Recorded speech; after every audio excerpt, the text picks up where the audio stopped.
boss, you are returned.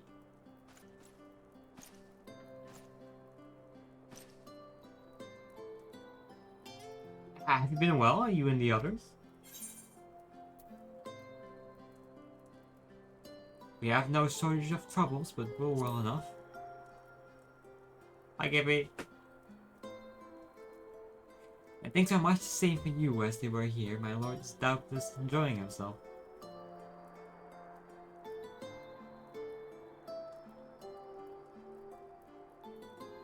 He said this to you? These exact words? Oh, you know what? He's happy. It fills my heart with joy. Thank you, Istoa, for taking care of him. When next you see him, please tell him not to overexert himself. Your town, a request though it is. Tell him that all is well here. The peace you give us clean, and we work hard to build new lives for ourselves. In the course of this, we occasionally bicker, but we've never been more optimistic for tomorrow. If I had to mention one dilemma, it would be the question of our governance. Even as we speak, debate rages on how we should run the city in the Exarch's absence. Most are of a mind settlement council should continue to oversee the general running of the concern, while representatives are elected to determine policy and handle diplomacy. It's far nothing set in stone. Where, however we choose to proceed, we will not replace our lord. No one could.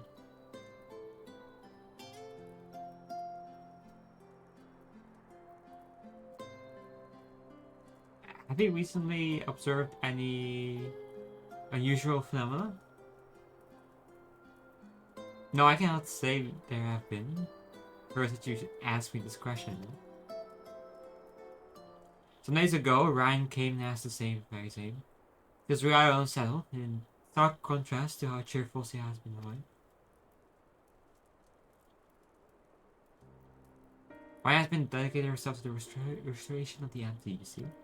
But it will make many long years. The goals seem to have given her a newfound sense of purpose and fulfillment. When I saw her in a state of such worry, I couldn't help but feel worried in turn, especially she wouldn't tell me what troubled her. Dare say she would have been worried to confide in you, may I ask you to broach the subject with her. Hi, Nap. You wish to enter the umbilicus? Very well. I shall fetch the key at once and take the opportunity to find Ryan. Please wait for me in the city, in front of the kind of curiosity, shall we say. I'll be along as soon as I can.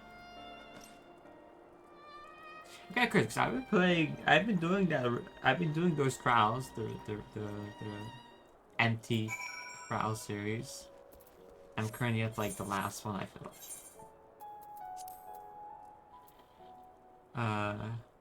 4 gates, 4 pumps, yeah. I just have to do this one, and then the story should conclude, technically. But, it's hard to say. Not sure. Maybe they go crazy and there's another 4. But, I doubt it. That one did the 12. Havmore is at 12.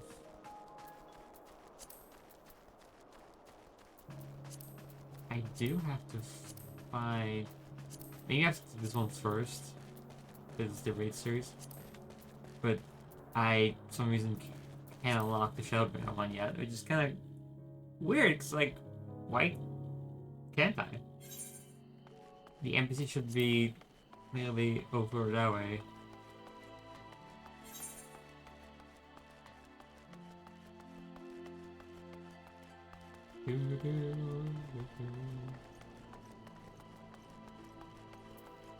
Dark, right?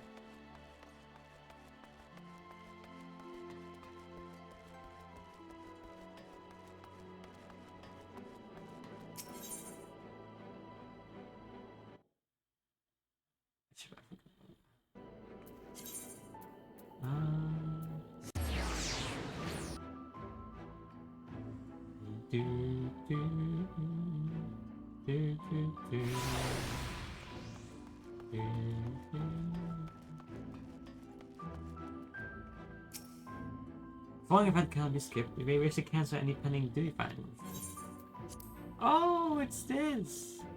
Oh, people are gonna walk up to me.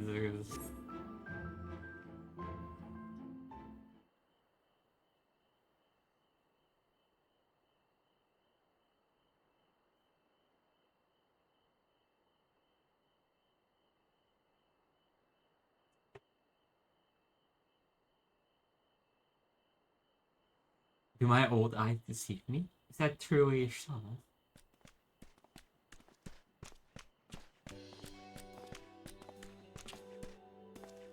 Ah, it is! Folk happy to see you hail and whole, my friend. What a wonderful surprise to have you back with us. And at this most opportune time. In case you haven't heard, we are planning to produce a tome chronicling events on the plot to the Knight's return. For this project, we intend to draw upon records kept by the world's peoples. Historical and contemporary first-hand accounts will be the centerpieces of the tome, but yours will be the one to crown them all. I've been asked to contribute a chapter on the soul, and shall be the key in understanding much of your endeavors. In the course of defending the spirit vessel, I gained valuable insight into travel beyond the rift, knowledge that will allow me to attest to your existence and deeds. It's not answered the questions I would ask you, but if you could indulge me just one for now. In your quest to restore the night, you face many of your foe, among them who offer you the greatest struggle. Ooh.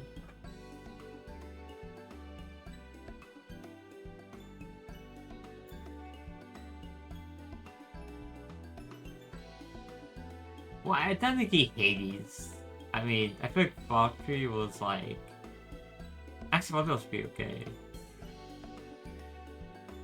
Like, I mean, Valkyrie gave me the most struggle because, like, he literally... made everyone go mad. So technically, I feel like Valkyrie is like... But technically, Hades was the one who conjured it too. So in a way, Valkyrie was a byproduct by Hades. It means that Hades technically caused everything. So it's like directly or indirectly. So indirectly, it's definitely Hades. Directly, it's probably Valkyrie. So that was not that difficult. So all you have to do is go around Ilmag and gather the pieces and then go kill her. And then that was pretty much it. Oh, it's kind of hard. I'll do Valkyrie, why not? Yes, Lord Father, formerly the Omar, and the final ladder warning you cast down. Building his party as a Mount Gui, proclaimed its existence in Akkad and took the name Innocence. You reckoning with him was, without a doubt, a defining moment in history, and we see that featured quality in the film. Oh, I gotta get something to drink. Oh, I'll be back in a second. I gotta go downstairs.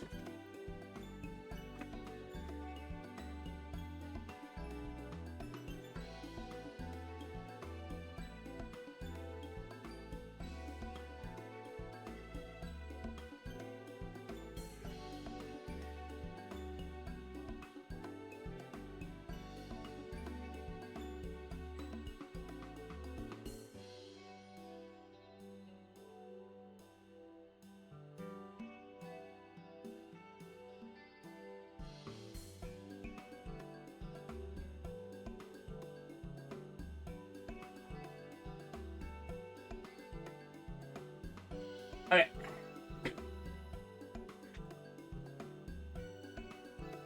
I know you do love to talk his ear off, Moran, but we should be on our way. Those documents from Omar won't collect themselves. Of course, and afterwards, would you care to join me for tea? I was hoping you might clarify a few points in your... Two times? The next time then, we tell the others to look out after themselves. Our overzealous friend in particular must overexert himself again and again till his ears fall off. That makes for him to take it too hard.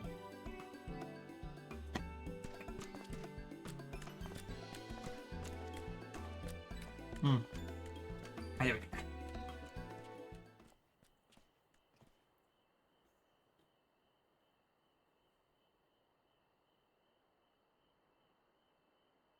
Yeah, the warrior of darkness. It's him, it's 3 AM. What are you doing here? If you're going to battle, I can give you some medicine. I made it myself. That's not Mickey. You only give him a stomachache. We've come to see Moran to get his advice. One of the guards finally agreed to teach us how to fight, but first we need to choose a fighting style. Well, I know that I want to be mage, Akur isn't sure. Magic isn't really my thing, so I was thinking of taking up the axe, or the sword, or maybe the bow. It all seem alright, but it's hard to decide, so I thought I'd ask Moran. He knows about a lot of things. Hey, he isn't here. Aw. Uh-oh. Why don't you have to wire down his shoes for you? What do you think suits Akko best? Axe, sword, or bow? Oh, you know, kid, you're gonna do great things. Go with the axe. The axe? If you took up the axe, you could be just like... Oh, but the Warrior of Light! I love that tale. Let's borrow the book today. It's very popular though. I hope it's still there. Thanks for helping me decide Warrior of Darkness. I'll stop with that style and maybe try something else later on. And when I get really strong, I hope to have a bow with you.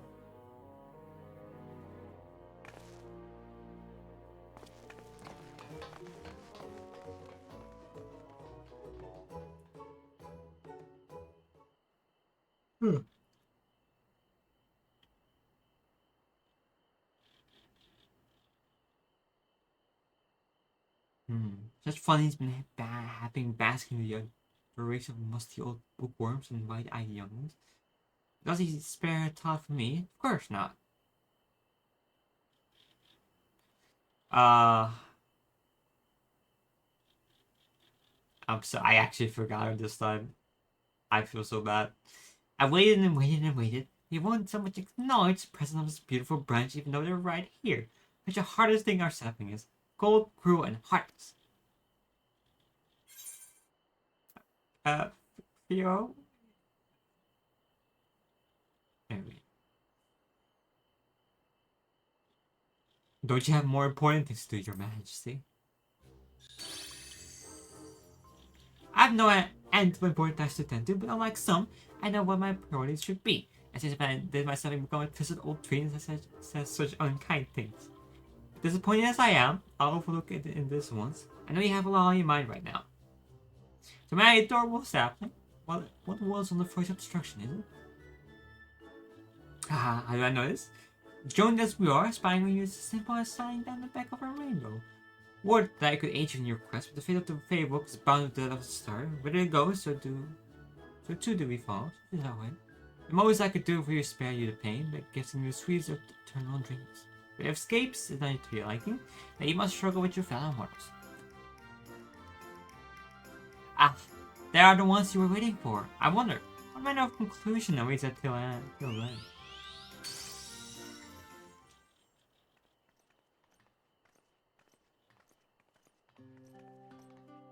There they are.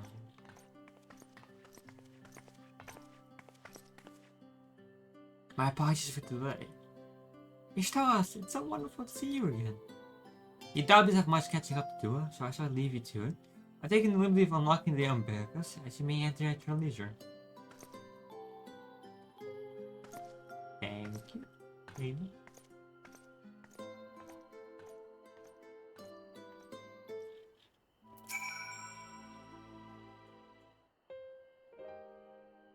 I'm relieved to hear that everyone is well.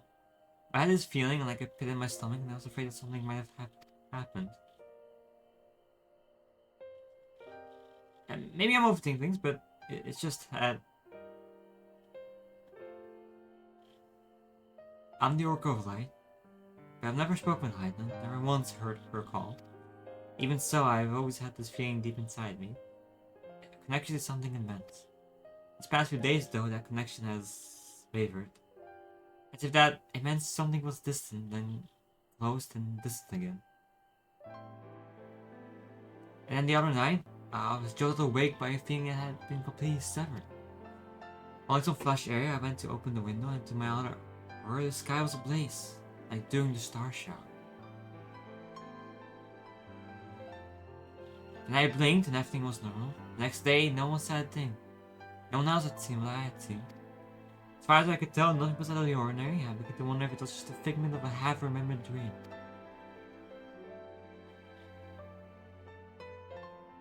Ishtaras? What are you not telling me? have to know, please. It doesn't matter how terrible it is.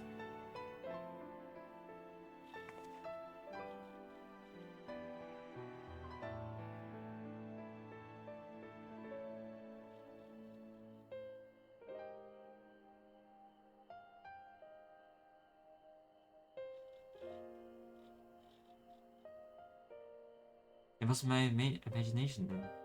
The doom we've been in Amaranth has come again. I can't believe it. Like I told you before, I always want you in the first. Don't worry about us, please. Look at only the chat before you. We're fine right now, and even if we weren't, we've learned how to survive. Should the final days reach us here as well, you may it's sure we won't go crying. No, we'll hold on until you can find a way to save our world. As long as you continue your fight, so too we will. United in purpose beneath the brightness in the sky.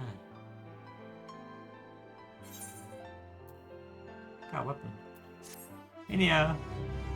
Yeah, I decided to crank one out. I used to use them before, and I stopped because I had to like update them, and I got lazy. So I was like, but I was in the mood to use one again, so I got more.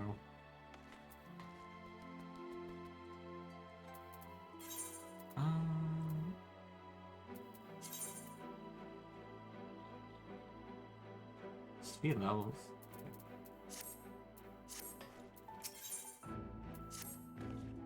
You had to do Nicholas to consult with elpis, right? I'll do some consulting of my own and speak with Lena. Decide how we might best prepare for the final days. So it's farewell for now, but we'll see each other again after another.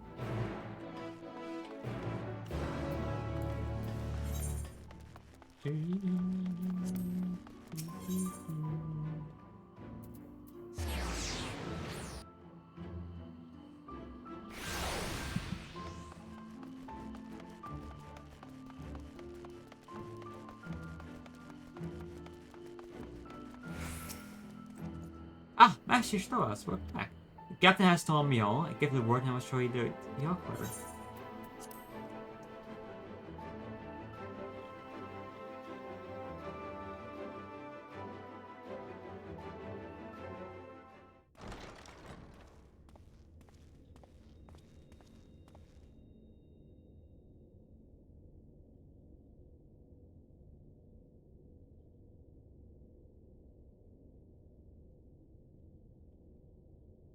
That's so strange.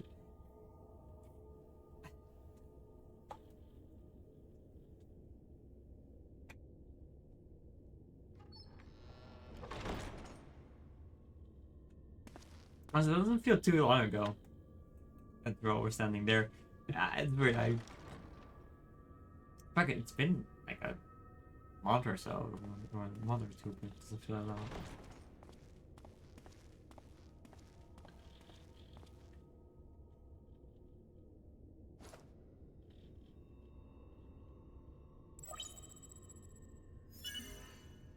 Biometric authentication complete. Please state your business.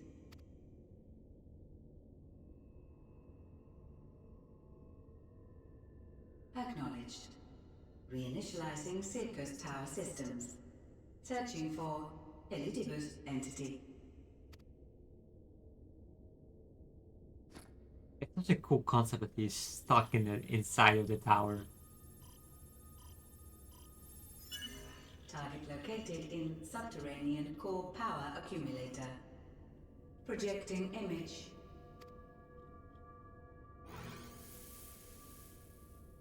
My home.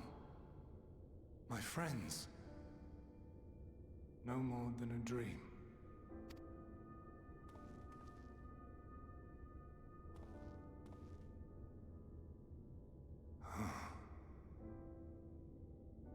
You. Why have you awakened me?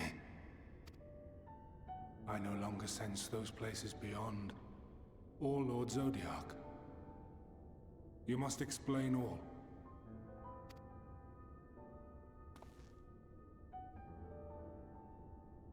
They made him so short.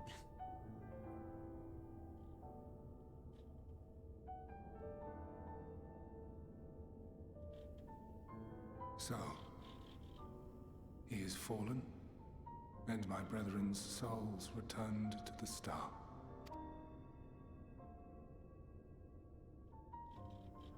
The doom we sacrificed so much to prevent is come again. Old burdens now yours to bear.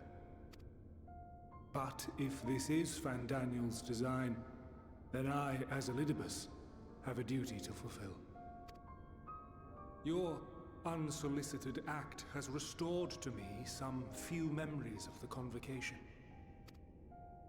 Such knowledge as I have, I will share.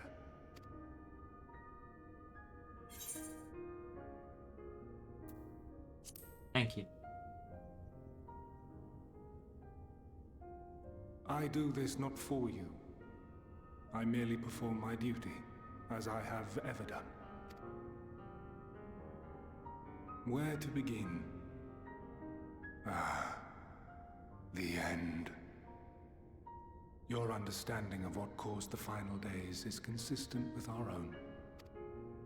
The decay first took root where the currents were weakest. Yes, a conclusion drawn by him, Fandaniel. Not the him of here and now, but as I knew him, long, long ago. Having shed light upon the phenomenon, he dedicated himself to devising a countermeasure. Were it not for his knowledge of the Celestial, we would never have made the connection, and thence forestalled the final days. And though he inherited that noble soul, how different this last incarnation, so consumed by self-loathing and hate. It's pretty interesting. Elpis. Yes, the name is familiar to me. Yet I know it not as a flower, but a place. A testing facility for determining which of our creations were fit to be released into the world.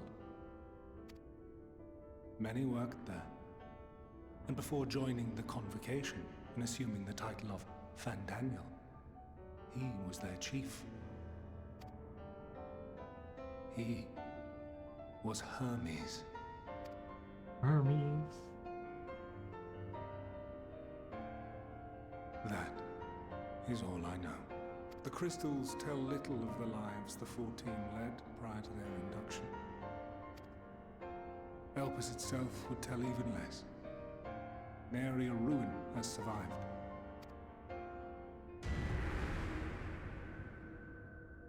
Wait. I saw you there. In Elpis. No. I did not. But I did. I did. A lingering trace of impossibility. And a truth that fills my heart.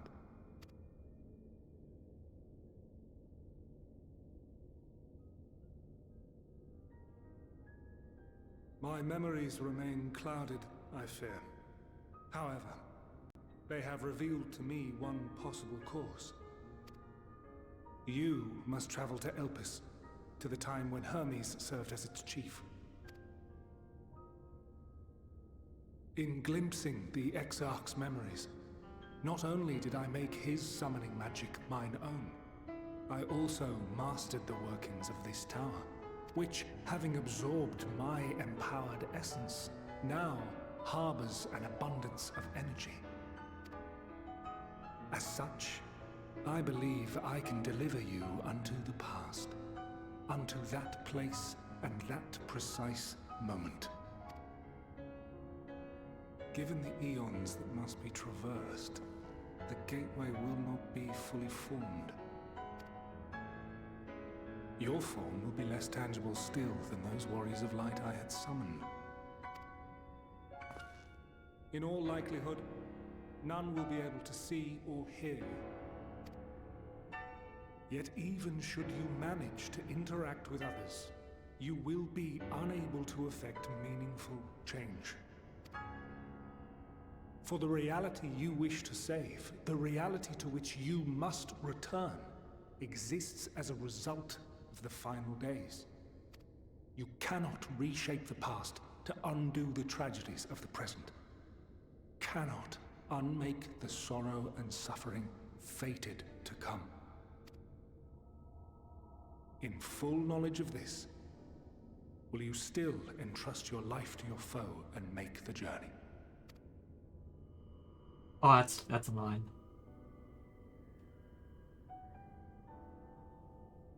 Very well. I shall cast you unto the river of time. Let this be my final act. You must input the commands. I no longer have the authority. First, you must reconfigure the systems, that the tower's ether may be channeled for the magic.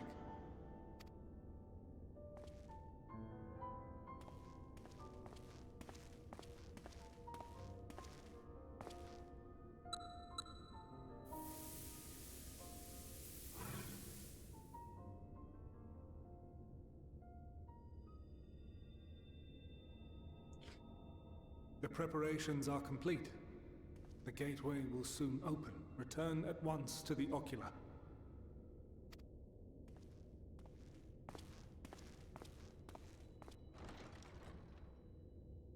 You've harnessed time careful. All appears to be in order. The ether flows unimpeded. The magic should consume every last mote of my essence. Oh my god. Why are you surprised? Did I not say that this will be my final act? Lord Zodiac is no more.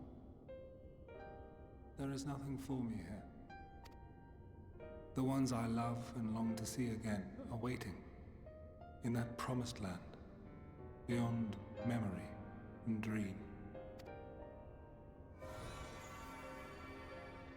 Now go, warrior of light. Go, and do not look back. Goodbye, Elizabeth.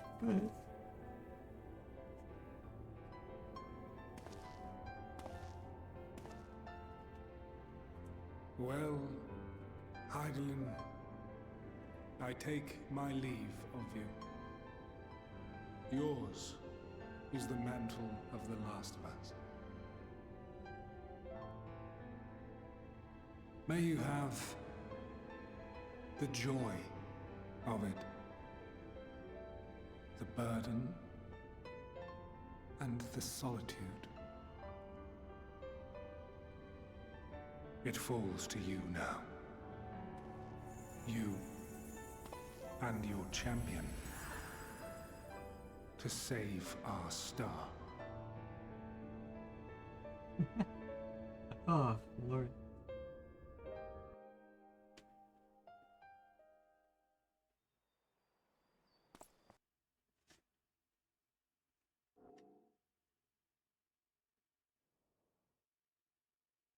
I'm so tiny.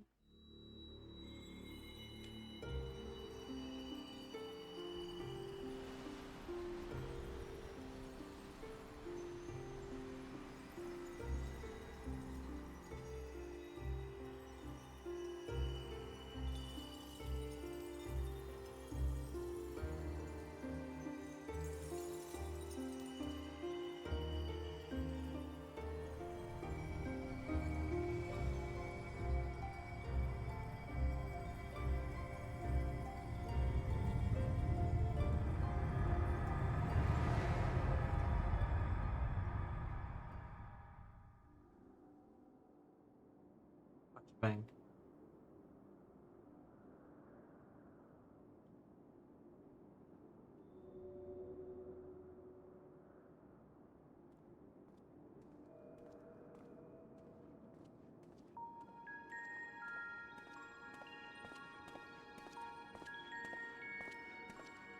Hawker Gaming. Oh my god. It's so. I'm so excited. It's crazy to be back here. Uh.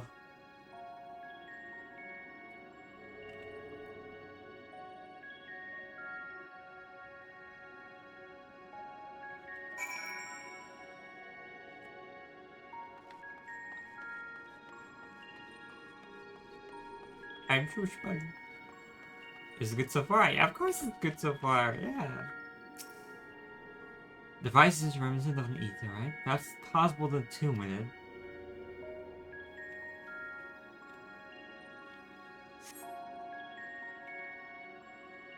Despite attempting to channel and focus energies, you fail to attune with the device. You can only assume it operates differently. I mean, it does get a lot better. I mean, I just like meeting the people here.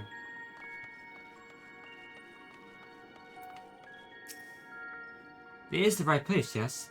Papaya. To my one's worth, the facility is called Papaya. You attempt to gently prod the woman to attract their attention, but feel nothing. It seems neither they'll see.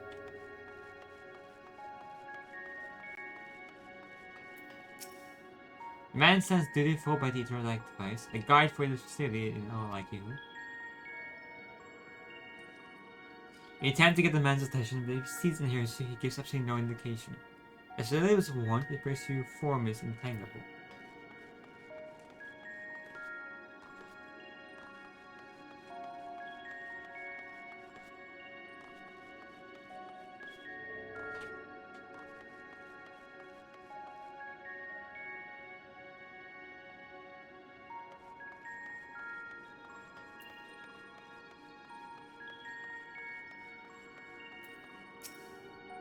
A remarkable large man wears a black robe and a half-mask, much like the phantom suit counted in Mary of the Rebellion and the recreated Amara.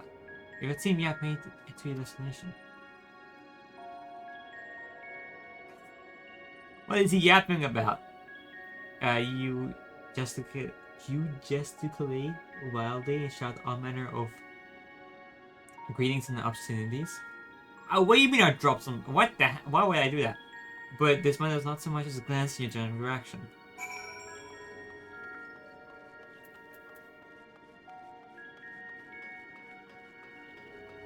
Why would I just swear at the man? What the fuck?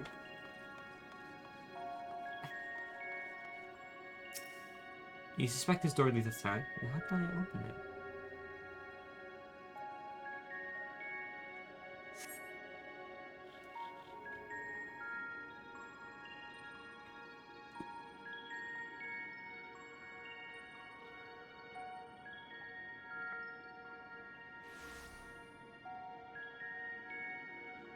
And here we are, Elpis.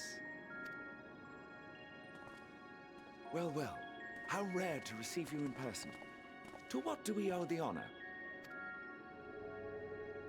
Oh, just a few odd tasks. We'll be here a while. You're welcome to stay as long as you see fit, of course. As a matter of procedure, however, I must ask that you kindly remove your masks.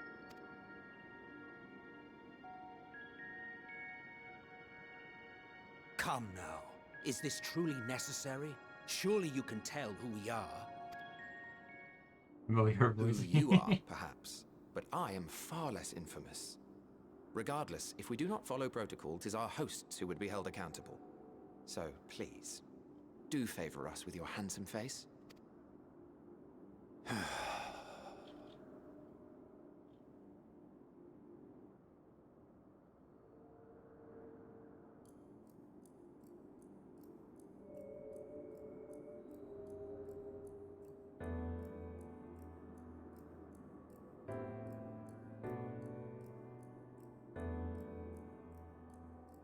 God, the music.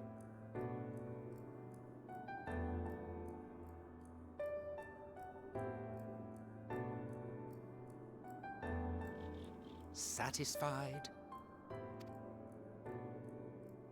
He looked I out thank there. you for your cooperation. You are free to go about your business.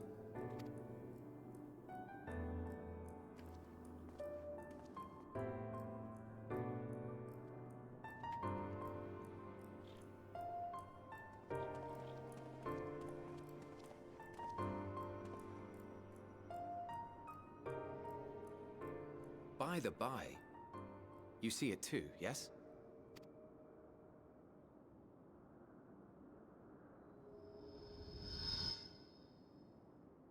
I haven't the foggiest what you're talking about.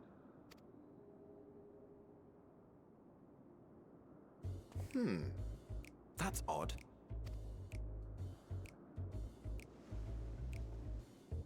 It's right here. A bit thin in the ether, but there's no mistaking it. The color of its soul is almost identical to Azem's. Do you suppose he created it? Rather unusual for a familiar to have a soul, though.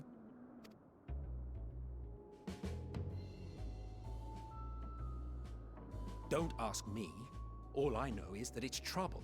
Doubly so if it's his spitting image. So let's leave it be. Come now.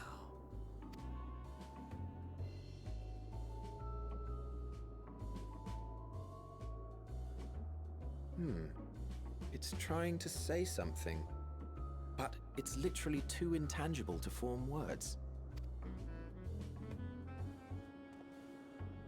Why don't you give it some ether? Spare a snifter of your bounteous reserves. Who do you take me for?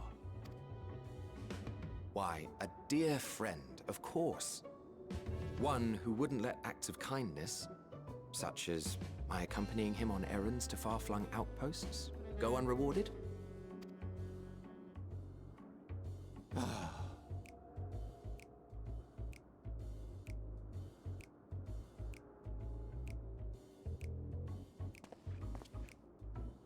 I suggest you close your eyes, or this may be unpleasant.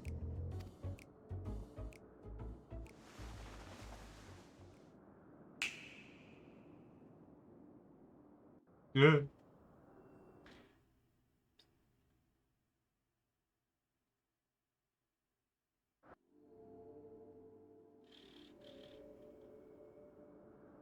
You may open your eyes.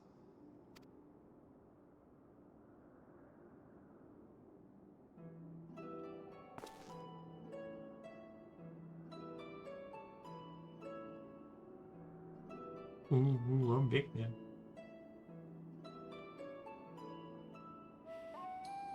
Oh, you even adjusted its size. The better to indulge your whim. This way, it will be easier to communicate.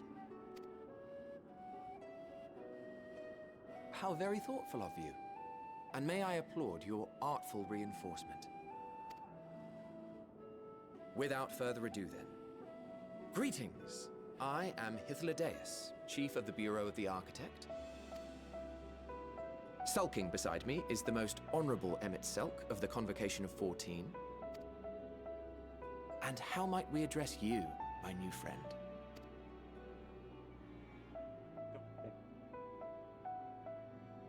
A fine name. And I'm pleased to see you understand our words. So, tell us, whence have you come? The thinness of your essence suggests you weren't created here.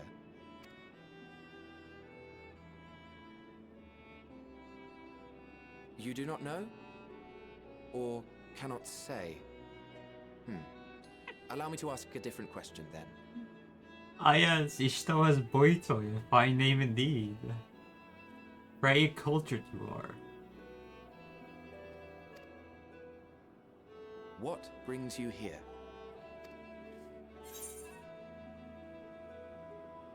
I want to learn about elpis.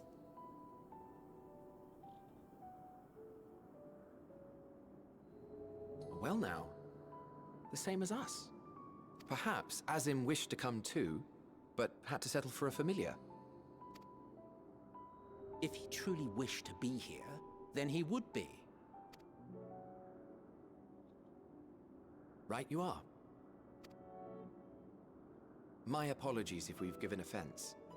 The two of us can discern the color of souls, you see, and yours happens to resemble that of a friend. And with your purpose matching our own besides, we jumped to a hasty conclusion.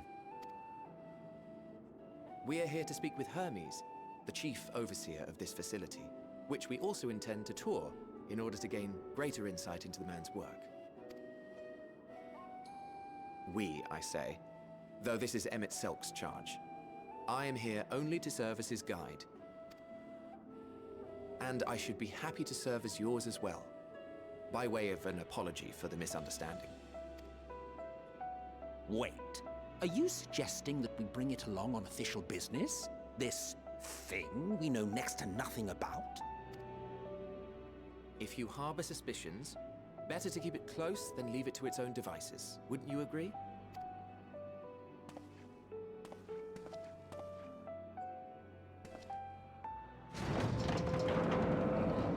Besides, having a mysterious life form in tow is the norm rather than the exception here.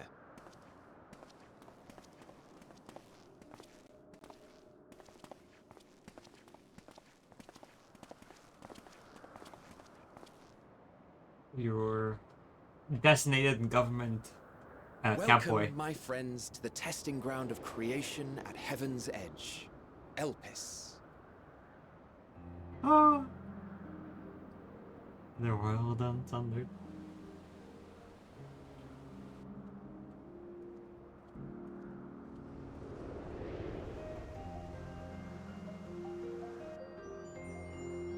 Oh.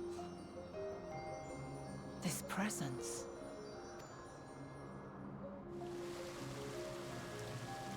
The axolotls. Video. Hermes! Visitors! We have visitors!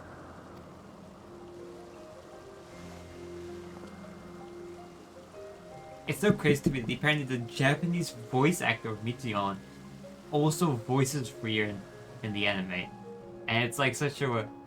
And I've listened to them, and it's like they don't sound alike. It's like What the range is secrets are insane. you hiding, I wonder.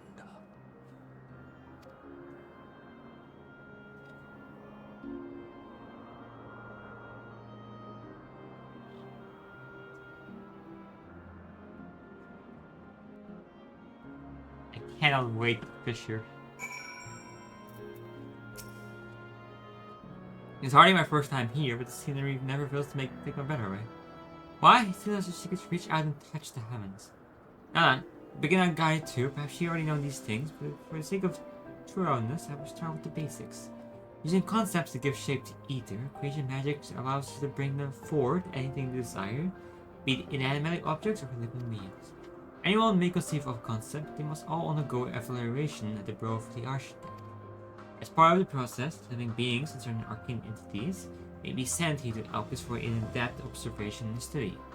Ah, a fascinating facility, isn't it? Dare say you will enjoy touring it with us.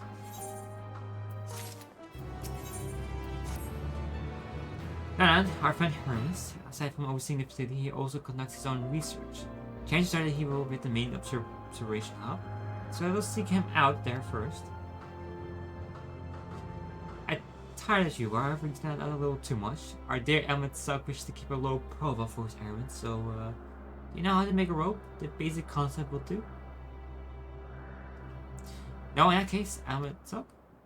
No. Your whim, your responsibility. You're getting another twinful of ether out of me.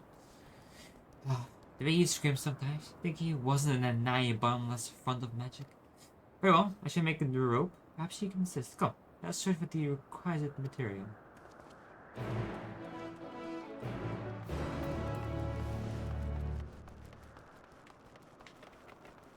Goodbye. Butterflies.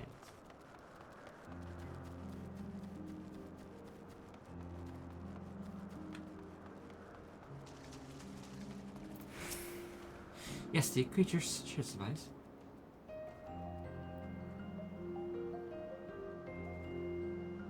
Anything rope, I want you to use to capture, shall we say, 2 Pelodia.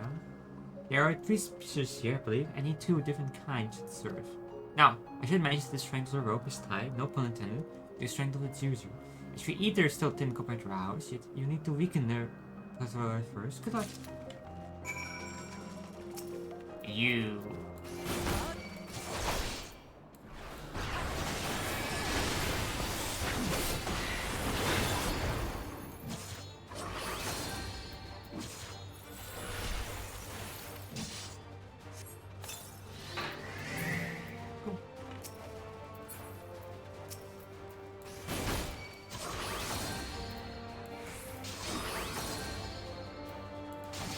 above my level 90, so I don't really get good enough.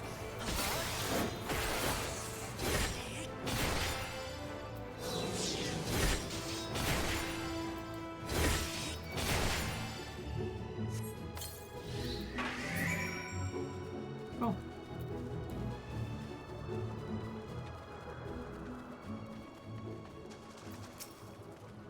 You've got the Patagonia? Come on, let's see.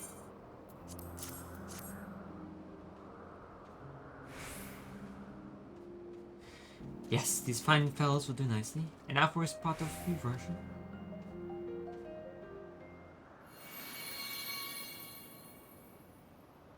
Yeah, it's ready.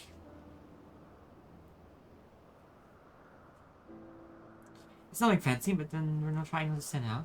Trying to be precise. Won't someone be angry with us for using those creatures?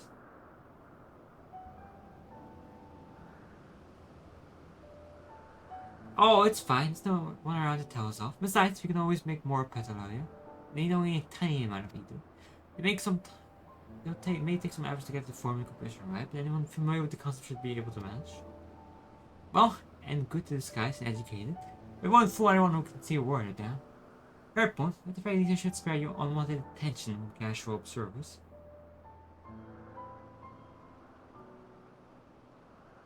Amonsak speaks true. Even dressed like us, your unusual nature will be plain to those who think to look.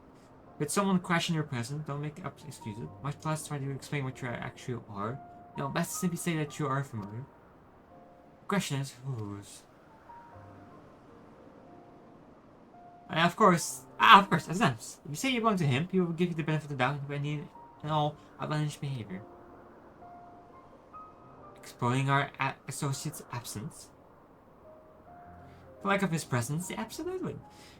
Right here, you have been the first to propose the idea, you know it.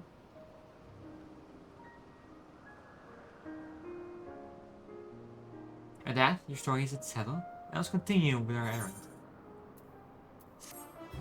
Glamour! Oh!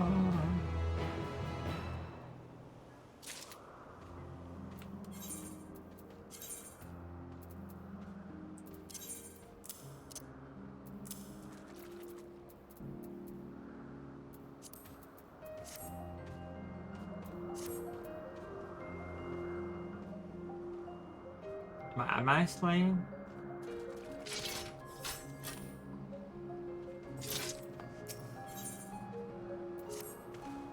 If you're ready, let's continue along the path to Enagnor.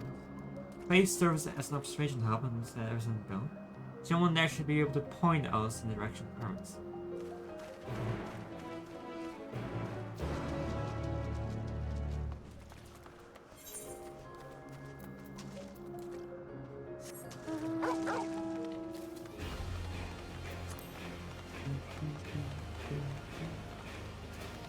Look at the rope! Oh my god! Alright.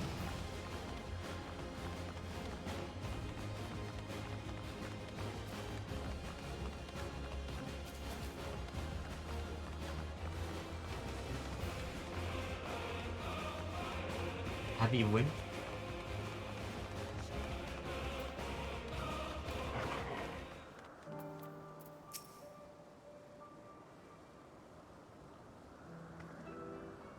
Yes, can I help you? We should speak with Chief Hermes. Do you know where we might find him?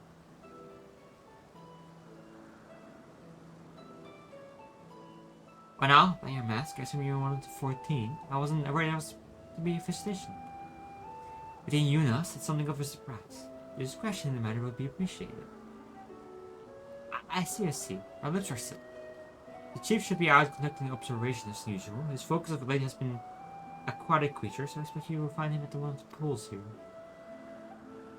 The pools, you say? Many thanks and apologies for disrupting your work. I say, hi to Lilith. While I've never met Hermes, you know him well, do you not? If being the case, would you simply find him by his ether? That I could. As you know, I'm with Salk and I can discern the color of souls. By the same token, we will see either quite keenly from great distances. With this skill, I could really locate Hermes, but I thought it would be a waste of an opportunity. We're here to perform an assessment, after all. By searching the ordinary way, tend to gain insight into the elpis and the man in charge of it. Is that much for your own enjoyment? Like it's not, but point taken. If you're going to accompany us, make yourself useful and help us look for Hermes.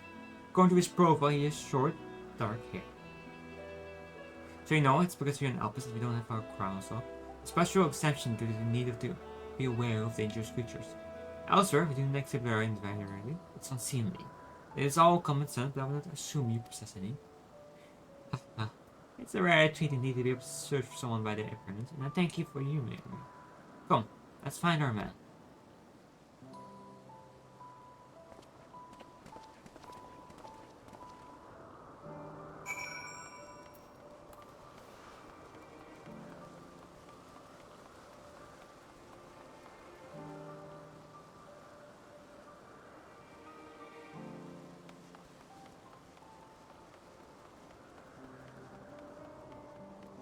Unicorn. Oh my god, it's a cat. Everyone's sky pirate rates.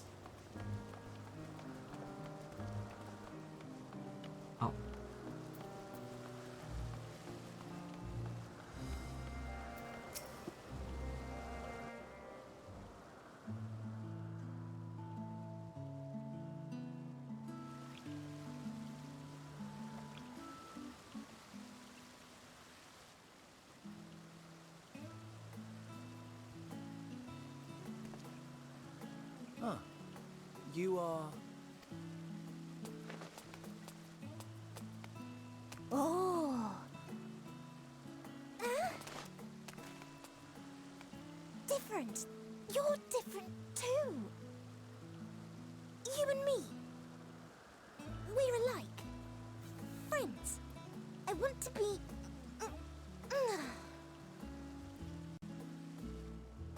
Wait. Please. Wait.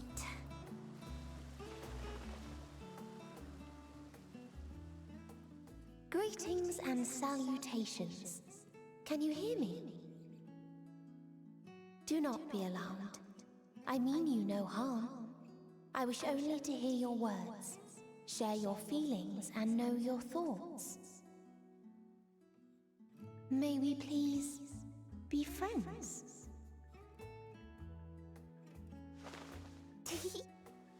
May we please be friends?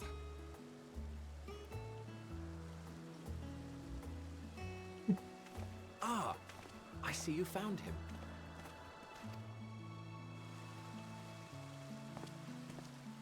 Hythlodaeus. It's been a while. Too long, I think. Hythlodaeus. Hythlodaeus. Hit. Like a myth. Hythlodaeus. Too long indeed for close collaborators. On this blessed occasion, I bring not only myself, but others who long to speak with you.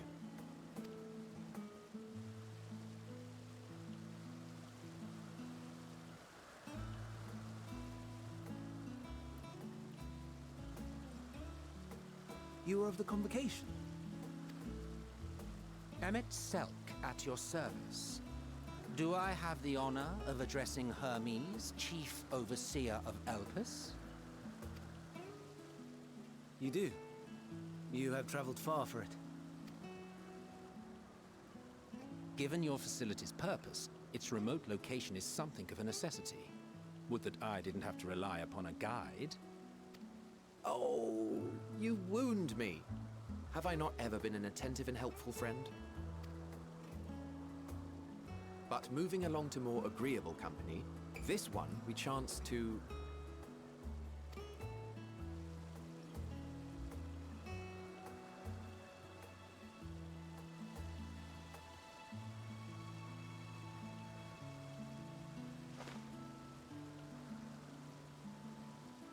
Well, you certainly have her attention. Is she one of yours, Hermes?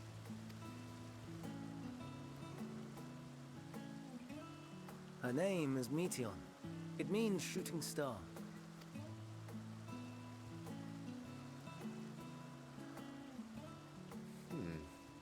If I may make an observation, her ether is terribly thin. I fear she might dissipate at any moment. Nor do I believe you've made a submission to the Bureau. I would remember such a concept if you had. I haven't, as you say. I judged it too early. She's a pet project of mine, still undergoing preliminary testing. But rest assured that I will attend in person ere long. Very well. Being an authority on flying life forms, I appreciate that you are exacting in your work. I shall look forward to your submission. If we have finished with the perfunctory chit-chat, I would discuss official matters. Oh my god. By my coming, I trust you already anticipate the subject. I have an inkling, yes. Please wait to the main building yonder. I shall join you as soon as I've returned these creatures to their homes. What's wrong, Hermes? An ambystoma is missing.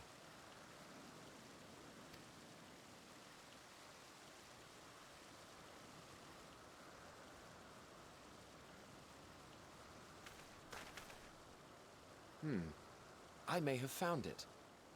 A creature with the self-same ether as those there, nestled in the boughs of a tree outside the grounds.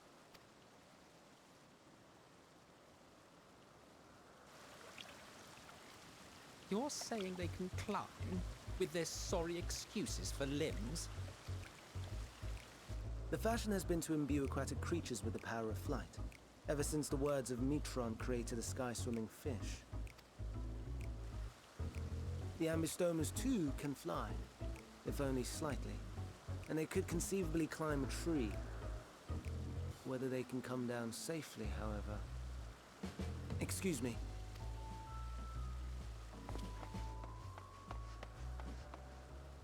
I'll help, too!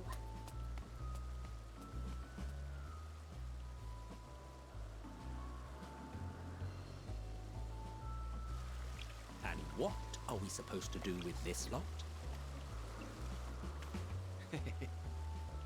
May I suggest we split up? If you would be so good as to assist Hermes, Emmett Selk and I shall keep an eye on these adorable creations in the meantime.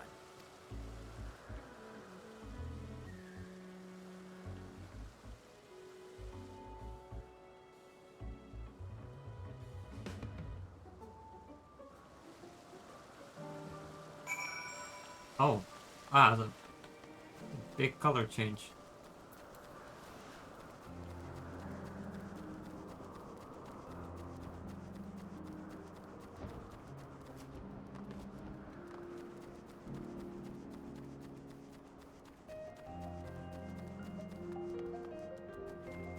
Adventurous and bestowed.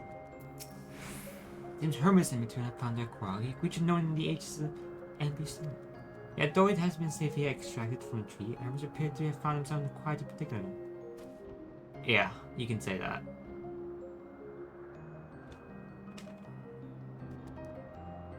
The ambostoma, Hermes started high up the tree. He climbed up to get it, but he jumped on him and he's... Do you need a hand? No, I'm fine, if a little embarrassed. Now for your own safety, please stand back.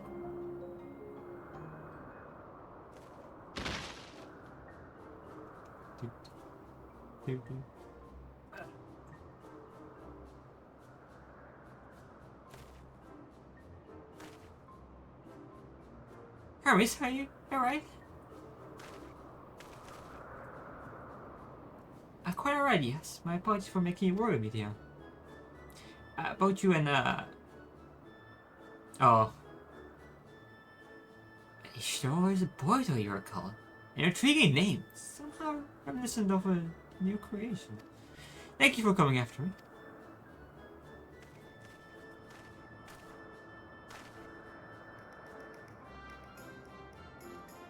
for you, little one. You must be more careful.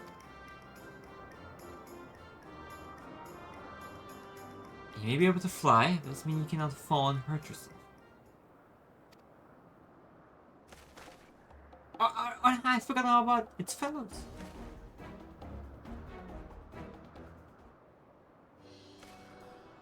Troy, by the way, I must thank Amatsak and Hidodias, and I return to them. But first, with the distractions out of the way. A chief overseer of Elpis permitted him to welcome you to our facility. I hope you enjoy your time here.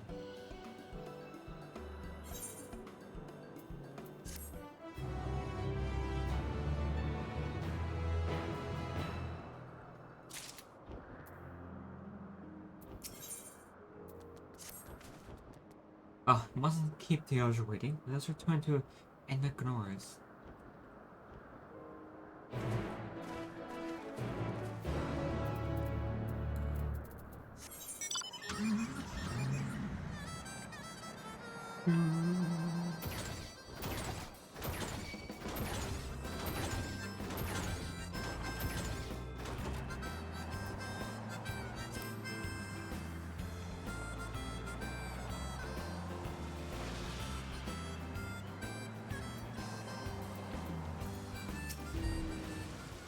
About you for the trouble, owing to your kind assistance, all the Imperial Stamens are safe and well.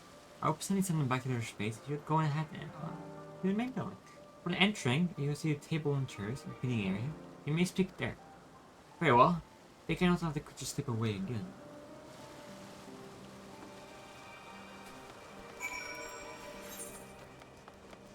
Oh, it's right. Wait, I should get that. I should get the...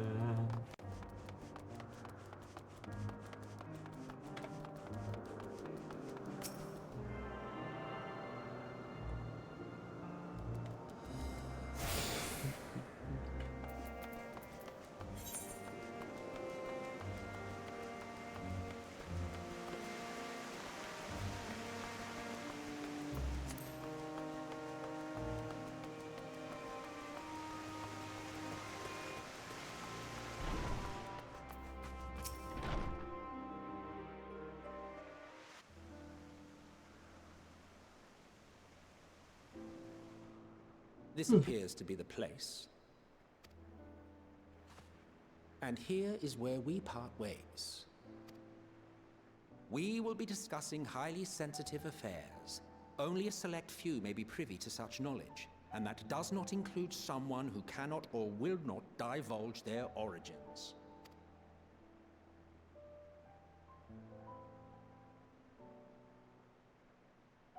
What? Will I have to remove you by force? Why is he smiling when he says that?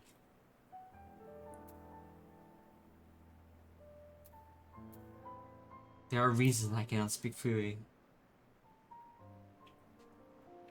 Let's hear them then, these reasons of yours. Who knows? If I deem your mysterious cause worthy, I may even be inclined to offer my assistance. I do not object to his attendance. Hermes, this is highly irregular. Perhaps, but I believe he can be trusted. Meteon would not have taken to him so quickly otherwise. Moreover, the presence of a third party may help me to maintain composure.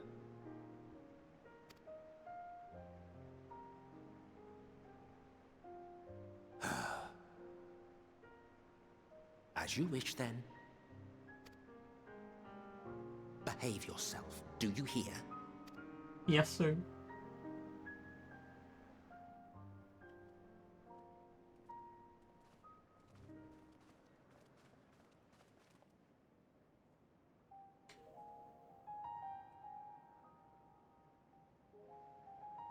So, it's finally happened, then. Aye. Van Daniels declared his intention to step down, and named you as his preferred successor.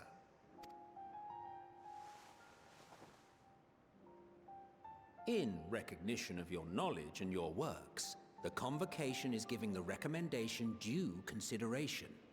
As one who does not know you personally, I am to use my impartial eye to take your measure. And above all else, to ascertain your disposition towards the invitation.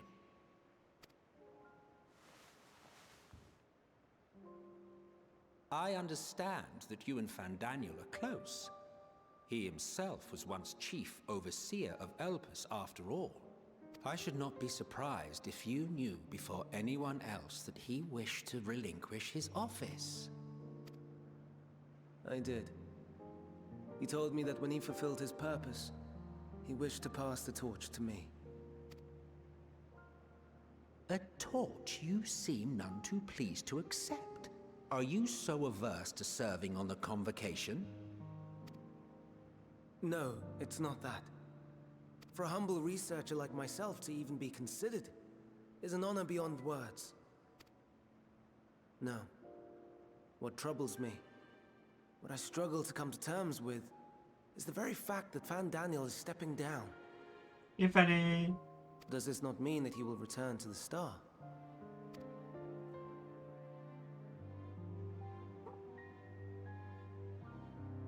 Of his own volition, yes, like so many others have before him. Return to the Star? Does that mean die? Well now, that's not a word I hear often. Is that what you say here in Elpis? Mankind is the life of Atheris.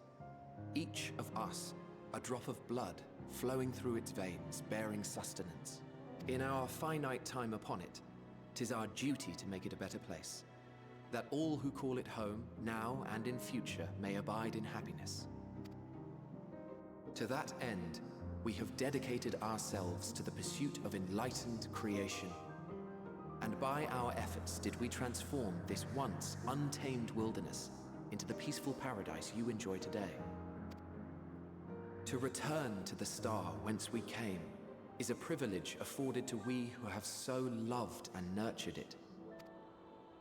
A choice embraced by those who have lived their lives to the fullest, in service to our world.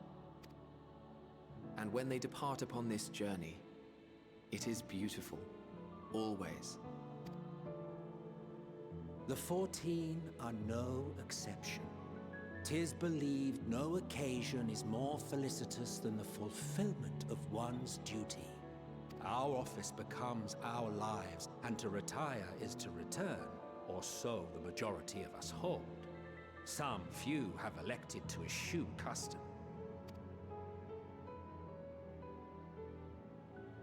Mayhap you feel Fandaniel's deeds do not warrant his return.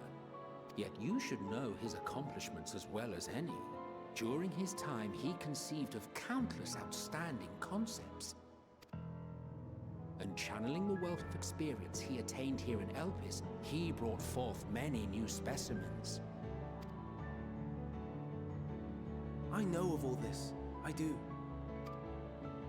It's just, I cannot fathom why someone so great and wise, who could still do so much good, would want to end it all.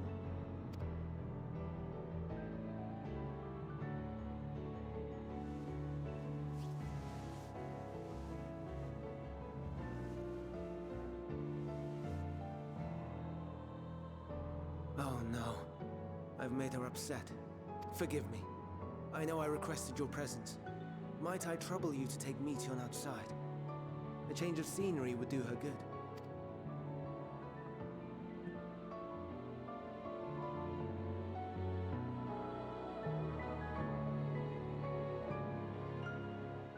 He's very cute.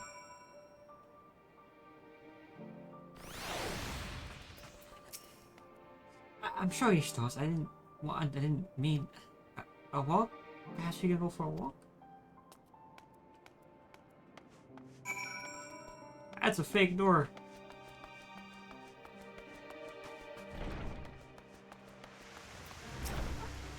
Hermes gets sad when he thinks about that. When others are sad, I'm sad too. That's how I am. How he made me. Don't worry, I'm fine now. So why did you come here? You want to learn about the elpis and Hermes? Oh, I'll teach you. I can teach you. You can take turns. If I tell you something, then you tell me something. Sure, why not? That's it. What's up? Yes. Let's talk to Manon. He should be near the Etherhead. I'm not good at. He's right there. I'm not speaking with Manon, so I'll have him explain that.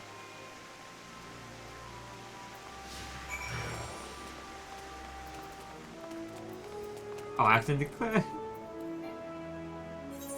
No! Why did I click? I misclicked.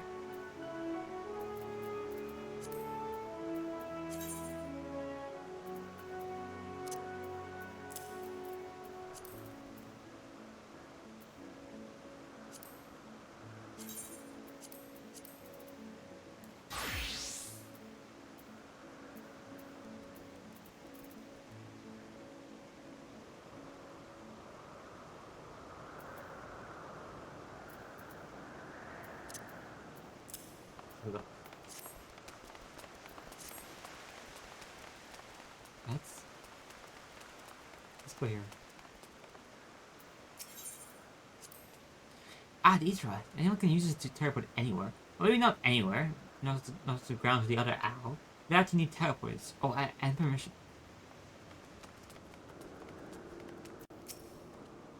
And what have we here? But you look like a person. You have the ears and tail of a beast. I assume you're familiar like me, Gio. Is there something you need? You should show us. Did you teach him about elpis? Ah, I knew you arrived familiar, I see. Very well. I should be glad to introduce our fair facility to you. As you know, it's mankind's duty to make the star a better place. As part of this duty, we employ recreation magics to bring forth new life.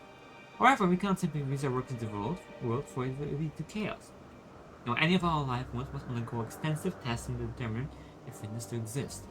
Nothing which is conducted here in elpis. Every candidate is subject to rigorous study in which we identify their probabilities, surmise that this might be suitable, and speculate as to the effects they might have on the environment and on the species. Should I be judged the beneficial dish to the star, it will be allowed to take its place in the world. To two of you two, acquainted with the hope of making the star a better place, so heed your masters well and good do it then. See, we will, Mama, we will. Thanks for the lessons. You had a turn, now I get a turn.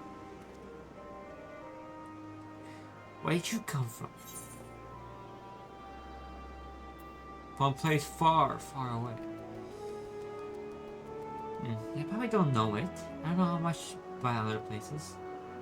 This place is important to you, I can feel it. My power, I haven't told you about. A creation? That's a funny equation. While not being much, then I'll explain my power.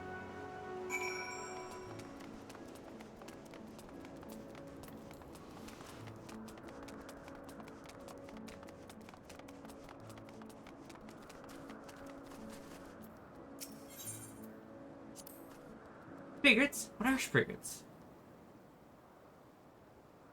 Oh no, we call them Orei. If there's many, it's just one, we say Oreis. If we say they're cute, they can't be naughty.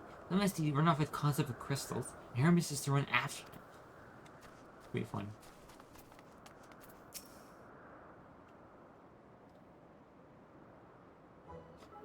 No. Ah, this creation is perfect. But I don't remember seeing it before. Perhaps it's new. Anyway, I'll try reading its mind. That's my power.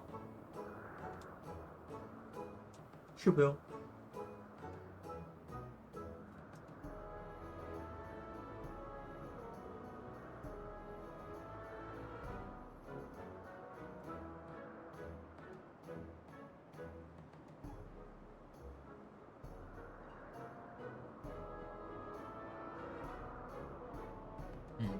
I can't read it. Maybe it's nothing to read. Wait, please, I'll try again. Wait, you this time.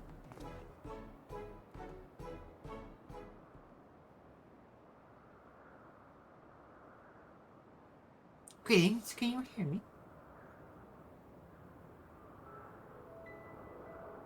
This is my power. I can meet the emotion of those around me and project my emotions to others in return.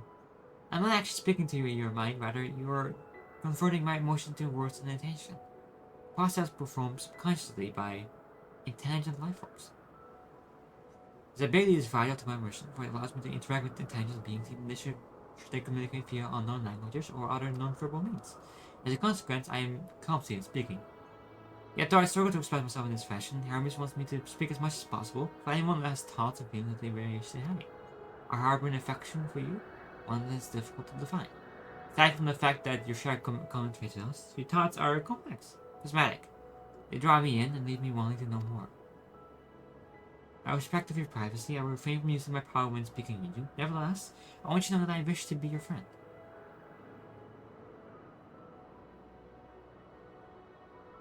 Did you hear that? Hear me? Ah, that's good. That's my turn again. So, what are you good at?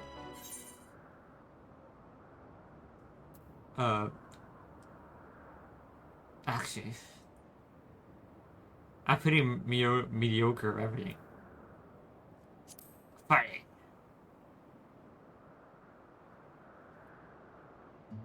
Oh, fighting! That must mean you're strong.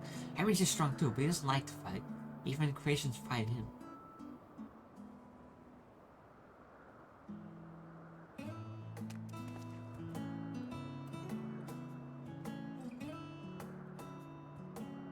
I think he might be bothering it.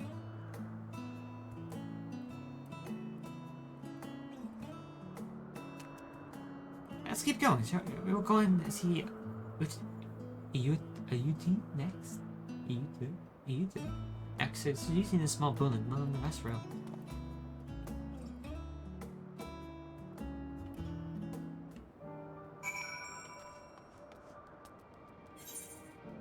Oh, going back.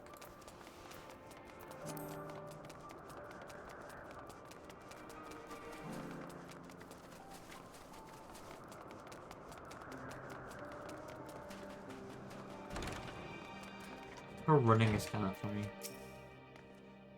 Oh, I haven't meet you. I see you brought a friend today. Greetings, you said. An apple. Could you make me an apple?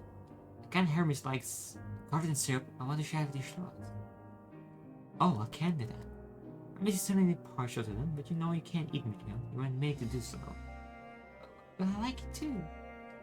It may seem lovely, but due to your ability to shower with feelings, you have taken a Hermes likeness for your own. In any case, I can prepare an apple right now, but I'll bring one for Hermes soon, I promise. I'm sorry, Stars. I want to show you my favorite thing that I could ask about yours, but I failed. Tell her what you like. Oh, that's what you like? Yes, just like the feel your joy and happiness. It makes me happy too. Thanks for sharing with me your stories. Well, we've talked and talked a lot. Perhaps Hermes has finished talking too. Shall we go and see?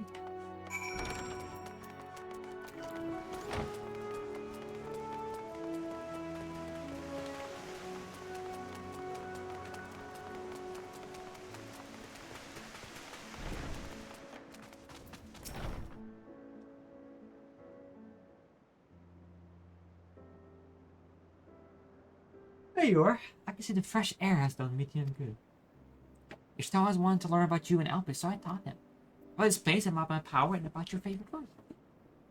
I'm not sure that last one will be any of use. But I do appreciate you keeping Mithian company. While you were away, I have finished speaking with our guests. Finished? Hardly. You requested time to consider the invitation, so we have no choice but to occupy yourself with the inspection of your work. My apologies. It has been decided Amit Salk and Hitlodius will accompany me as I attend to my duties. If you wish to learn more, perhaps you would like to come too.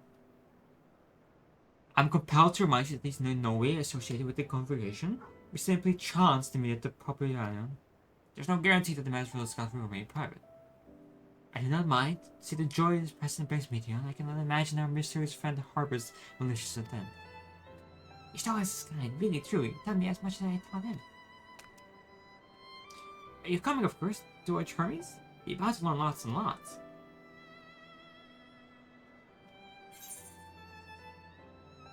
Chess piece.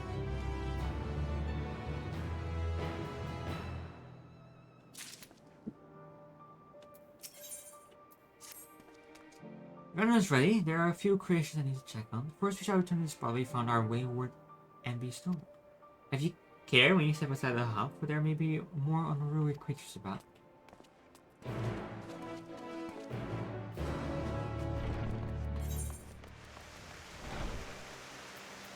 Oh, we're going there, huh?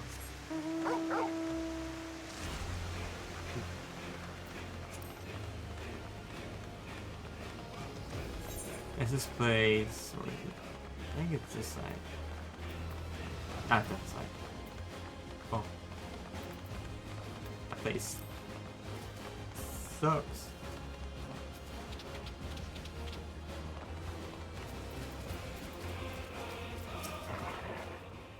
Yes, here's new species of Petalura we recently set loose. It's been doing very well, managed to maintain a stable existence thus far. I can see its observation period to the end of the issue shall lead it into the world. Tell me, do you know the difference between living beings and arcane identities? It's a personal for the soul. Its soul isn't something you can choose to have at will. No, it manifests only in those beings who form adhere to the laws of creation. They can endure on their own.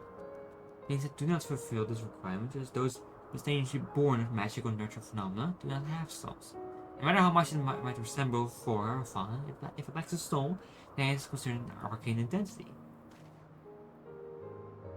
So you see, it's not mankind who is living. The domain lies beyond our manipulation, and it's hubris to assume otherwise. But cool, now let's head to the nearby beacon. I received a report that arcane entities have gathered there.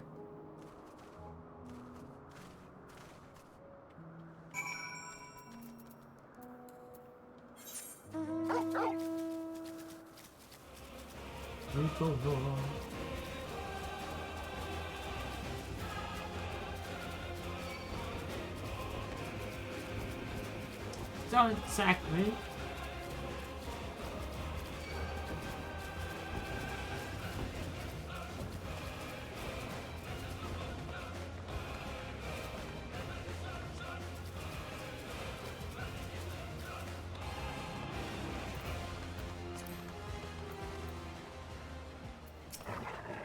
Yes, lightning pneuma, just as the report said.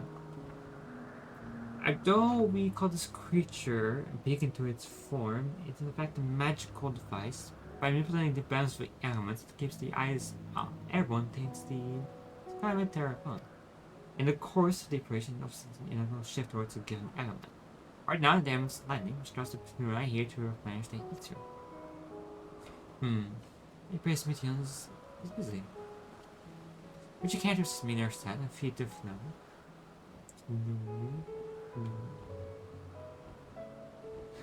By using this lightning conveyor, you can harness the inner lightning function into a ball. Affordable feats for these events. Go on and give it a try.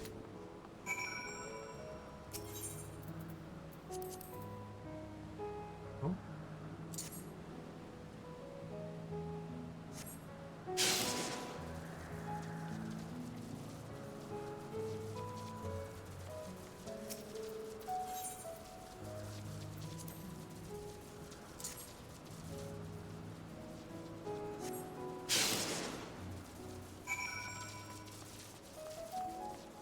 Now eat. Eat. Perfectly done, Ishtar. Look.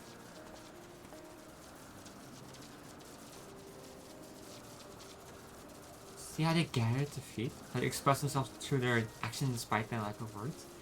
Speech is not the sole defining characteristic of a thinking, feeling creature, nor is silence an indication that they do not possess these qualities. Be it the soul's arcane identity, such as the Floa, or an ephemeral life form, such as the Petalura, all seek to perpetuate their existence, survive. Is Mithion a living being?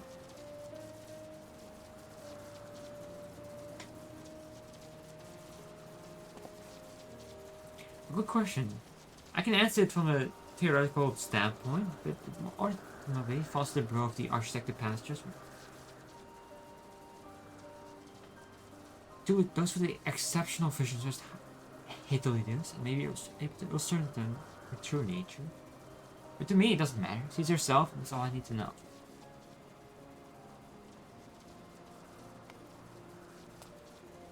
You finished already? I'm sorry, I was in the way.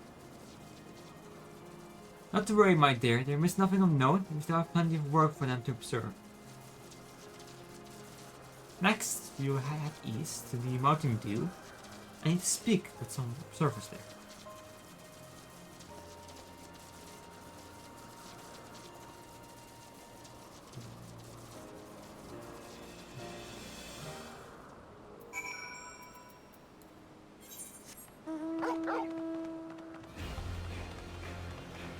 Up this train we go.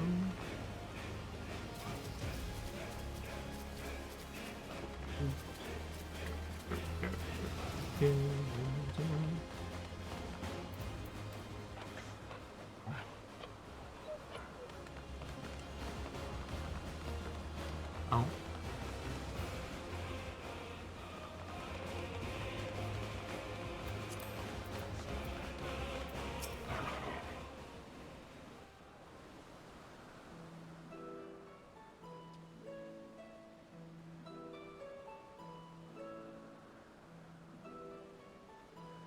Amazing, is it not? The Ampelos, one of our newest subjects.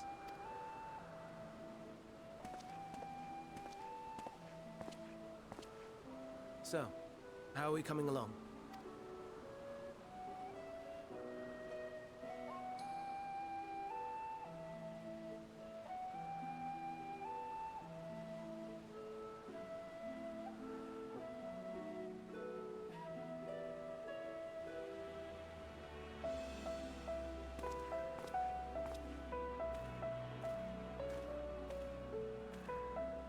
Flowers.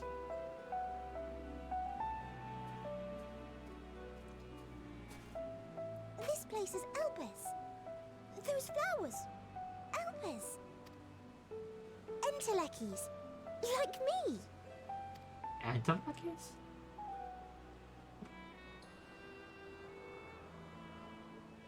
They are a product of Elpis, and so named for their birthplace. A happy accident, born of the hands of a former researcher who loved beautiful blossoms. Unique for how they change color, to reflect the emotional state of those nearby. Though be it here or elsewhere, they are seldom seen in any hue save purest white. Reflect the emotional state, you say? By what means do they achieve this? In creation, there exists an energy wholly apart from ether, one driven by emotions.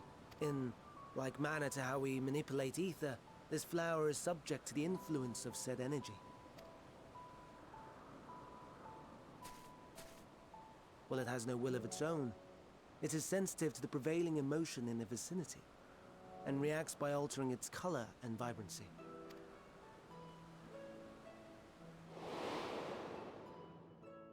Akasha? It is one of the unseen energies defined by Harnish alchemical theory. Though a gross oversimplification, some describe it as an essence influenced by feeling.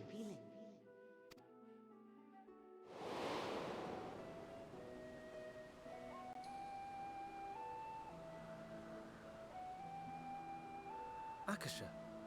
Though I'm not familiar with the term, your description suggests it is the self-same energy. Dynamis, we call it.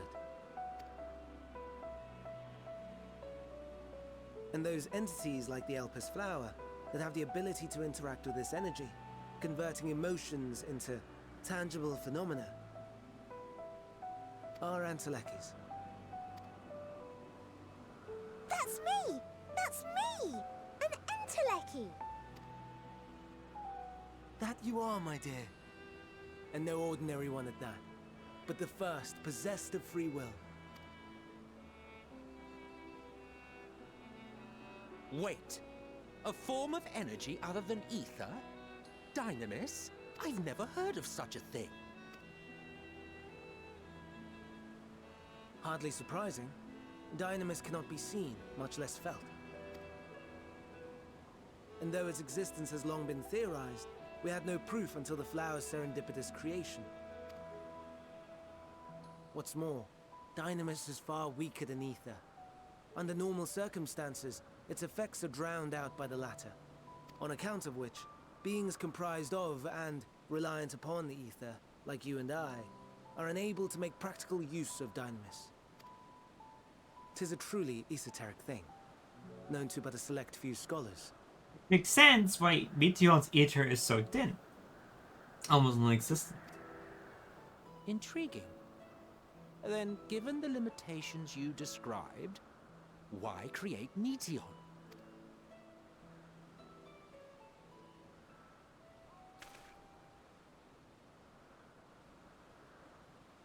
Our star, Aetheris, is especially rich in ether, so much so that its name is derived from it. However, when we consider all energy in existence here and in the vast space beyond, Dynamis may account for as much as 68.3%, the more abundant form by far. Were we able to control it, we could open the door to limitless possibilities. 'Tis not unlike a gently flowing stream, unable to break through the dam of ether barring its path. But if we could imbue the stream with the vigor of a raging river...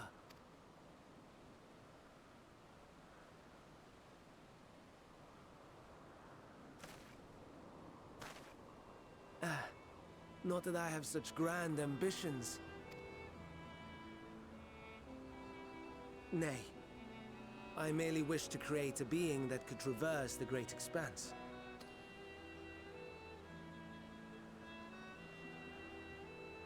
The relative scarcity of ether beyond the bounds of this star was a concern. And so, I looked to another source of energy by necessity.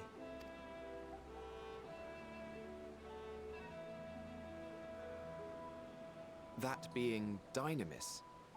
No wonder her ether is so thin. Precisely. Yours is thin too. Like an entelechy. Like me. So... are we the same? Entelecchies.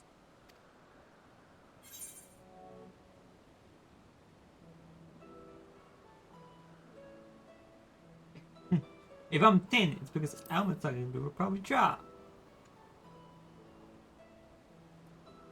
Well, aren't we ungrateful? Mayhap I should revert you to the pathetic, faded thing you were. Oh, okay. I'm sorry. A deficit of ether alone does not an entelechy make. It would, however, make it easier for you to interact with Dynamis. And limited though its influence may be, this quality could prove the difference between victory and defeat. You do well not to underestimate it.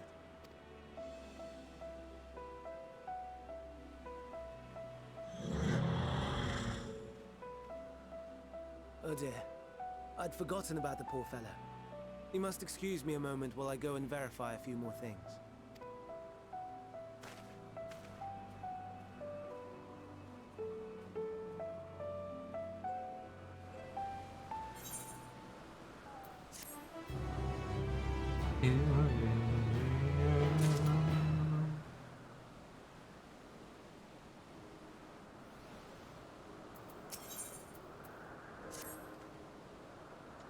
I or anyone else will be able to make use of it, even if we know. The expert discovers an entirely different form of energy, but no one. Yeah. That personal noise side, Hermes knowledge is undeniably impressive. Given that there are none among the 14 who specialize in the Celestial, he will be a welcome addition. Assuming he can be persuaded to join us, I still can understand his hesitation. Why did you join the convocation? Oh, you wish to know why Ahmed Sag was chosen for the convocation? I should be glad to share the tale. It began when... Not another word. As you have forgotten, we've learned about Ahmed's Nambi. My misspent youth is not your concern. My God. My apologies for the wait. I have inspected the Emperor house to my celebration. Always well with the creature, they say it won't be long here to be released into the world. The only creation, however, reportedly is in France as well. The cherubis. That's what we shall attend to next. You just follow me, my friends. We shall return to the main aisle and head north.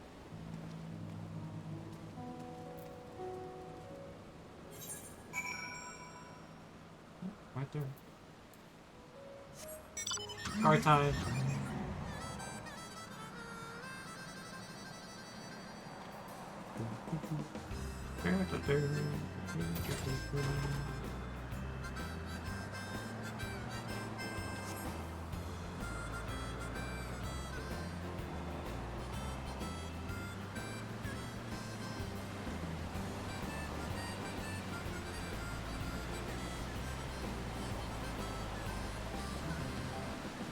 Avatar! No.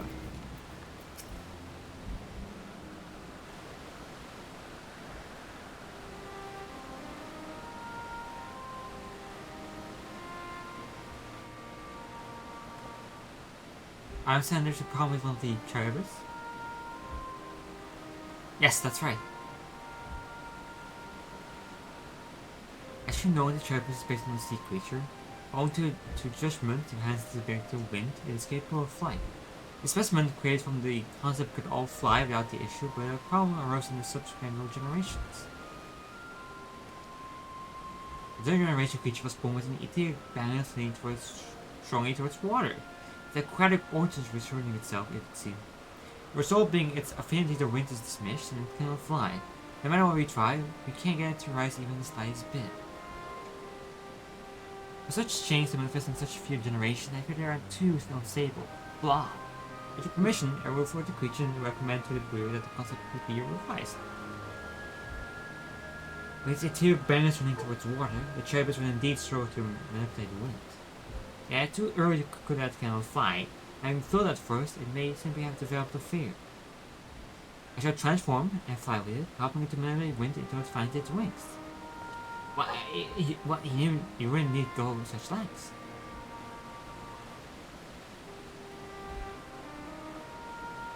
You don't know? But of course not.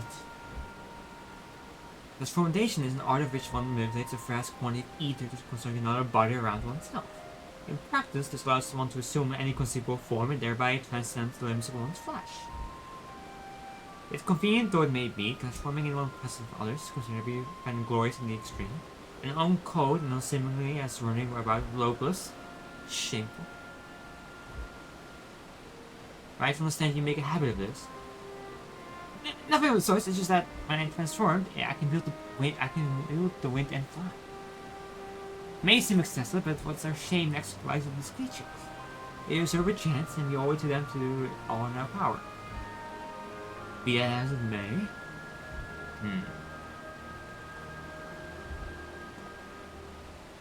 Yes, I believe I have a solution. Itself, may I tell you to move that cherubis away from its fellow?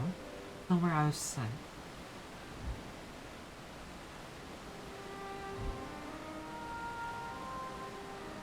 Meanwhile, that's less of you to help me prepare it.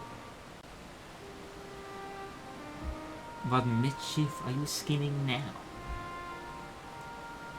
No mischief, I assure you. I would spare you the need of the support to your cause for the hermits committed an indiscretion. So have a little faith and run along.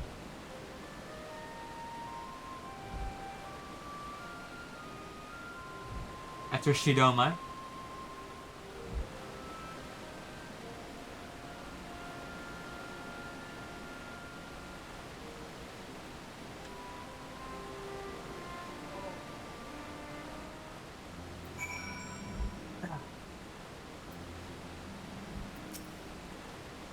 Amonsak outside. Good.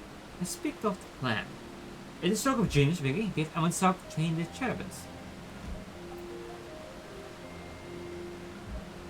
Aside from being able to fly on the transformer, he can immediately see ether current. With his adept spellcraft, he can also employ suitable winged magics to guide the creature. While he is indeed capable of all you described, it's not his duty. I'm loath to trouble him with it. Don't be, as I mentioned, it will also be for his own sake. Is that settled? Let's begin at once. you to us. I want you to go to Emmet Silk, tell him that you have a faith grant. You go with this client incorporated for it, but you mustn't be discouraged. But our friend trick is to be unflaggingly persistent. Off you go now. You go now. Where did his ass? Oh my god, why is he so far?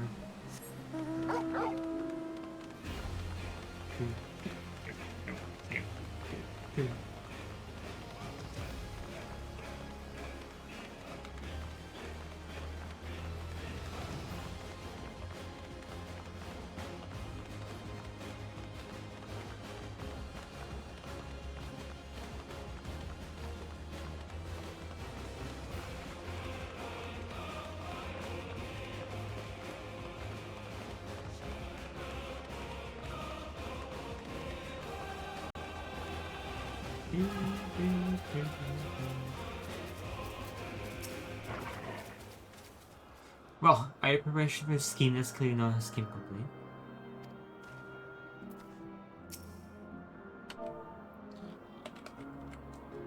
I have a favor to ask. Oh, no, I don't. I'm not lifting a finger. Ugh, I don't know what his Elodius is up to, and I want to be made to know how you refuse. If his listeners is to believe, I was just in a server.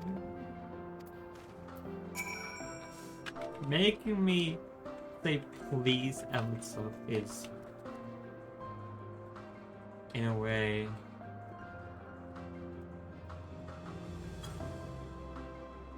humiliating. No, no, no. You are not foisting this nonsense on me. I'm given to understand you have the power to help the Charybdis, and should be quite willing to do so. And so I appeal to your better nature, most benevolent Emmet Selk. Please teach her to fly. Or else Hermes will transform. Right now. He will do it. Now, there's no need to go quite that far. Altruism is its own reward, as I'm sure he would agree. Oh, would he now? And who contrived to put me in this position, pray tell? Nothing so devious. I merely suggested a possible course of action.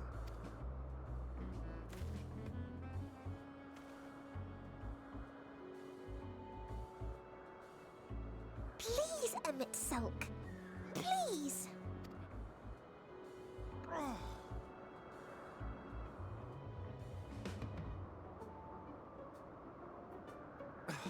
I did not come all this way to play nursemaid to your creations. I'd thank you to remember this favor and let it be the last.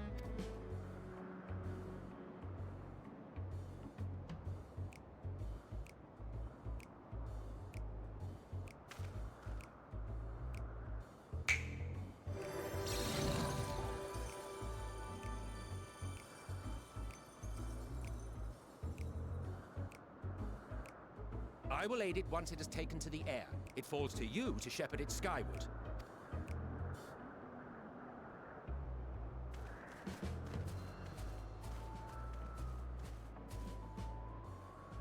Well, let's relax and enjoy the spectacle, shall we?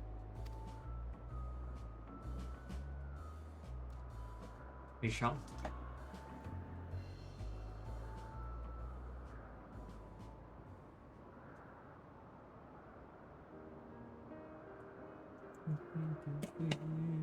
You were wondering why Emmet Selk joined the convocation. Truth be told, he wasn't the first choice for the office. I was, on the strength of my ability to see ether. But I declined the offer.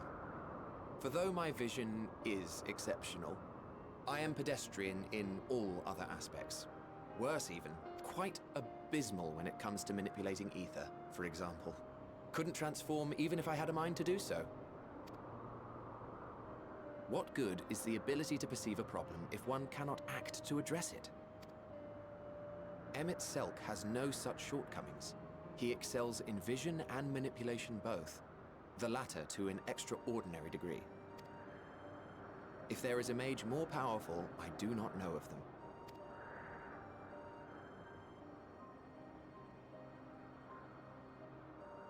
Thus did I recommend him for the office in my stead. And I wasn't the only one. Far from it. Countless others vouched for his skill and character. People the world over, to whom he had previously lent a helping hand. Oh, how surprised he was. Claimed he hadn't done anything remarkable for anyone. Modest to a fault. He deserved every bit of acclaim he received. Yet he may well have gone unappreciated were it not for a mutual friend. A singular soul who can't help but involve himself in the business of others. Where he walks, excitement is certain to follow. His antics irritate Emmett Selk to no end. But much of his grumbling stems from genuine concern. When our friend calls, he never fails to answer and lend his talents.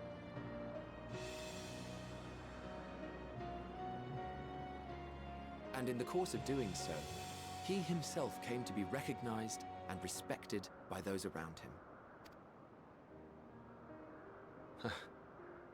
They are truly remarkable individuals, and I'm proud to call them friends. To help them realize their dreams. This will be my greatest contribution to our world. And when they have fulfilled their respective purposes, so too shall I have fulfilled mine. And together we may return to the star. Look at me, spilling my innermost secrets. I can't seem to help it with you. I can only assume it is due to the color of your soul. I just don't understand how you can be so alike and yet so different. Well done, my pet. Well done!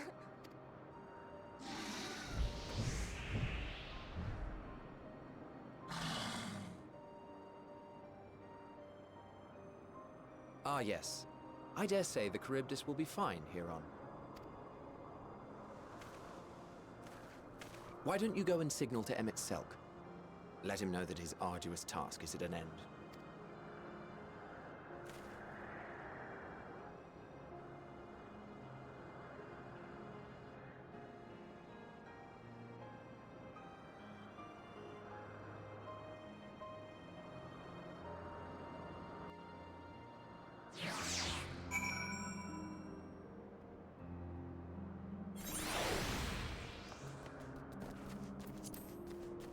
Oh, I'm so. Oh, wait.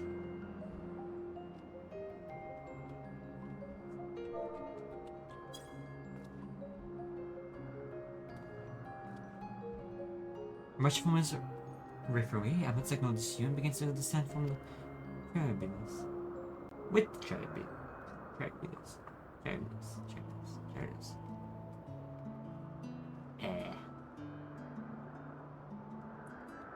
I have no words to express my gratitude. Thanks to you, the Charybdis has learned to fly.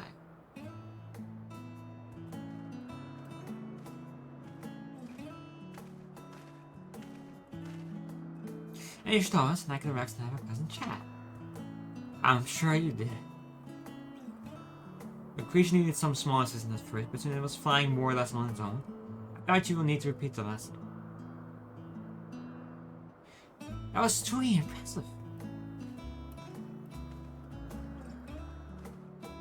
I've witnessed all from afar. The Japanese flies. Indeed, for this we have proven that even a creature with skewed etheric brain is capable of flight. If we can help us achieve this, the Japanese is a herd animal. They may well aid their struggling kin in like fashion in, and when the need arrives. Keeping this in mind, I bet you continue observing them. If that is what you want.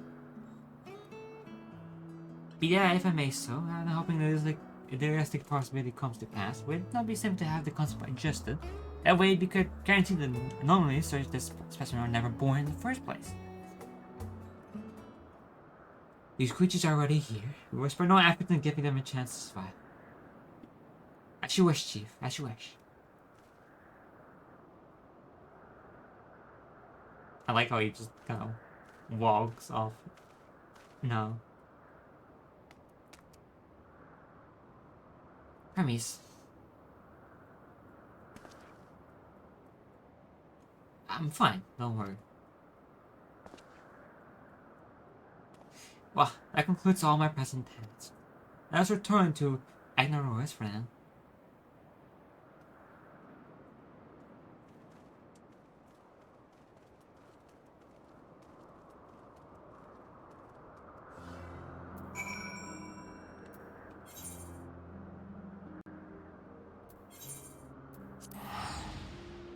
I teleport because I'm lazy.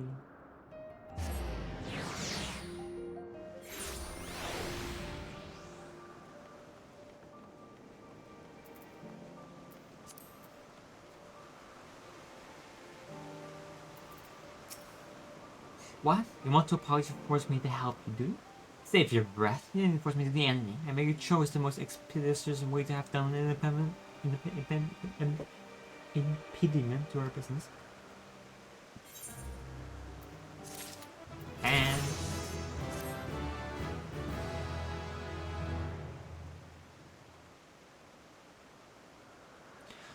tell me, Stas, in the course of watching me, I feel an awe of value.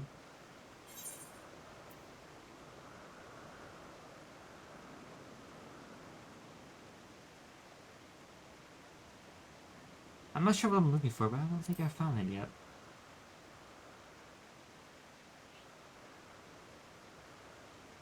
I find my work very more interesting, nevertheless, I'm still indebted to you for keeping Meteon company. It's odd that might do, you need but to ask.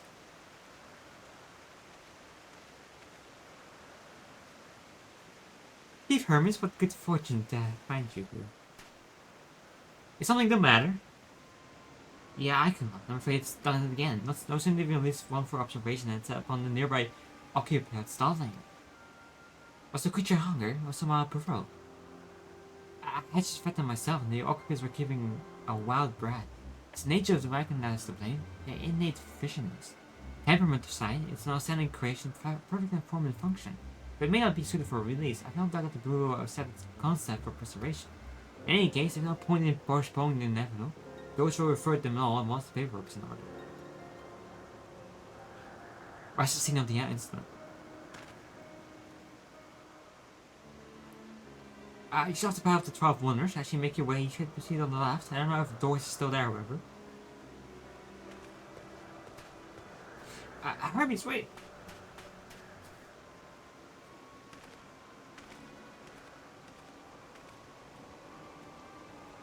If this is part of his work, now with observe. We follow.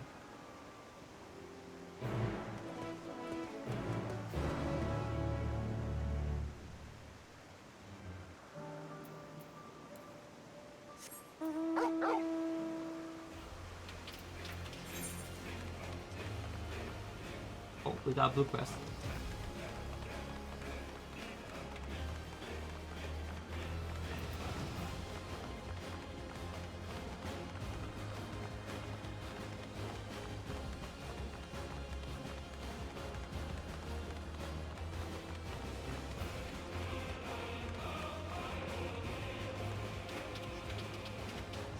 Look at that thing.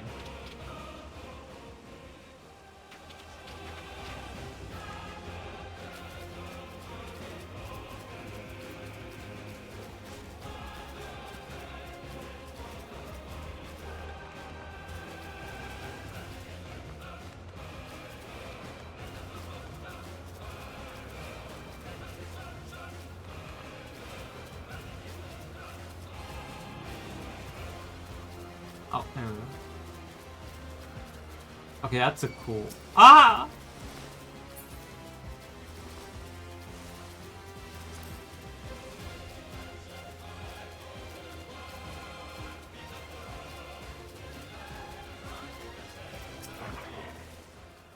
Their estimation and points are unmistakable, and Lycan was indeed responsible.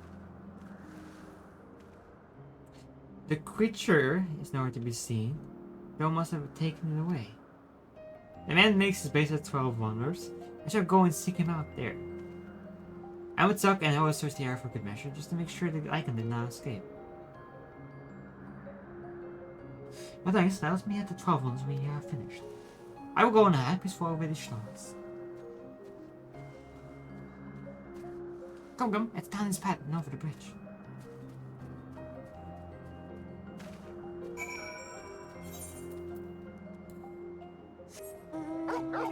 Bridge.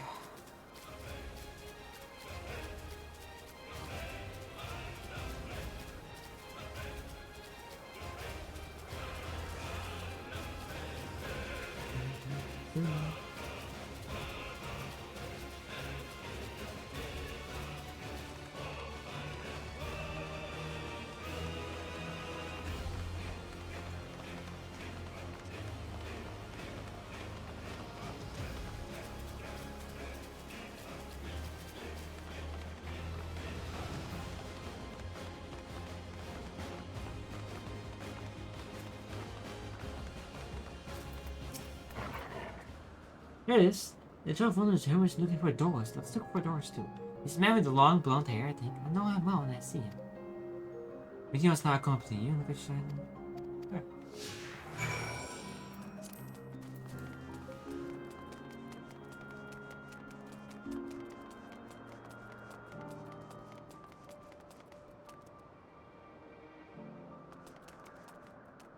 Dark hair.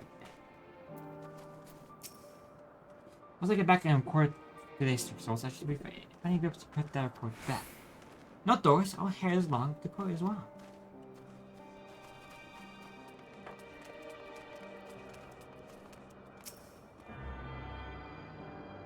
Okay, it's there, but I wanna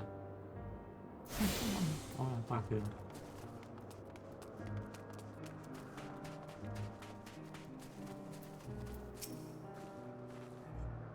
If you're new to you, I'm gonna assume you're on errand for Hermes. What can I do for you? Sorry, wrong person. Looking for doors. Ah, I see. We do have a similar hair. People have often mistake us from afar. I'll hope you'll find him soon. Okay, now we go.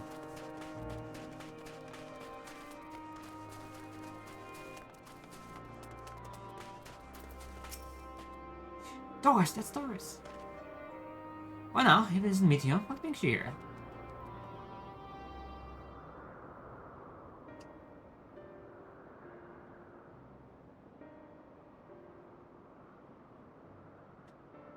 Ah, I thought I heard familiar voices.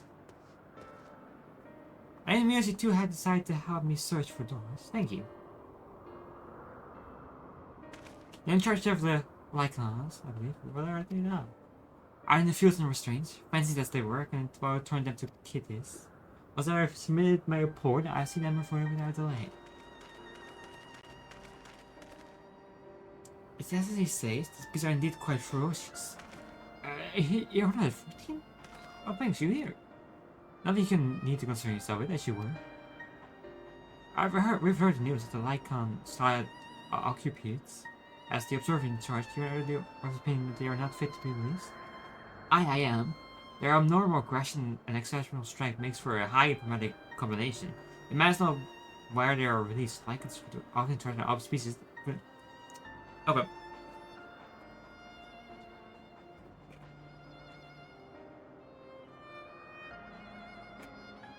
Lyca ones would threaten other species and upset the natural order. Could it be that the specimens so observed are an outlier? I don't like it. We've created a good many of them, all exhibit the same tendencies.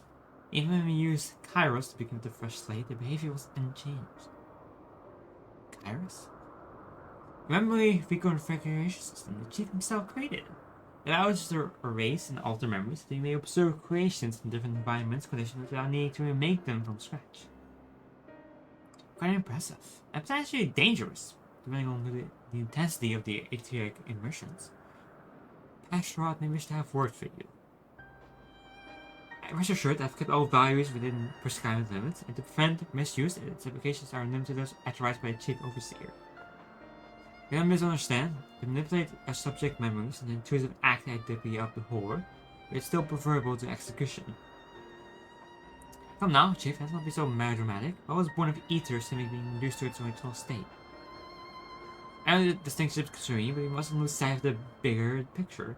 Making rational choice for the sake of a more progressive start. If a creation cannot be properly studied, even the 8 of Carlos, we can make it. If a creation is deemed detrimental existence, you'll make it. It's all for the great good, and no one questions the necessity of such routine processes. I understand these things, I do. I would never think to unleash a clear and undeniable threat into the world.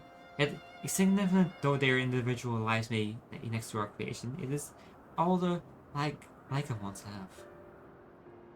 Before we seal our fate, we owe it to these beings to exhaust all options, to ensure that nothing has been overlooked.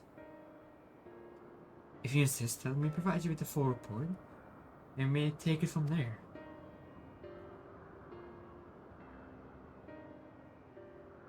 Would it be possible for us to attend the discussion? The amulet sect may better carry out its duties.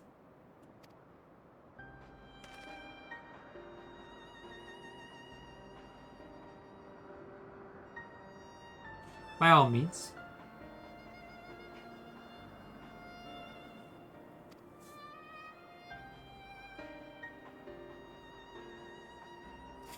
I show them to the meeting room.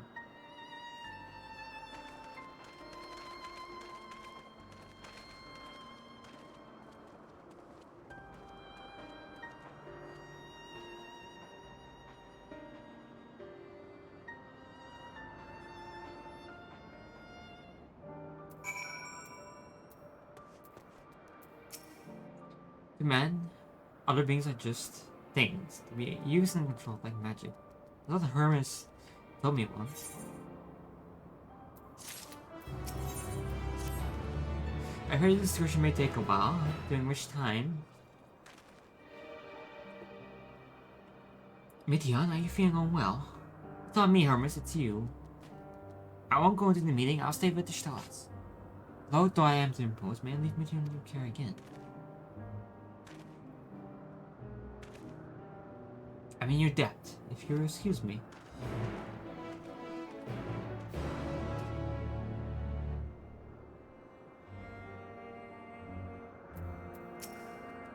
Can you help me with something, Ishtar? The meeting will make Hermes sad and want to cheer him up with a flower.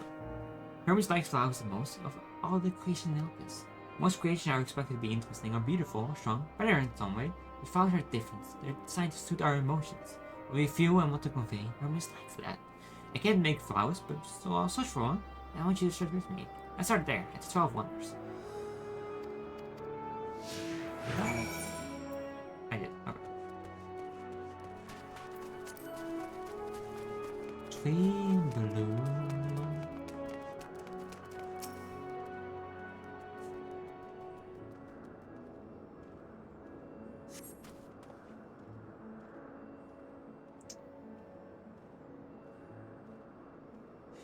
Vibrant purple flowers bigger than your hands adorned.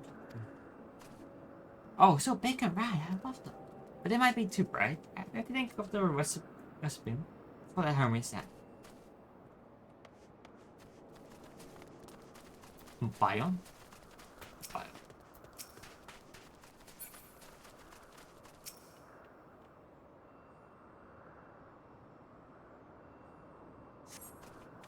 A tall sunny tree rises before me. We crane your neck to look for flowers. No flowers. If there were apples, we could have covered them in syrup. That has aside now. Don't worry, we won't wander all.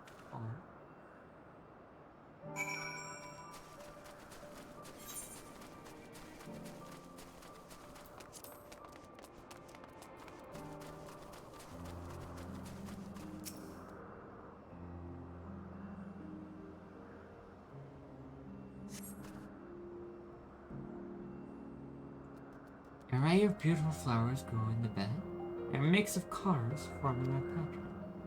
This would be better for Hermes, but they're hatched in. It means you shouldn't touch them, either under observation or poisonous. Any other place should be fine though, let's keep moving.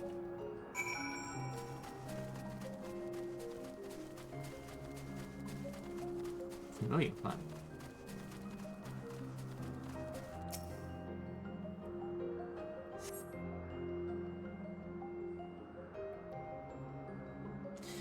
Set on a tall, thin stalk, the obvious shaped flower is mesmerizing its own delusion.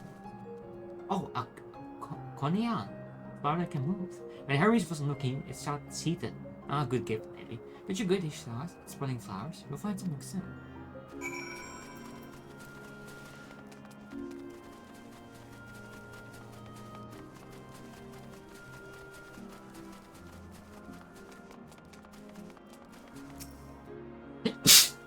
Oh my god.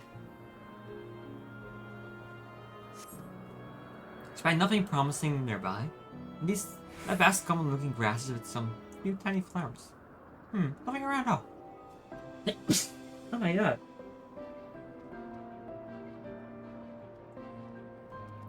Ah! Over there, Stola. Someone's big. Huge.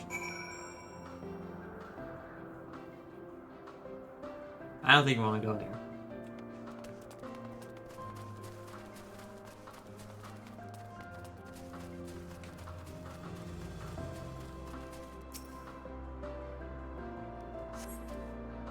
A terrible stench reminiscent of some old boots pervades the air. Without a doubt, the culprit is the more boy-like creature before you. It's Adonis. The things on the around smell looks like petals, but the flowers are the orbs on its hat. When everything expected it, it's followed him out. He didn't leave his room for days. What do you think, Eustace? Would you like it? It's probably not the good sort of memory. So not this one either. Finding a good flower, it's harder than I thought. I'm sorry, Ishtar, but we could search a little more, maybe as far as the fruits over there. I'll pick something after that, I promise.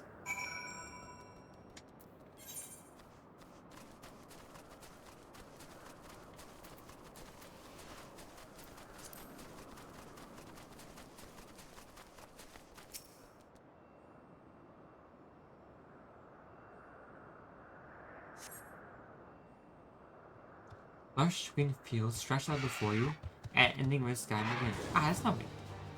Really? Get that. Oh.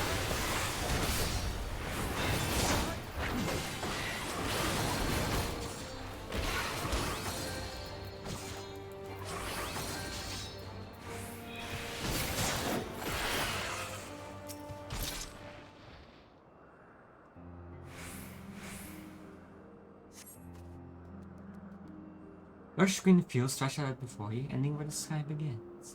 Ah, there's nothing. The shiny thing over there, what could it be?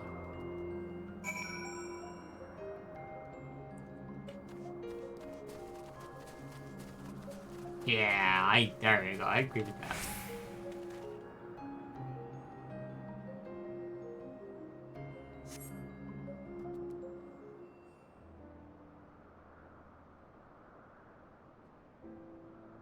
Oh, elpis flowers, they're here too.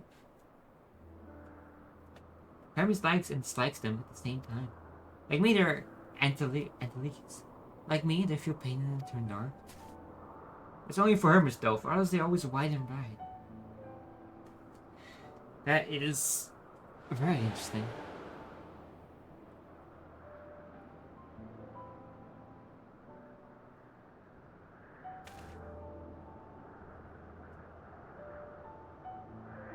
Truly, the flowers darken your home?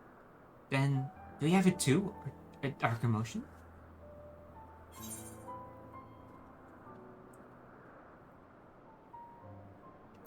I've known the pain and sorrow of loss.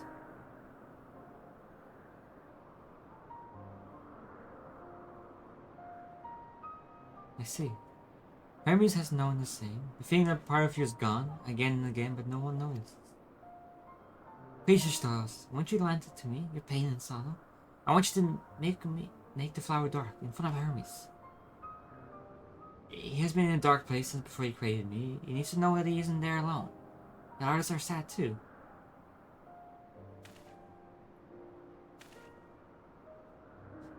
Truly? You'll do it?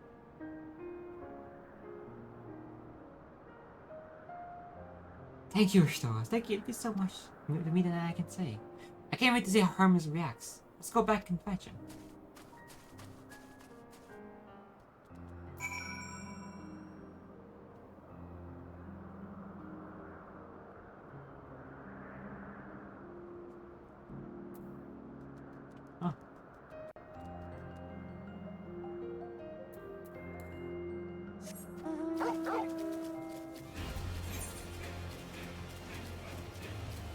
Another blooper?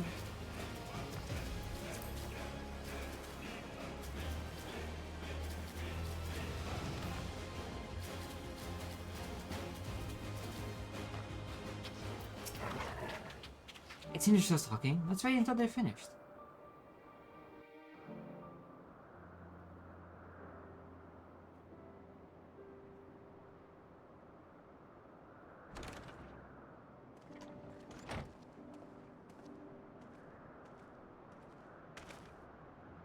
Hermes!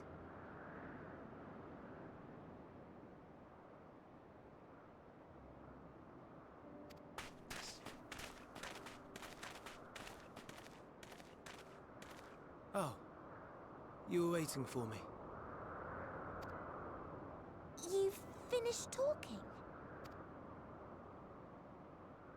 Yes, we've come to a decision.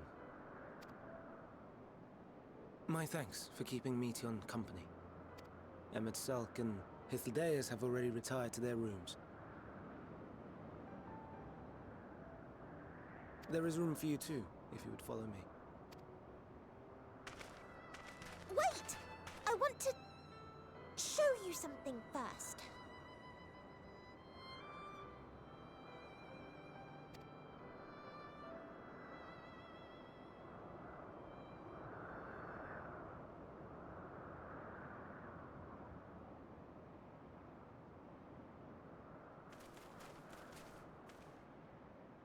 Elpis flowers? Go on.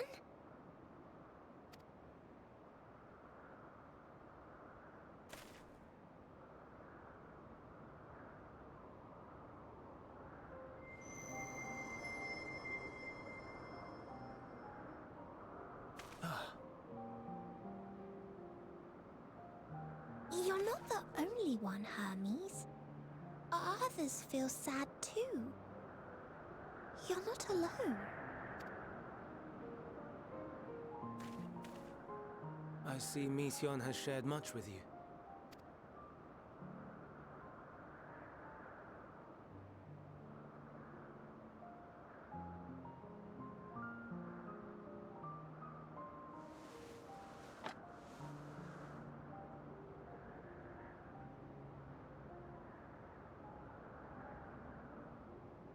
May we talk a moment? Sure.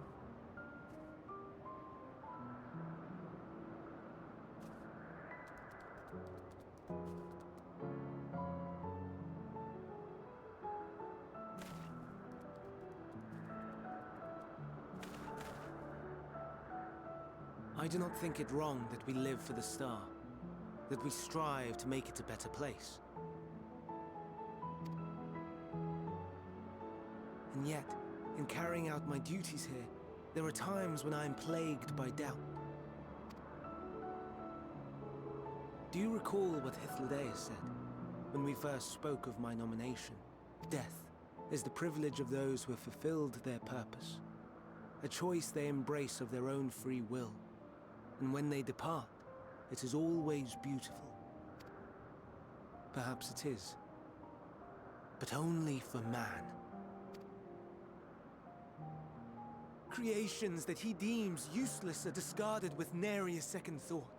Some scarcely born into the world, afforded a handful of breaths before life and potential are abruptly extinguished. We make an effort to spare them the pain. But they sense what awaits. Rage and anguish and cower and fear. And it is not beautiful.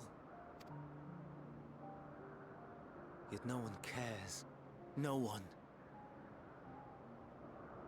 So fixated are we upon the duty that we do not pause to question the method. Pain and suffering, confusion and despair, writ plain in the eyes of those poor creatures. Yet no one sees. We turn a blind eye and carry on in blissful ignorance. Nor to miss. And always, always the blossoms shine pure and white. A contradiction so blatant I could scream, want to scream. How can you all accept this aberration? Then I wonder, am I the aberration for thinking thus? And I'm filled with dread. But now I know I'm not alone. Not the only one for whom the flowers weep. I won't ask what you thought as you kneeled beside the elpis, or if you only did it at Meteon's insistence. Nevertheless, I thank you. To know that you too have experienced suffering is a comfort.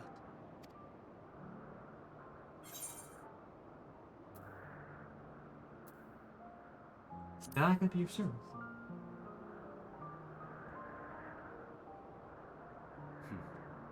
To so willingly lend an ear to ease my burden, you are a strange one.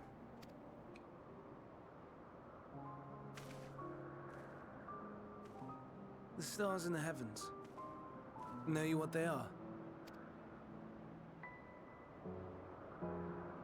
Though it is too far to tell, each glittering light could be a world not unlike Aetheris. A world filled with life. So many stars, so many lives. For us, there may be no higher purpose than to live for our world. But what of the other living beings out there? What is it that gives their lives meaning? That drives them day after day after day?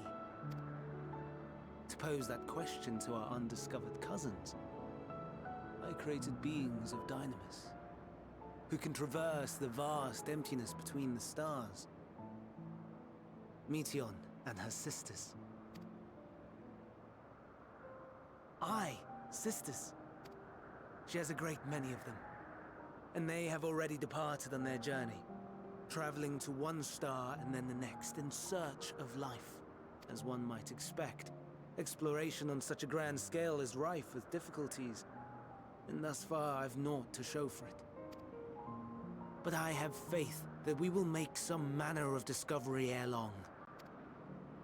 And when we do, I should be glad to share our findings with you, in gratitude for your kindness. It's getting rather late. We had best find our beds. It would not do for both of us to be sleep-deprived on the morrow. Come, Meteon. Let us head back. All right!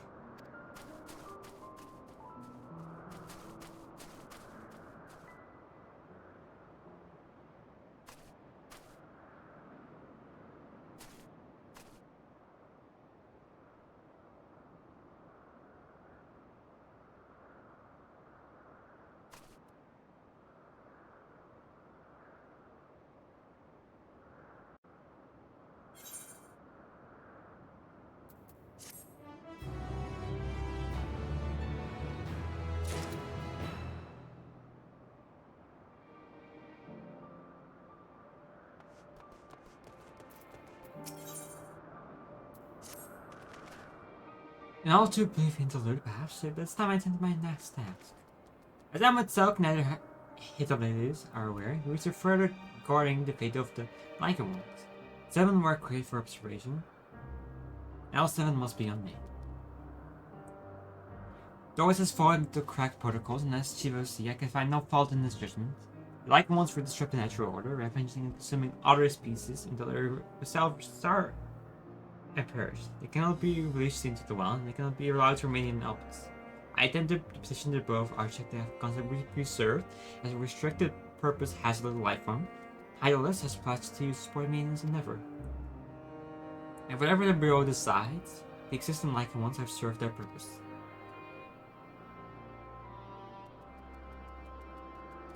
Doris has already isolated the creatures and is preparing to carry out the necessary measures. I will join him forthwith. It's my duty to witness the conclusion to this city. If you are resolved, then you have put to accompany you. Of course, let us be off then. We return to the main now.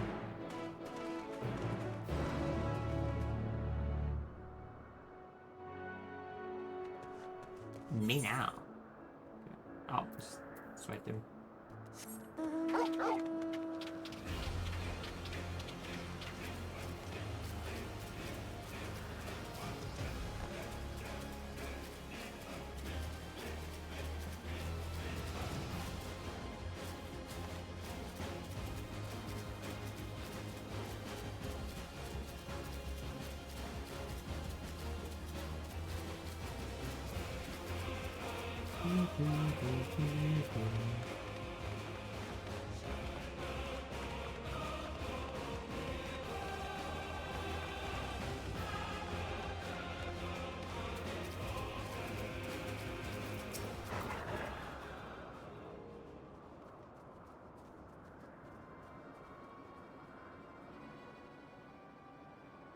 Doris, are you hurt? What happened to you? It caught me off guard. I had them bound with ethereal shackles, but they became frenzied and more so than usual. I broke free. I was able to stop four, the others three escaped.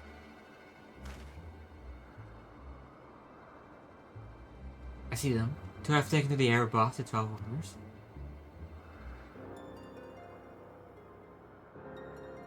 The last one's up ahead, lurking in the fields. You and your stars handle that one. The pair in the sky, you can leave to me. This is how it must end, and so be it. Our random access to the helmet suck, and needed though it is.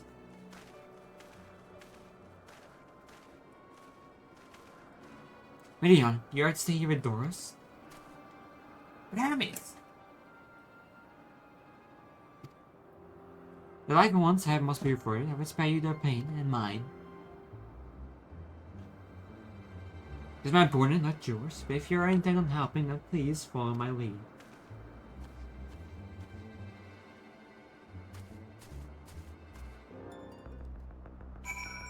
Here, nothing.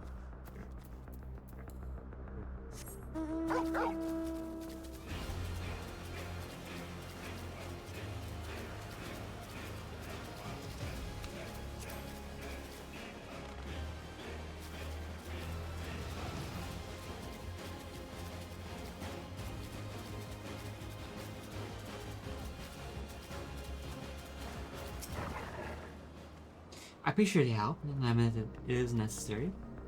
The area is our quarry, within striking distance at present, but it feels threatened, and they will flee beyond our reach. Here's my plan. You approach slowly, in full view, and draw the Lycon's attention. Now I warn you, these abilities are as fairy as a temperament. When it spots you, it will unleash orbs of flame. If for now, any may actually are more than equal to the task, withstand the onslaught for a few brief moments, and it will give me time to catch the numbers. Ready? Now let's begin. So, oh.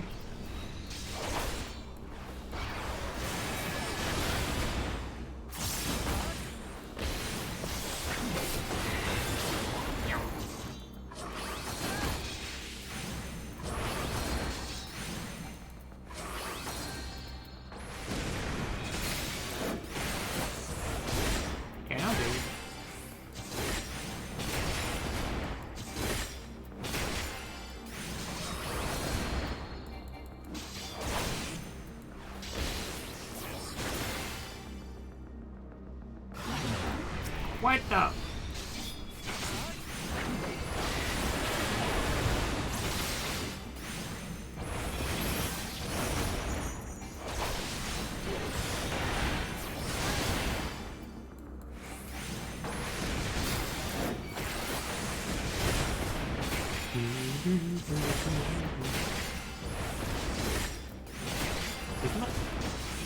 The music is kind of off. It's like no combat music.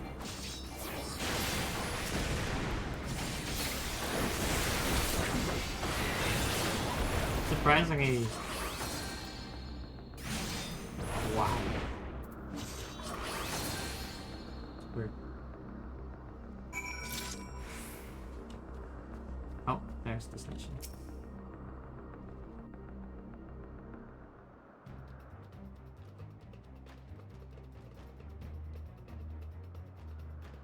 Now.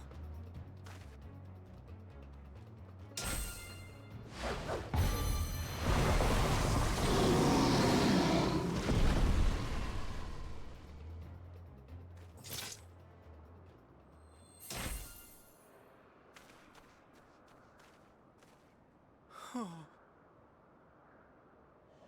Forgive me.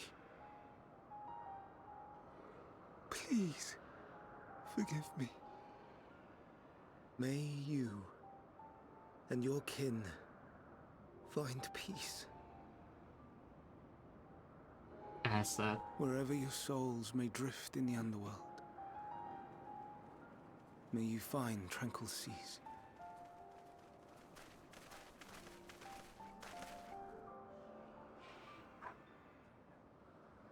Be not forgotten, in concept endure, to reclaim form and one day live again.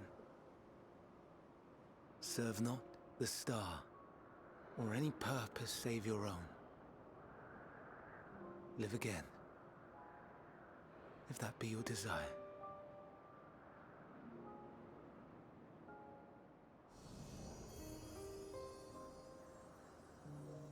Hate, if that be your want. You're worthy. But leave your suffering behind. Lay down your burdens, be born anew. Fly high, fly free.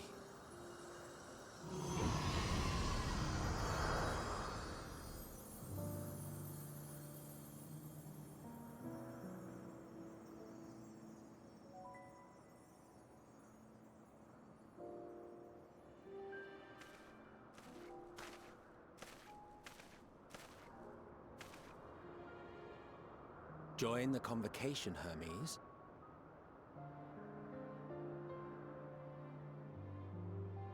You do not belong here. Leave to replace another. To be replaced. It changes nothing. Tell me, do you think it right that we sacrifice all these lives for the sake of the star? And when the star has reached perfection, what then?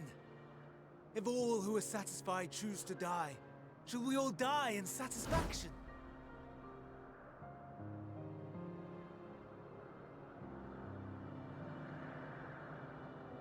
I do not know. Were I to take up the seat of Fandaniel, it would be tantamount to approving my predecessor's death. I do not know if it is right. And to be torn by such thoughts, I do not know if I am fit to represent mankind. Hermes! Please don't be angry. It hurts so.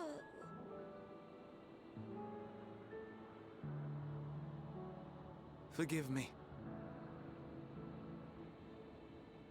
If you would still consider me in spite of everything, I beg some time to gather my thoughts. Meanwhile, Hythlodaeus, I fear I must trouble you to attend to the others. 'Tis no trouble at all. Take as long as you require.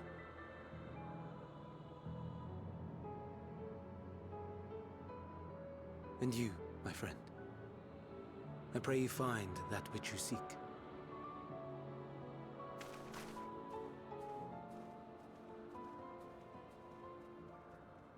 I expect we have some few matters to discuss. Shall we return to the 12 Wonders for a time? Aye.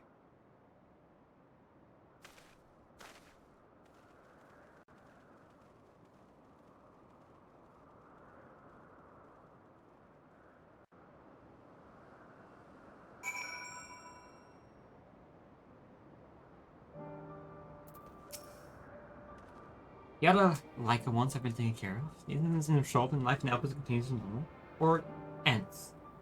As the case may be. Rationally speaking, I understand Hermes' argument. No matter how well it deserves the last, there is a pang of sentiment when a colleague leaves us. Yet never has the project caused me such grief as Hermes appears to feel. What must be like to experience such torment? Right now, if there's anything you would like to visit before we leave, I should be glad to show you the way. Hermes has not yet outright refused a position of the convocation, maybe postponed the decision. As such, I may as well resume my assessment. If we can accompany him, then I will content myself with questioning his colleagues. Ever the pragmatist, and allow me to remain your humble guide.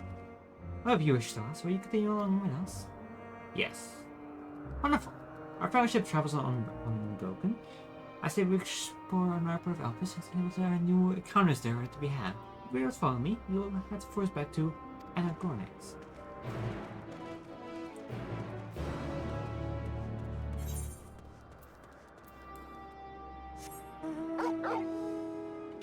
Okay, fire the road.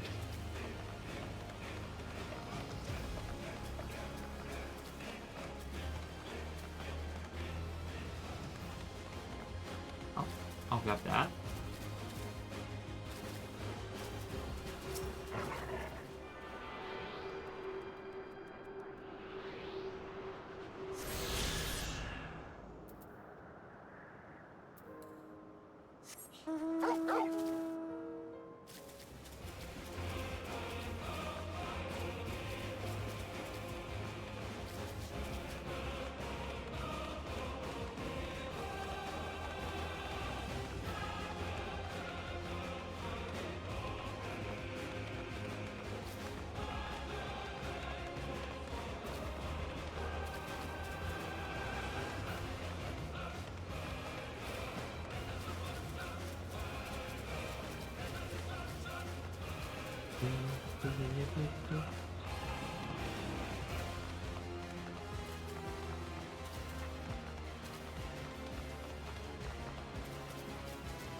From here, we follow the path northwards to northern Neons, where you will find one of the new, which preceded travelable no islands of elpis. First time travel must be accompanied by someone with the quest of Premium Shire, or if you've been granted, you only need to use the device together once, and henceforth you will have to leave. You will have to leave to use it freely. Shall we?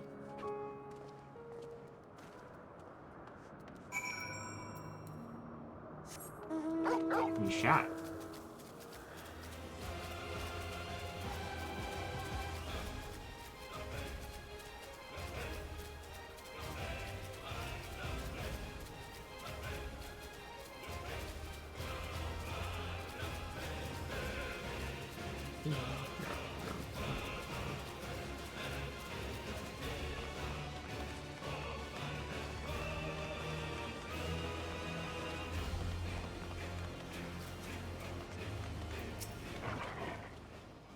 Alright, here we are. Notorious, Notorian. Now this will take us to Camail's Steel Rust in the Island. There's it right there, looming large of rust. Step this way and you can soon admire it if you want.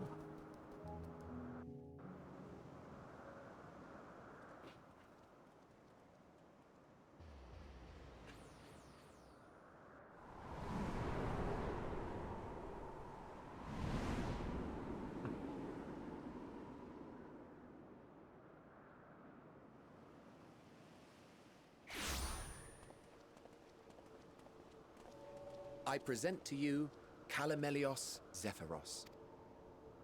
Here you will find a number of testing facilities, as well as the observation hub of Poiton Oikos. Right then. Let's begin by... Dark. Well, well. An Arraius. How delightful.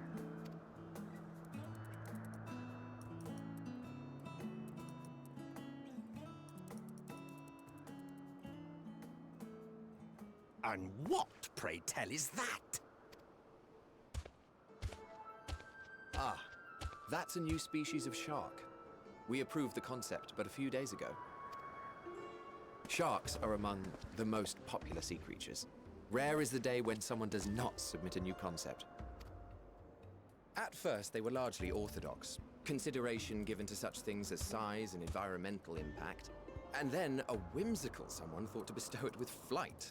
Another, superior intelligence. And then the floodgates burst. Concepts with multiple heads, or arms and legs, and so on and so forth. It was getting absurd. A part of me wanted to tell them to go away and find something else to create, but in the end I couldn't deny their passion. And here we are.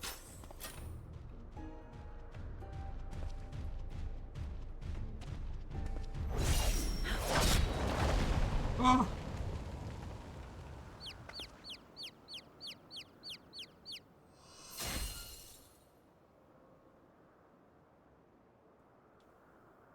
That was too close. Are you unharmed? That's too close. Are you hurt? Yeah.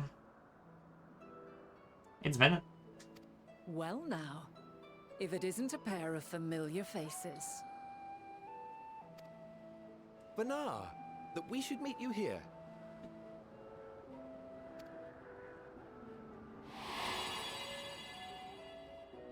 Yeah.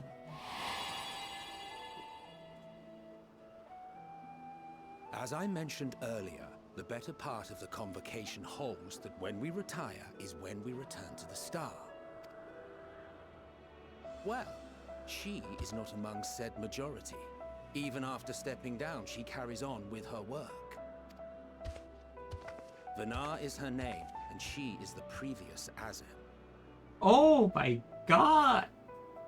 Why did I not remember that? That's actually crazy. That's crazy information.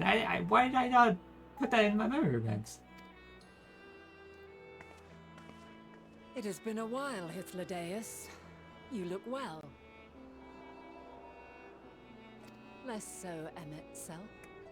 I dare say the lines upon your brow have both deepened and doubled in number. Just A shame for one so young. You must make an effort to frown less often.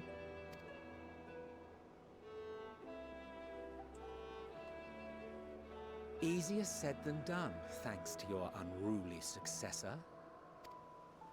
How is he, if I may ask? Incorrigible as ever. Rushed headlong into a volcano on the brink of eruption just the other day. I should be glad to share the tale in its entirety later, if you're so inclined. Huh, you know I am. Now then, you are?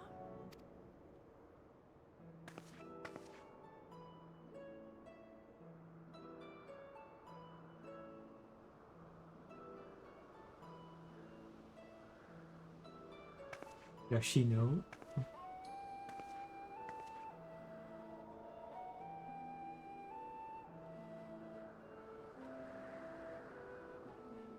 I say, have you perchance come from the future? I'll be fumbling. I do not believe we have ever met, yet I sense my magic upon you. Therefore, if I wove the enchantment, I could only have done so at a later point in time. He's smart. What manner of magic is this, if I may ask? A traveler's ward, of course.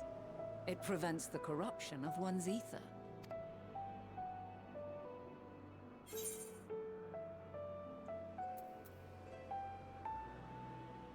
It's all how I like the best in life.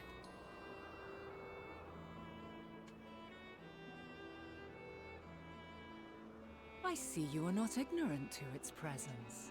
And while there are many protective spells, the one you bear is unmistakably mine.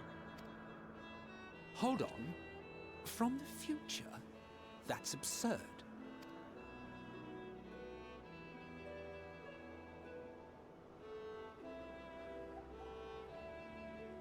What is it? Are you unable to speak of the matter? Basically. The reality to which you must return exists as a result of the final days. You cannot reshape the past to undo the tragedies of the present.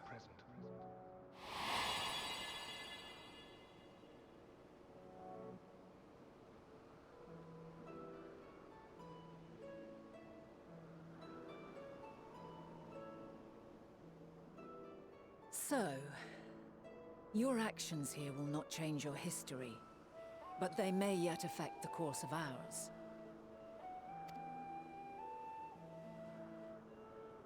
How very exciting! I'm quite fond of delving into the unknown, and there's naught more unknown than the future. True. Until a moment finally arrives, we cannot know for certain what will come to pass, regardless of our supposed foreknowledge, so you needn't worry for us. More importantly, that you should go to such great lengths as to travel unto the past bespeaks the gravity of your quest. Will you not reveal it to us? Mayhap we can be of aid to your cause.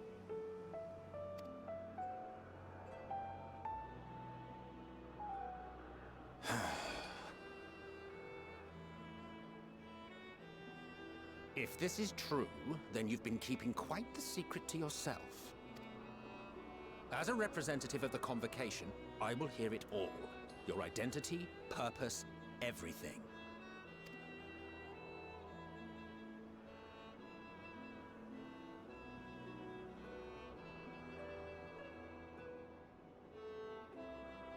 Why don't we move to a place more conducive to calm conversation? That sounds I've been good. working here for some days now at an old friend's behest. If it is agreeable, we may make use of my accommodation at Poiton Oikos.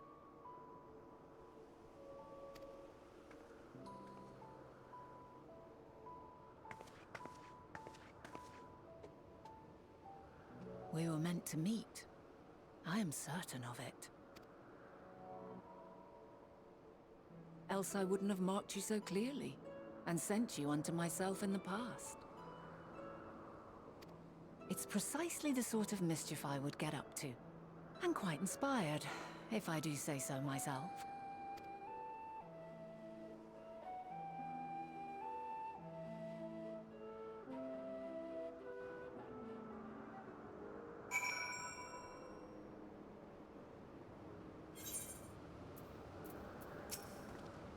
My apologies, before we move along, a colleague tasked me with a matter which I rather not leave unsolved.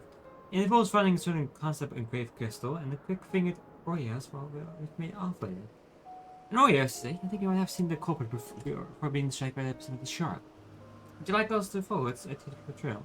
I would, of course, do only to the Orias, to simply that it hasn't dropped stashed away the crystal you seek. Please, even that much would be enormously helpful. While you are hunting down the chief, I can follow behind and scout the forest floor just in case. Could I ask you to join the search? I would appreciate another pair of eyes to cover the land to the west of here.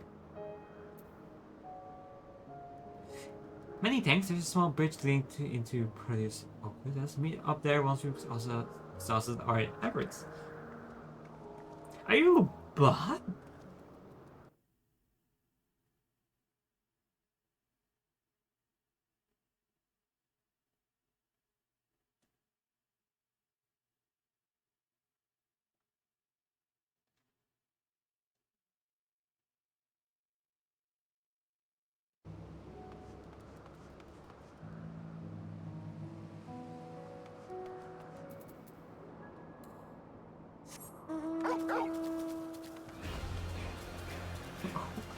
Would name a bot Joseph Joestar?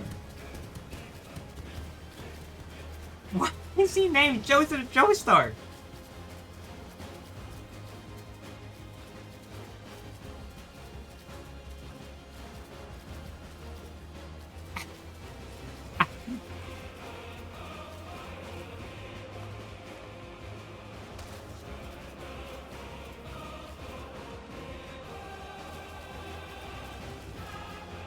Best drinking bot name I've ever seen. Yeah, exactly. Usually it's just like a random name with like a bunch of like numbers behind it. But like that is this is Joseph Joestar right there. Oh my god. I'm so sorry. I have to ban Joseph Joestar.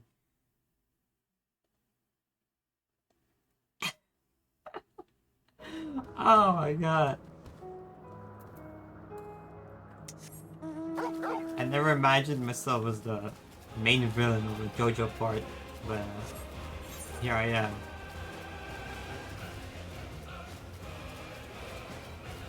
Such an unfortunate event to be had. Kono idiota!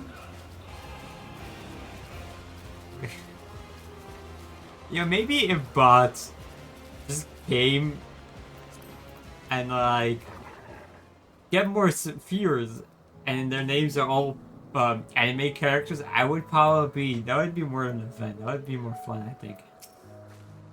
Maybe bots are going into the right direction. Our last researcher returns. I'm afraid that Royce no longer had the crystal, nor was able to find Polyton's way. I don't suppose you find any better. I got the crystal. The crystal? Well done. Wonderful. Now I can focus on it without that missing concept nagging at my mind. Have you always had a knack for finding it? I've been asked and asked to do things. Oh, you too? Some of us seem destined to always be searching for ourselves and the others. Long ago, when I held the seat of Azem, I was forever tracking back and forth across the stars in search of answers to people's problems. Naturally, the need for such journeys as a lesson was terrible since I entrusted the position to my whimsical successor. And I'm so eager to come running should an old acquaintance or new interest require my personal attention. That's what brings me to elpis. In fact, many times have my presence been requested, my opinion is sought concerning the habitat of this or that creation. Agreeing to help locate the missing crystals in my destruction, which now promises to become a major revelation. How strange and wonderful is the It is the way one thing leads to another, wouldn't you agree?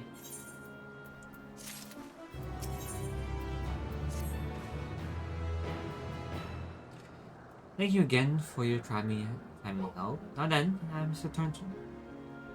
It's time I return to the stolen property. If you would go on ahead to my accommodation, I would join you as soon as I have attended to the task. Follow the path straight to the building at the top of the flow. I have the entire place to myself, so I can speak without fear of being disturbed or overheard.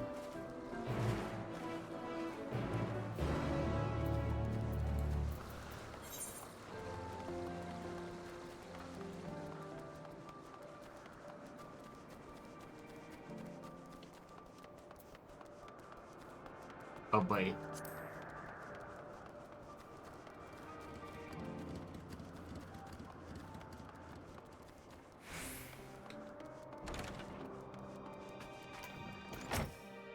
Probably a temporary abode. Please make sure at home while I put on speed.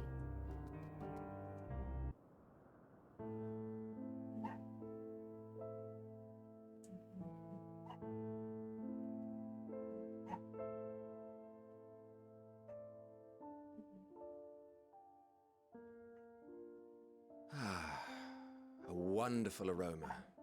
I feel more relaxed already. Would that I had sweetmeats to offer, but I travel light out of habit. There's plenty of hot water though, so please have as much tea as you like. Now then, will you tell us your tale? Look at those bright blue eyes.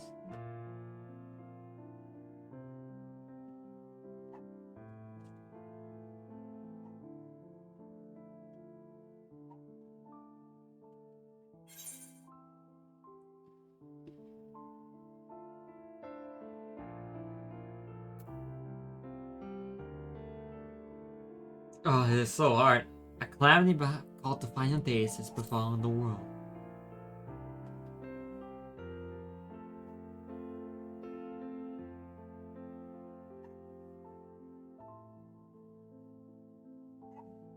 Why don't you start from the beginning?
Preposterous. Utterly preposterous. While not the words I would have chosen, I too have my doubts.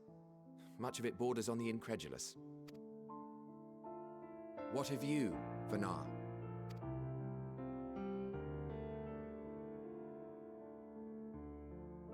Not knowing the precise details of the first final days, it is difficult to determine the veracity of the tale.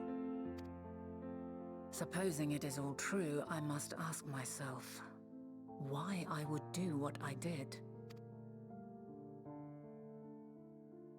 Why would I feel I had no recourse but to oppose the 14 and create this Hydaelyn? Circumstances change, of course, but it would not have been an easy decision regardless. No, there must have been a reason. One compelling enough to force me to take such drastic measures. Then there is the elpis flower, which I said would serve as a guide.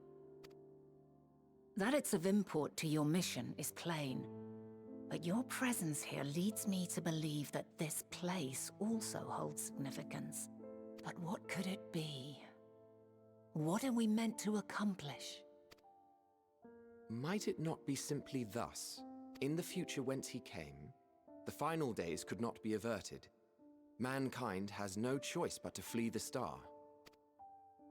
By alerting us to that eventuality, perhaps you wish to pave the way for other futures. Theoretically speaking, it is a possibility. Yet if that were my primary objective, I see no reason to guide our friend to Elpis specifically. The capital and Amarot, or even my own home would be more logical destinations.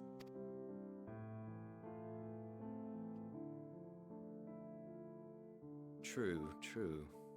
I note also that Hydaelyn did not specify a point in time to which he must return. By this, it may be inferred that it was not critical that we should meet. Alternately, she had reason to believe that our paths would converge, coincidental though it may seem. This is quite a puzzle, and we do not have all the pieces. Hardly any, but we do have one immutable fact. If the final days are indeed as described, they will bring death to all that I hold dear. Yet despite being afforded long years of preparation, the only provisions I could make were for flight. Nay, my first and foremost endeavor would be to find a way to forestall the coming doom. Given that even the 14 failed, mayhap you deemed it impossible. Nothing is impossible. This I have always believed. And if Hydaelyn is indeed me, she would believe the same.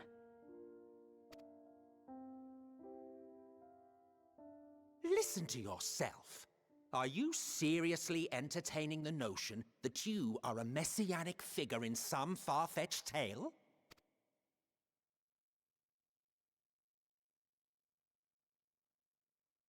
Well, I will not. I refuse to accept that our world could be undone by some unforeseen calamity. I also take offense to my portrayal as a megalomaniacal madman.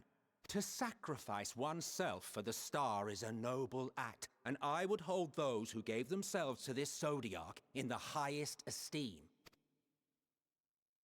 Yet, you claim I recreated Amarot and populated it with phantoms of our people? A bizarre indulgence that would be insulting to their memory. Worse still, I even invited you there. Literally invited my own downfall. Why would I do something so idiotic and inexplicable?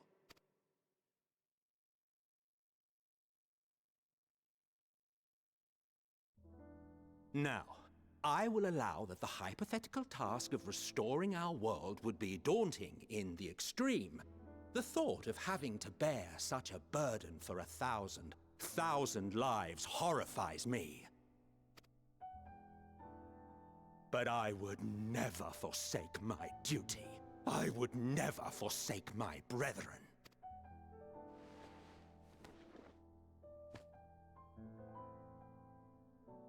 You do not know me. I've had my fill of your fiction. I will return to my duty, and you will not bother me again.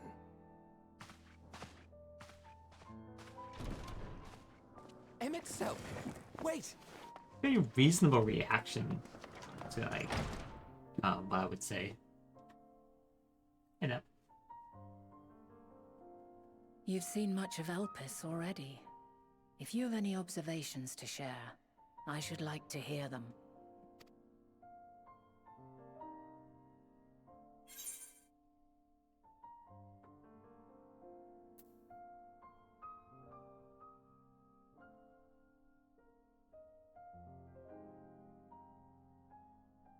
Hermes and Mithion are somehow involved.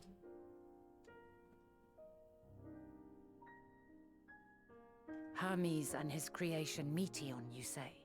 If Dynamis is the self-same energy as Akasha, as it likely seems, then those two may well be at the center of the calamity to come. This warrants further investigation. With that settled, it is time for action. The missing pieces of the puzzle are here, I'm certain of it. And when you find them, the picture my future self has painted will be complete, and you will have your answer. And suffice it to say, I will aid you in your quest.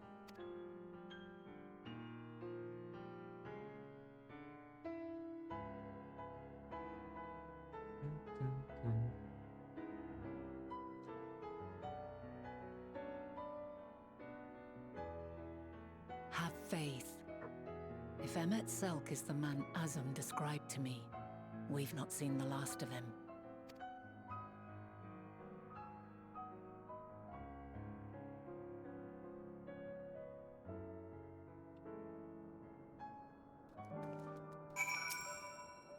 Shall we begin our investigations then? I'm acquainted with Hermes, of course, but only as a visitor received by this chief overseer Albus.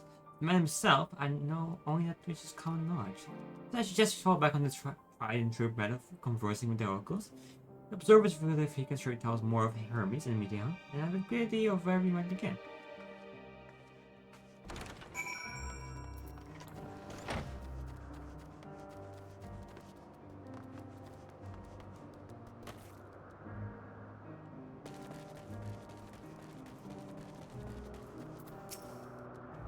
Give the woman standing in front of the yonder building. Her name is Ismana. She's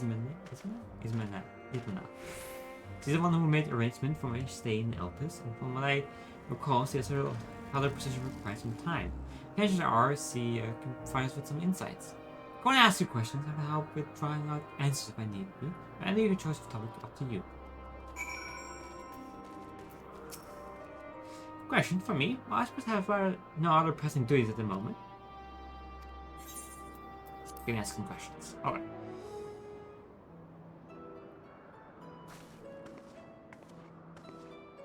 Greetings, Ismane. My friend here is desperately curious about Chief Hermes, and I was wondering if you might indulge her. Apparently, Mr. Svanna, anything be of service. What do you wish to know? What kind of person is Hermes? I can only answer from my own experience, but I describe him as a quiet man, reserved, you might say, and occasionally somewhat poor with his choice of words. His Western nature, however, does not prevent him from carrying out his duties as chief overseer. The man is a walking archive when it comes to life forms. He can discuss any species in incredible detail, and is a leading authority on concepts like the power of flight. I hope that answers your questions. Was there anything else? Do you know of Meteion's abilities? It's no secret that she's a highly unusual familiar. Of late, the chief often makes his rounds with her, like a mother hen raising her chick. I understand that she's able to read emotions and communicate directly with one's mind. Exactly how she was created with that talent, however, is a mystery to me. My apologies, I wish I could explain her nature in more depth. I have not had occasion to discuss it with Chief Hermes. Do you wish you know better? Chief may not be the most gregarious individual, but he occasionally feels as it necessary for everyone to perform the duties. I wouldn't want to intrude upon his privacy for the sake of curiosity. But if you wish to learn more about Meteion, you could try speaking with Tamios. Another exponent creature of fine concept. He had been conducting his observation on the bank of the stream, somewhere to the east. Oh, and unless you take a particular join in rambling Discord, it's just to keep your questions concise. We shall keep it in mind. Thank you for your patience and your insight. Think nothing of it. If there's aught else you need during your stay, please don't hesitate to ask. Come here, Stas. I think we have taken enough of Ismail.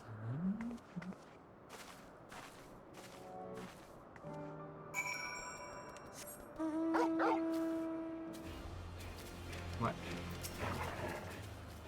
Our investigations after the defined start should win Ruby. While I'm here, I'm supposed to be split up. I should continue making inquiries with the rest of the observers. If you could track down the colleague Esmini mentioned, given how you were still at previous conversation, it's maybe you need no assistance from me. I'll ask that you watch your footing around the stream. We can meet back here once you finish speaking with the Tamios.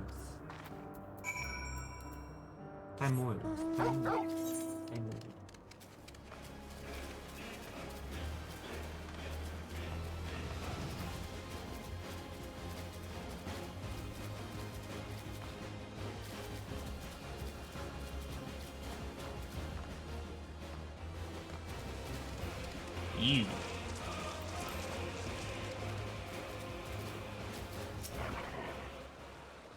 Yes, I am Timoros. Please keep your voice down. You style the birds.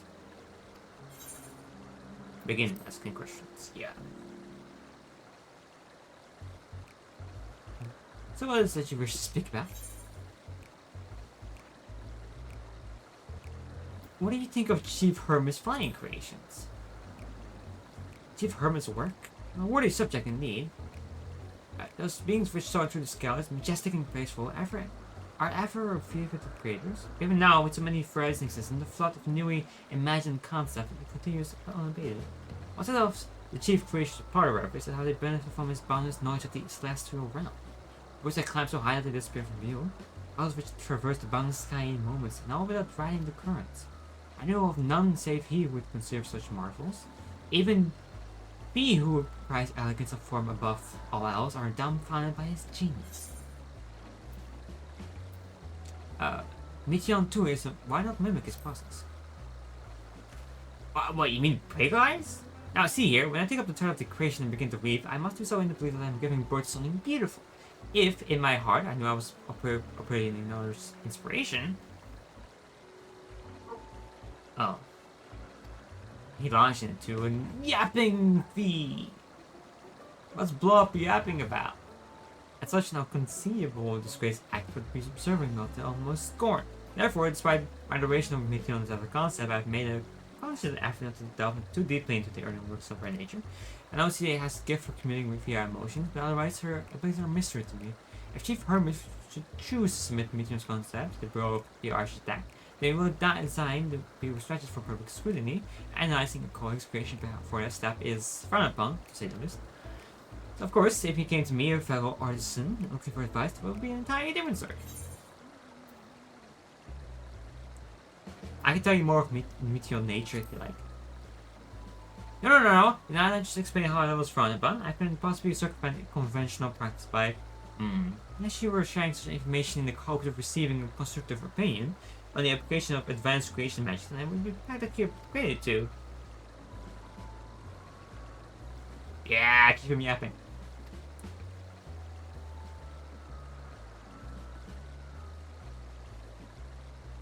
So you see, ethically I have no choice but to allow you to disclose Meteon's lesser known qualities. Thymus and elpis? Those terms do sound vaguely familiar. Was it not a flower made here in elpis which exhibited the purpose of one or the other? It must have been centuries since I last anyone speak of such things, and you know how they relate to Meteon sign? No, I don't know. Am I bringing up the subject? I thought I'd use out of my insight, but I cannot afford to nickname my dudes for the sake of idle chatter. Now, I really must return to my observation. Sure you have your own tasks to attend to. That's not very helpful.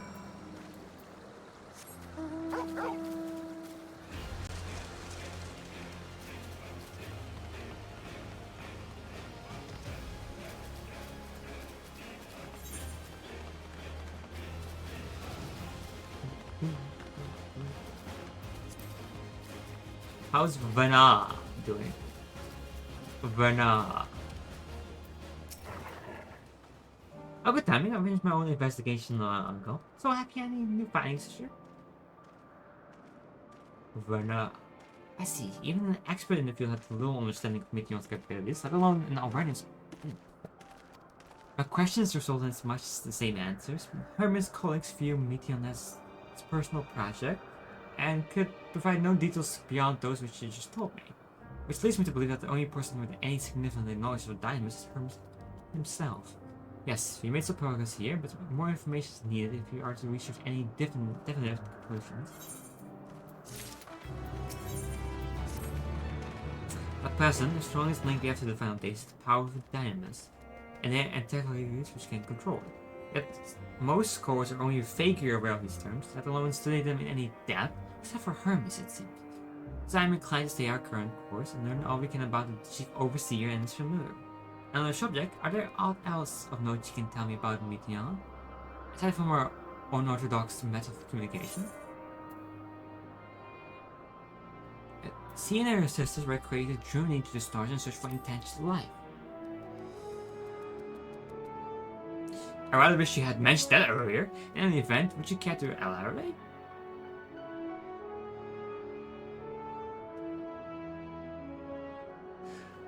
So these siblings of hers now travel to great expense in search of a deeper meaning. Thank you. To the mystery of a handmaid's unresolved, I feel you've touched upon a vital clue, one we should keep in mind as we continue. Next up, we take ourselves to Perpetuia Christiane. Not far from there, just for the path to the west.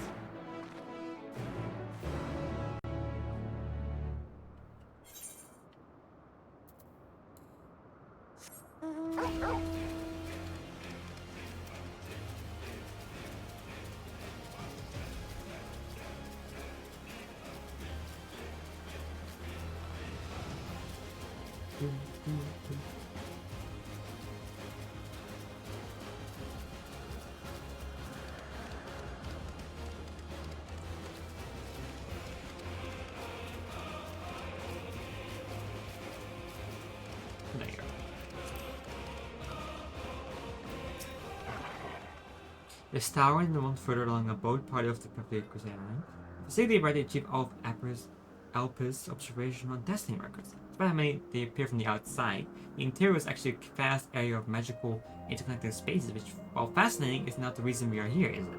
I should cut my architectural lesson short and see what those two archivists have to share. If you could find someone to speak with over at the outer tower, I should join you there or not. Okay.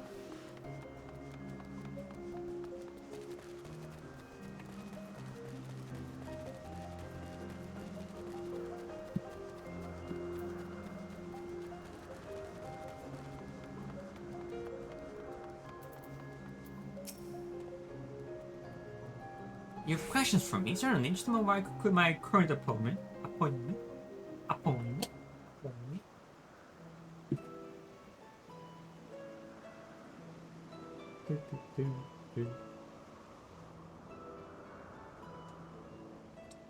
Indeed. So if you could provide a comprehensive log of those behaviors, we should have sufficient data for our official records.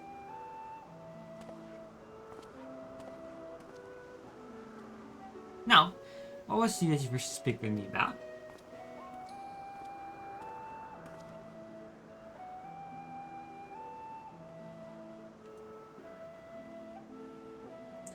The Chief Overseer Personal Research Project, and by that I assume you mean Meteon.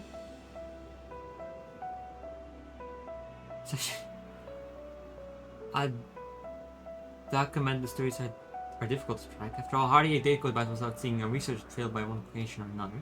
I'm afraid I cannot tell you exactly what Meteon appeared, only that he now spends much time with Chief Hermes' side. Although I do recall an interesting tale my dearest Galen shared with me.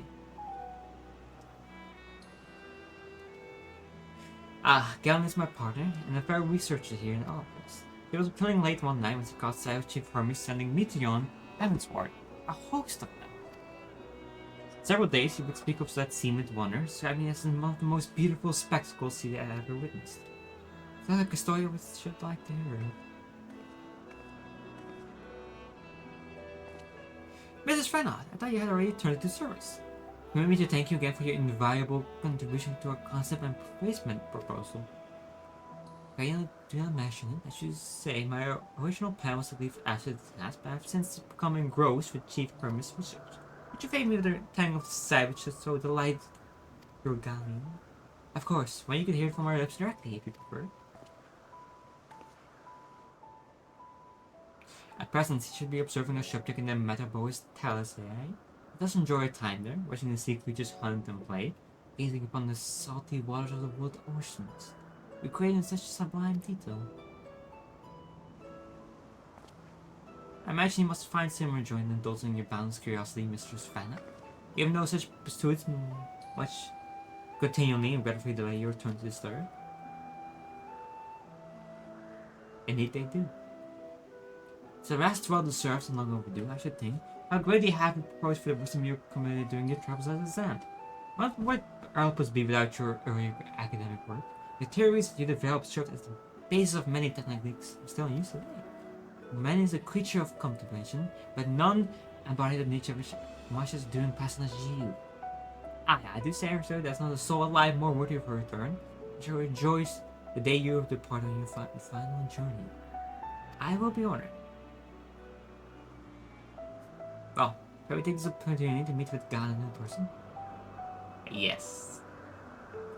Allow me to reconvene the door to the archives here. I will take you up the skyward and spare you the need to avoid hostile contact on the ground. That would be most helpful, thank you.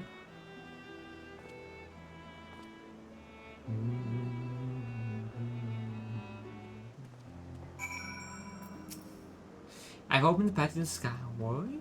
Once you pass the door, you see me walk straight across the Tribe's Tower and ask for admittance to the upper tier. Hey, Vibe. Hello. Upon arriving at the upper tier, walk straight across the skyway and you will find yourself at the entrance to Metabois Talisay. Gange will be eager to share it with you, I am sure.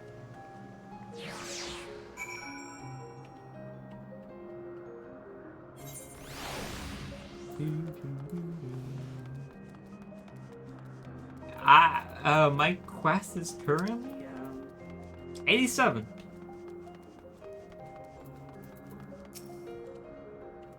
Mrs. Bernard, you're just passing through. Then allow me to prepare the pad. If you need further assistance, there's only an observer of two out on the upper stack.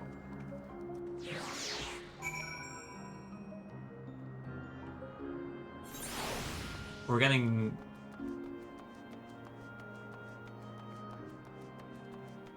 close to an interesting cutscene. I know.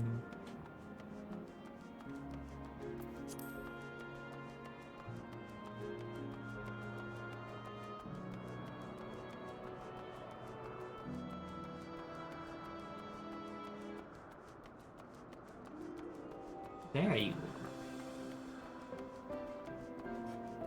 Slacking on MSQ? No, not at all. Mrs. Bennett was not to expect. We'll have prepared an official welcome.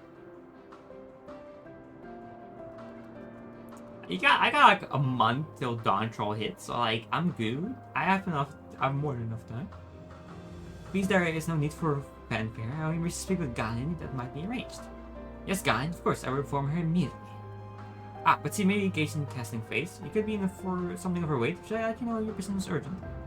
That won't be necessary. It's lovely if you will keep us occupied until she's ready to receive us.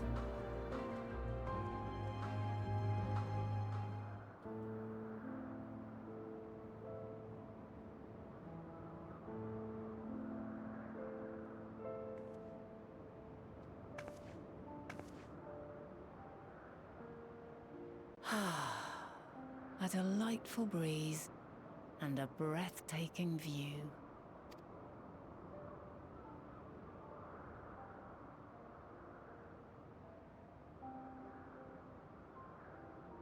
It is pretty here. What is it like in the future? Is the world still a beautiful place?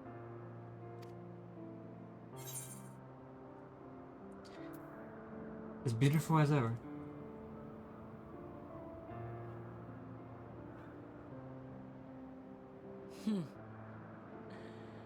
I swear I could hear the glimmer in your eyes and the adoration in your voice.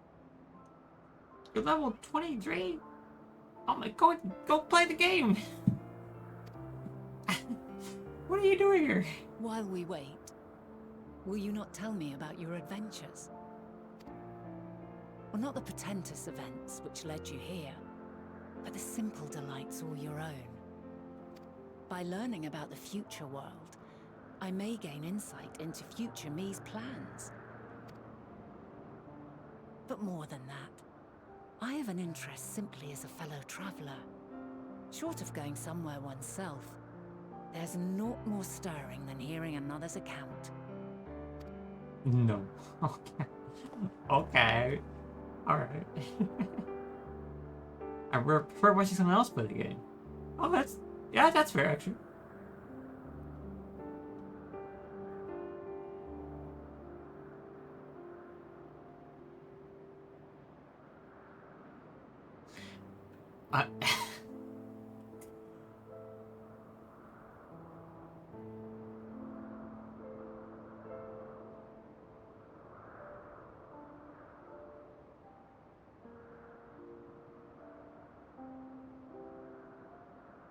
Incredible. Would that I could have been there to see it.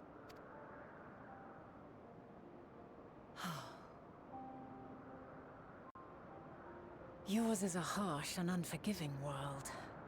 Yet in spite of this, your brethren hold fast to their virtue. To know that the light of mankind's potential still shines, even in that faraway place, it gives me heart. How familiar are you with this story?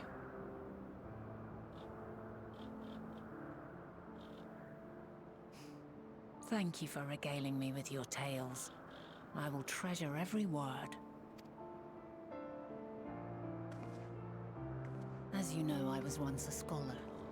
And among other things, I sought to understand the workings of the world. What exactly is ether?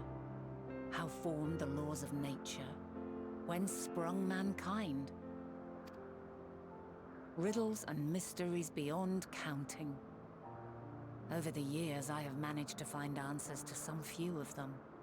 Yet rather than attain a sense of mastery, the more I understood, the more I came to hold the world and its miracles in awe. We too are miracles, each and every one of us, born of the warm breath of life that traverses the heavens, swirling through eternity. When I fully grasped the improbability of our existence, nothing felt impossible anymore. If it could be imagined, it could be done.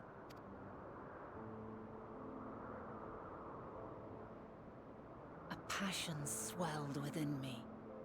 An epiphany dispelling all preconceptions of what was natural and true, and a presence without. Immense, yet intimate. Fate, perhaps, holding us in its tender embrace. As reassuring as it was intimidating. How keenly aware I became of creation's fragility, built as it is upon precarious happenstance. I was overcome with an irrepressible urge to know the world more intimately, to hear its voice, feel its breath.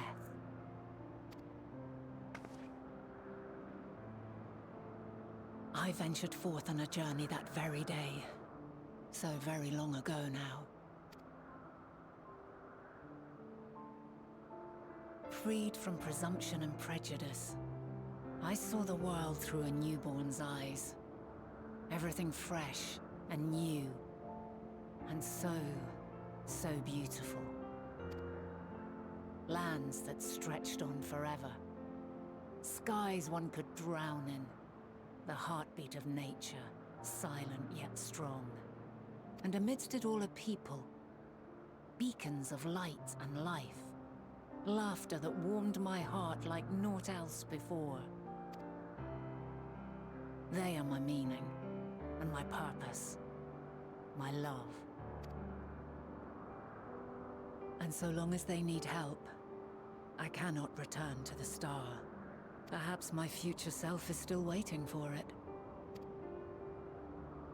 A moment she can let go and walk unto the end. Safe in the knowledge that man will find his own way.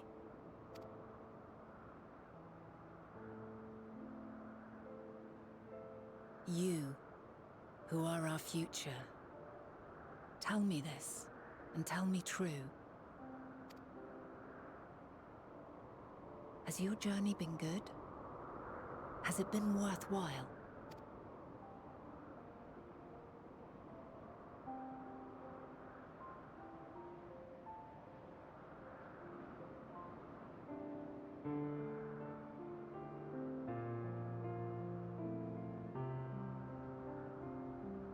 Pray forgive my lateness. Oh, why would they do that? I mean, if you were like level 23, it shouldn't be too hard to get back, I think. Probably. You'll be fine.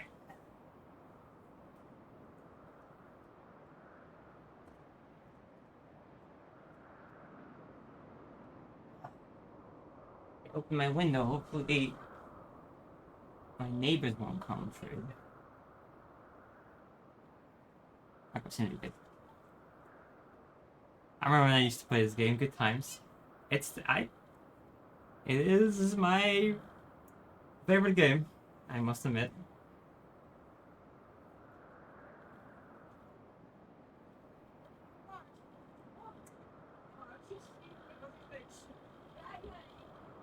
Oh, it definitely got me through. Oh my god.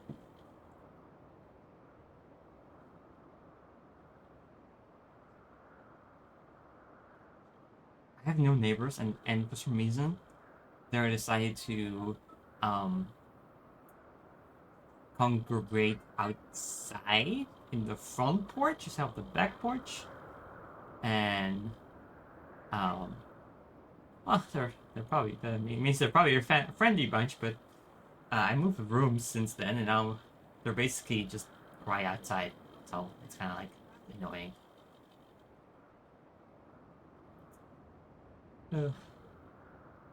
My observation subject was rather irritable, and it took a while to settle it down. No need to apologize. Your work takes precedence. Besides, we had a pleasant conversation in the meantime. You're too kind. Now then, I'm told you wished to ask me some questions. Indeed. I've an interest in one of Hermes' creations. Meteon. You witnessed a host of them take flight, yes? Oh, that! Yes, yes, I did. 'Twas in the dark of the morn. I'd left the Thalassai after nocturnal observation. As I walked along, I spied a bright light climbing high into the southeastern skies. Then, in an instant, it was gone, like a shooting star, only rising rather than falling. But then another shot up, then another, and another. Intrigued, I made my way to the edge to investigate. And who should I spy on an isle to the south but Hermes and Meteon, the Matea, rather. I'm pretty sure you can, yeah. I'm pretty sure you can get them out. There were lots of them, and I realized they must be the shooting stars Not sure, that though. I'd seen. I'm not sure. But I feel like you should be able to. Dazzling spectacle indeed. Have you spoken with Hermes about this? Oh, yes. The sight left such an impression on me that I approached him about his mystery project the very next day. Alas, he said that he couldn't reveal anything just yet, that he needed to conduct further tests. It shouldn't be long now, though. He often returns to that isle, and I have a feeling he's nearing a breakthrough.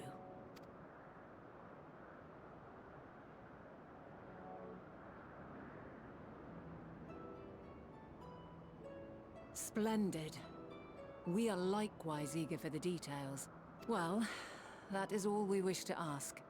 Thank you for taking the time to indulge our curiosity. You're very welcome. It's always a pleasure to speak with other inquisitive souls. Oh, and will you be descending now? If so, I shall link the doors for you. Please.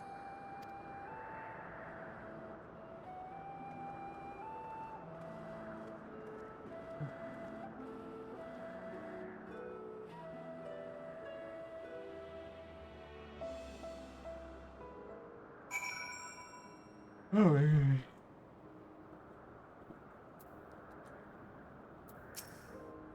another piece of the puzzle falls into place. What I've learned thus far, I think we can safely consider that Hermes has been revealing details of his research to others, which suggests that either someone will appropriate his discoveries and make use of them, or that Hermes himself will have a hand in causing the final days. If we have no reason yet to suspect the former, we should consider the later the more likely possibility. Proceeding on that assumption, our next step should be to define why, or even if, he might decide such a terrible fate for our star. I would like to visit the site from which Hermes sent forth the Medea. If we are fortunate, we might find some hint of what drives his research of his. Galleon said he spotted them in the southeast, rising from an owl as you can see from the edge. If we stand at the same vantage point, it will not prove too difficult to recreate the owl in question. Let's take a look, shall we?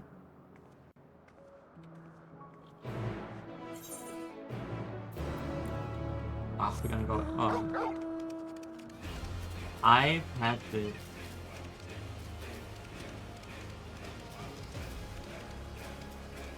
I believe the cutscene is gonna happen. I've had this as my background for like. Has to be a year or so now.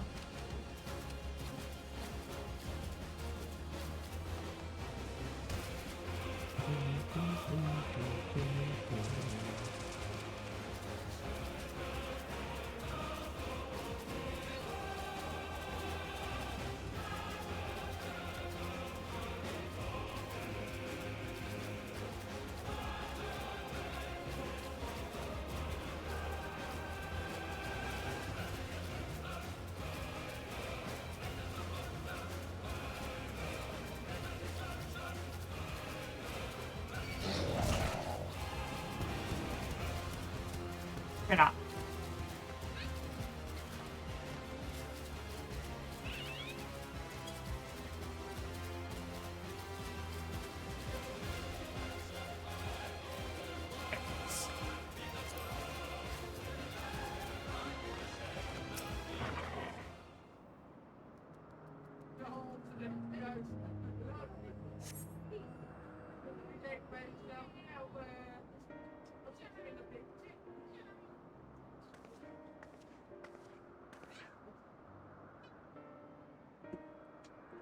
Now, if I were conducting some mystery research, where would I go? Ah, what about that one? Actually, it means to fly. It's quite a distance away. Inconvenient, but hardly an insurmountable problem. To me, Argos.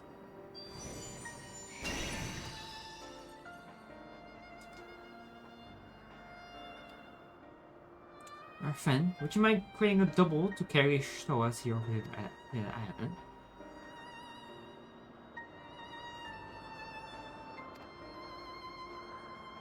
Stubborn creature, there's no place on this great star we have not yet traveled, and I still he remains obstinate in the presence of strangers. Argos rather exacting standards, I'm afraid.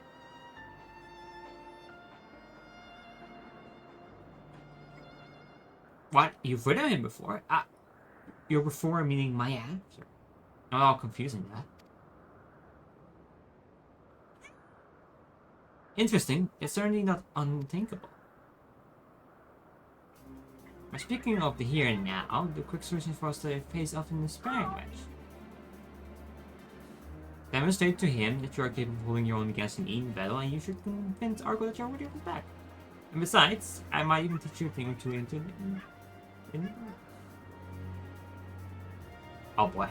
You seem doubtful, but I use it as right now. It would certainly be a moment to remember, a memory of this and past each other's. Let's say you, travel out of time. I will do what I must. I think it might say something like that. No, you must give us a good showing, Harvey. Clear your mind, ready weapons, I will read you at the clearing or beyond. Alright. Alright. Time to open my car.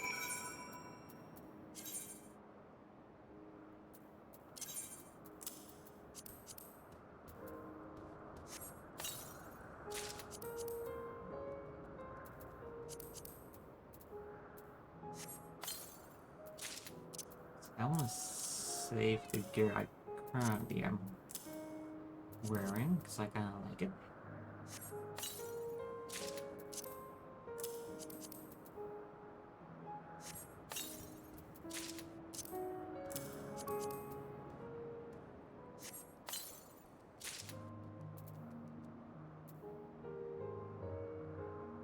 And now it's fine.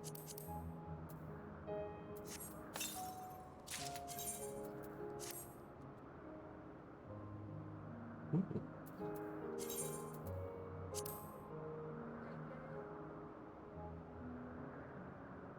Oh, hold on.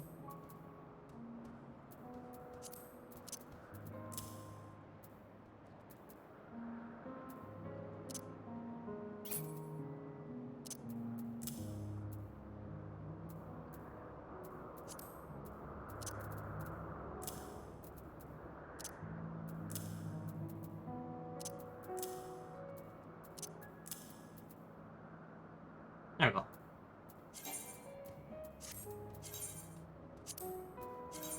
It's not much, but it's a little better.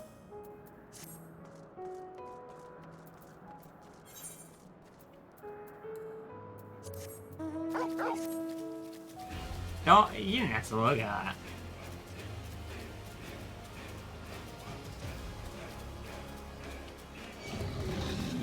Wasn't blaming you.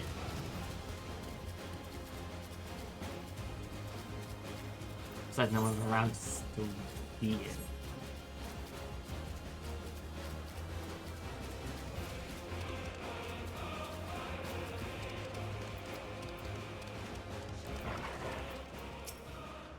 Shall we begin? You want? I'm not going easy on you.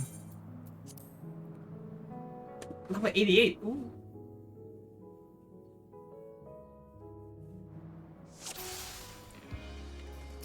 Oh boy. Let neither side hold back.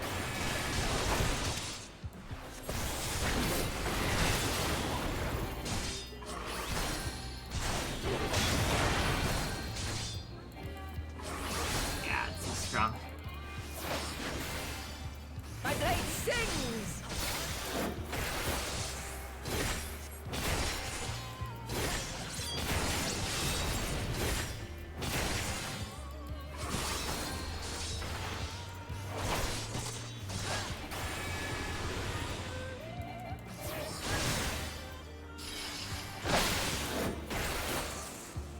Ah!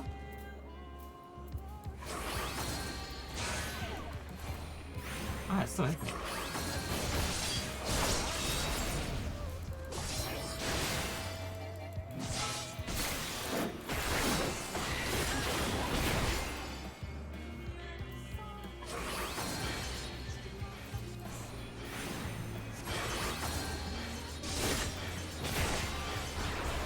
My blade sings!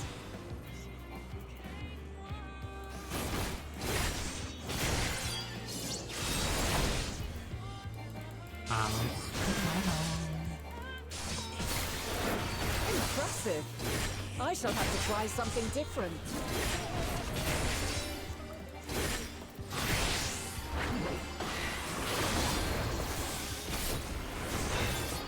Can I hit you with a tank buster? No quarter.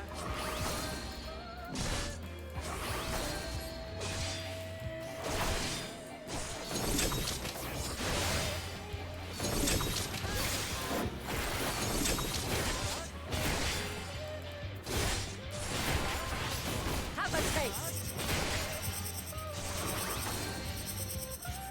Oh no.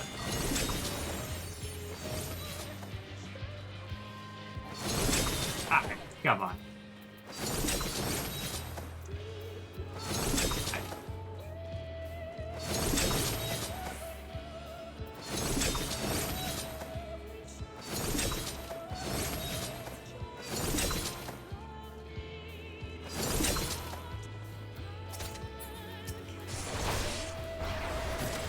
see you won't be easily overcome, but neither will I. No, you won't.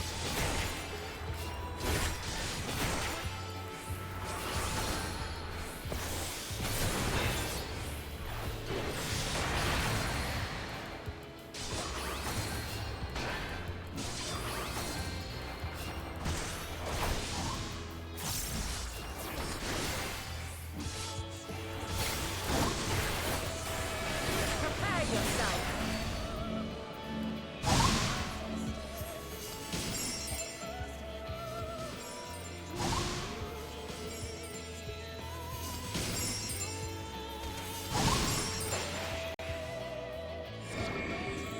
I jump like this. Yeah, I'm flying. Why it's still so much damage?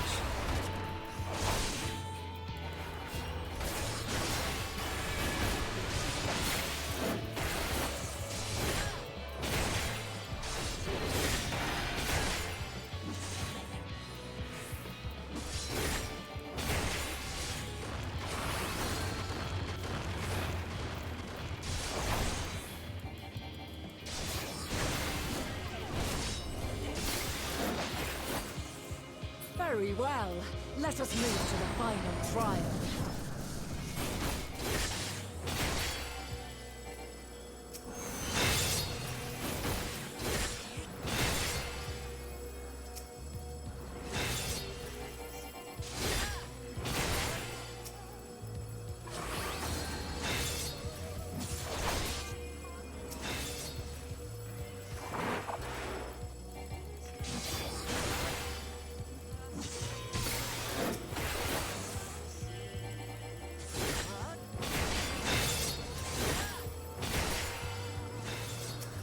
Oh my god.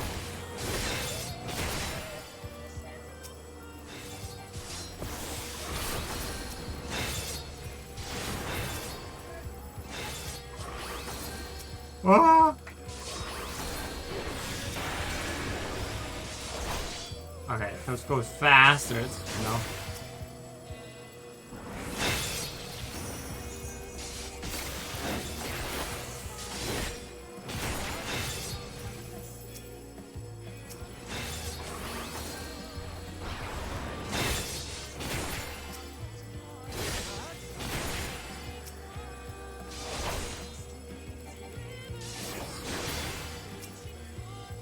I took a little longer to race to compensate my short life and race.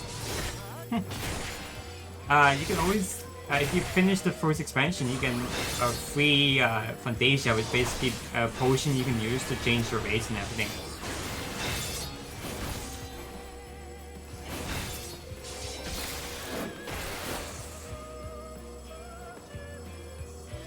Are we? Ah!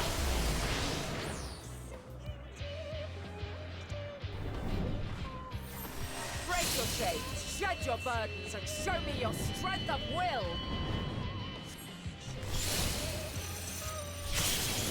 Oh god.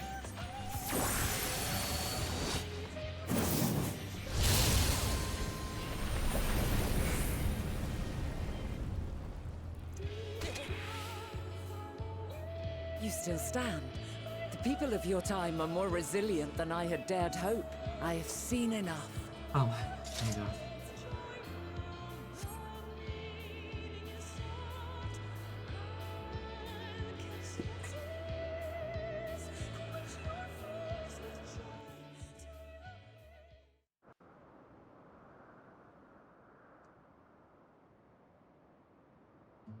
Twas my intent to finish it, but clearly I underestimated you.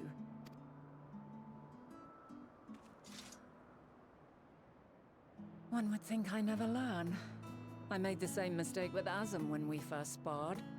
Despite being less than half my age, his strength was astounding.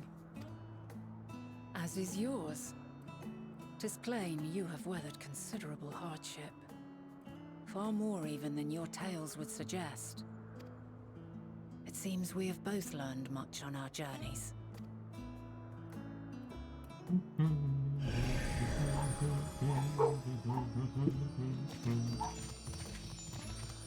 Argo!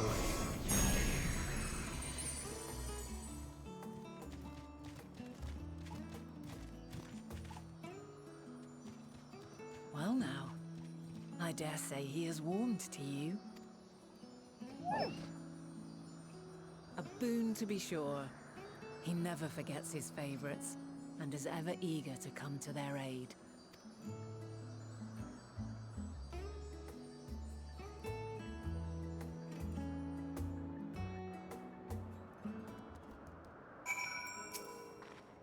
Argus was soon after standing on the very spot where Medea made their departure from the night sky. With luck, you'll learn something of Hermes' intentions. We might hope that we find no connection, no fasting wish for oblivion, then we might have Hermes and his considerable expertise working for us rather than against us. Now let's move the edge before mounting jump. That will allow Argus to catch the currents rising up from below and give us a smooth ride over the island. Sounds good.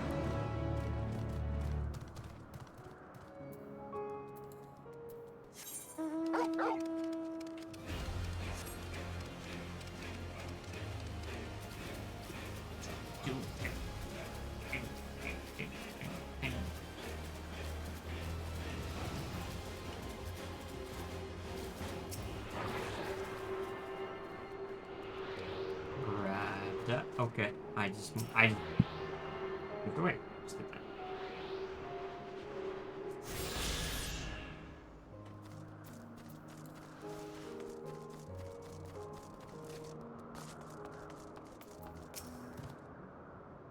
Argo motioned to his back with his muzzle, even given the go-ahead to go on. Ah! I don't know why, but it's like it's kind of scary. That was just cool to have. They just said I can't get one for free by doing MSQ. Yeah, you know it's true. You get one at the end of Realm Reborn, which is the first expansion, and you get one at the next expansion that's coming out next month. So technically, if you're I know there's a lot of time in between those two. So next time, you might want to think about what you want to. It's level 50. It's level 50, so it's not too far. It's not too bad. And again, I've spent over. I'm level 90, so it's a lot more. Enjoy it. Don't rush it. Enjoy it. Enjoy and rush it. It's fine.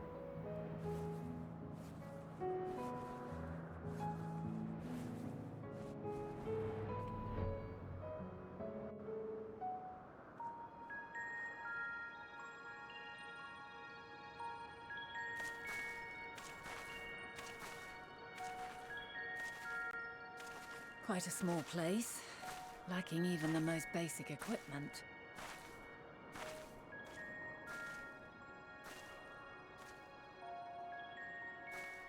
The present may yield no clues, but we may yet try perusing the past. Have you done this before?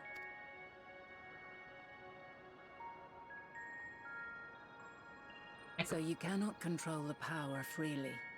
Worry not. I shall assist you. That's great. Come and stand before me.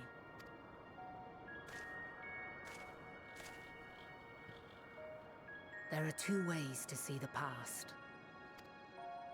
The first entails peering through the walls of the soul in the moment a subject is recalling a memory.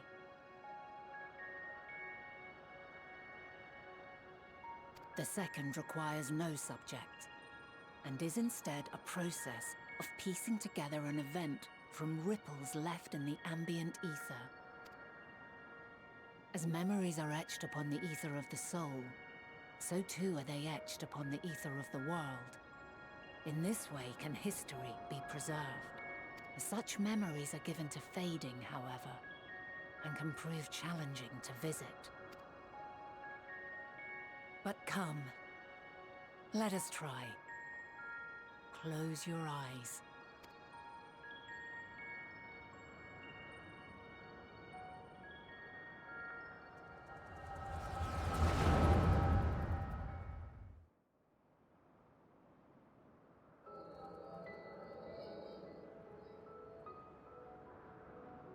All units fully functional and proceeding on course towards their respective stars. Estimated time to completion of survey is 108 cycles. End of status report. Severing connection with shared consciousness. Did you hear that, Hermes? All is well.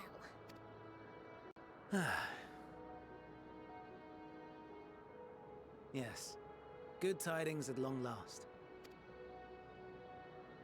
Every step of the way, I've been reminded how little we understand creation. How the universe defies imagination. But soon we won't need to speculate. We'll know the answers. What others live for. Indeed. And we'll owe it all to you and your sisters. I wonder what answers we will get. Whatever intelligent beings that exist out there are bound to be vastly different from us. Diverse in form and culture. Possessed of unique ways of thinking. Their conception of life and its purpose will be no exception. Completely and utterly unlike ours. Utterly unlike... how? I have no idea. Yet whatever answers we receive, I will not dismiss them out of hand. No, I will think earnestly on them all, and I will share them with our people, that together we may contemplate our own existence. Perhaps then our star will become a better place. Not only for man, but for all life. Meteon, though I gave you wings to soar the heavens, I did not teach you how to walk the earth. So loath was I to bind another living being. In the course of your long journey, you will learn from those you meet. Learn to walk and run and so much more. And when you return, older and wiser, we will have a celebration to mark your homecoming and coming of age both. Will there be apples? Covered in syrup? And how are you supposed to eat them? Rather than food, perhaps...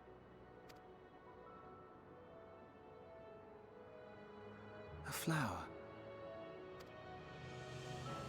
Yes. Upon your return, I will gift you a beautiful flower.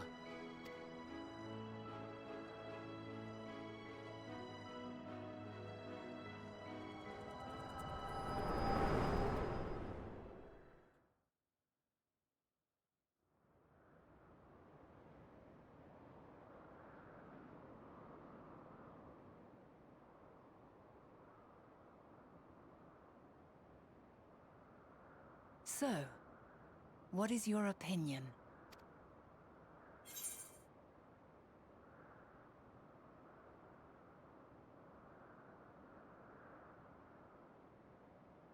Hermes is a gentle soul, yeah, and yet...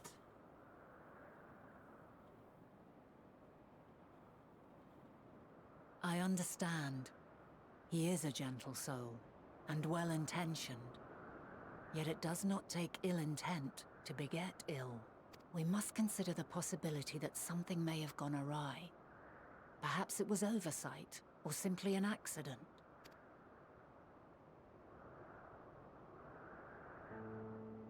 In light of this, I propose that we reveal your tale to Hermes himself. If he does not wish for the final days, as we believe, he may well join us in pursuing a solution.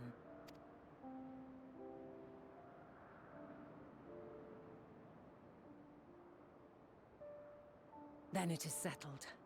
Let us seek out our friend with all swiftness. 'Twould not do to let such a pure soul be blackened by tragedy.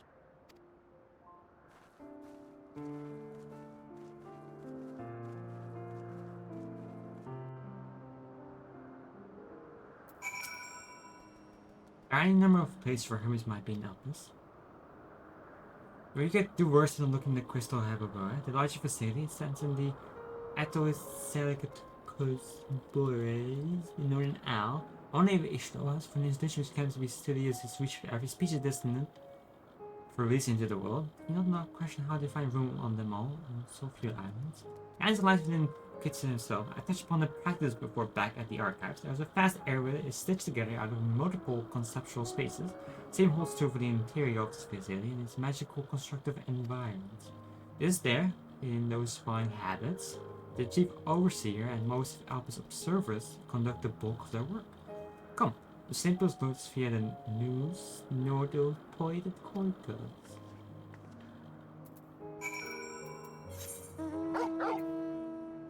I am a toy there.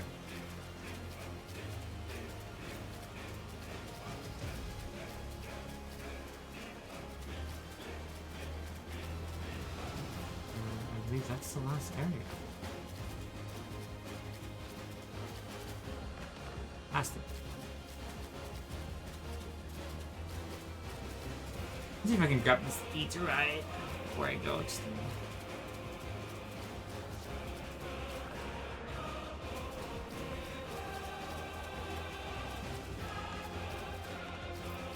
Now let's go first.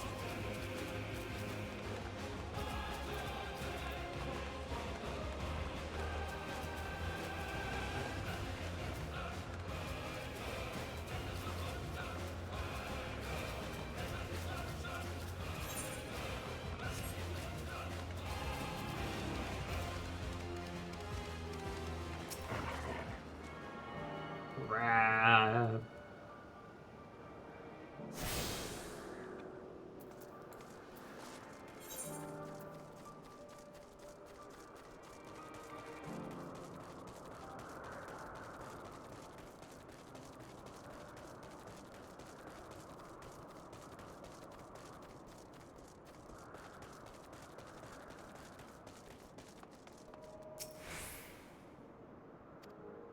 It appears to be the teleporter friend I told you about. Modes of light that hang in the air, certain devices but recently activated.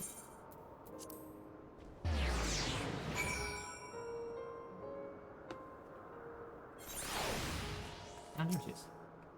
Ah, good. The nose acknowledged you as my guest, did you now? I have the authority to use it as you wish. As for the way to get this hyperbora, follow this path and turn left at the crossroads.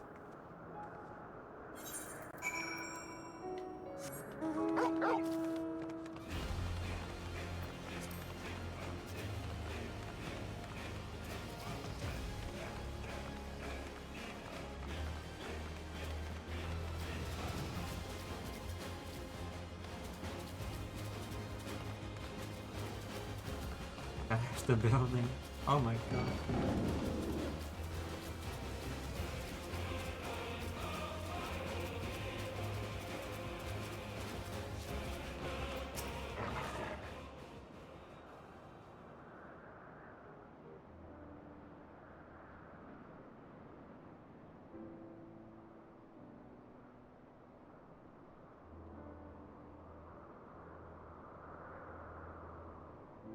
Here we are, the greatest research facility in Elpis. We should head inside and ask for Officer Hermes' whereabouts.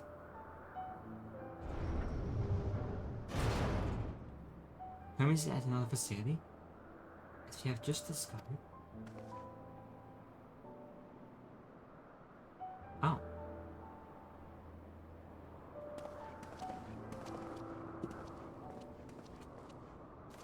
Furthermore, we've converted the students into Dynamis, as well as its creation of Meteon, were entirely private pursuits. No one else we spoke with appeared to possess the chief depth of knowledge on the subject, and neither did we hear any tales of stolen research. It means that if Hermes himself harbors no desire to bring down an apocalypse, then he might be recruited to help prevent it. Or so saith the Aristeus itself.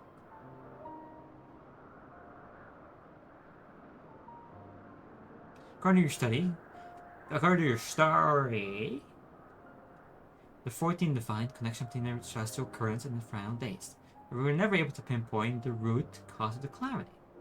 But our people of greatest minds, not to mention high Hitler's, sharp eyes, committed to the pursuit of a solution, such an outcome seems inconceivable. The only possible explanation is that the nature of the catalyst was so inexplicable that even we failed to perceive it. What better fits the description of the invisible, intangible dynamics? Which in turn leads us to our next question. Why did Hermes, in his role as Fandanio, not recognize the subject of his own research? We must assume that he either knew, was unable to help, or that he was otherwise prevented from identifying the cause in the first place. At this juncture, all we can do is speculate. To be clear, the convocation does not tolerate acts of deception or malice. We are practiced at perceiving truth, and we have known that Fandanio lied to us. Hermes had no conscious wish for the world's end, of that I am certain. I think there's more to the tale after that.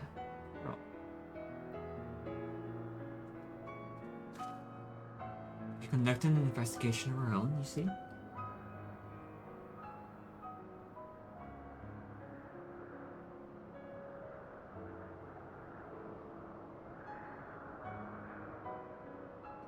How comforting. I think they have reached the exact same conclusion. See, now for the reason to delay further, it's time we brought Hermes into the fold, as it were.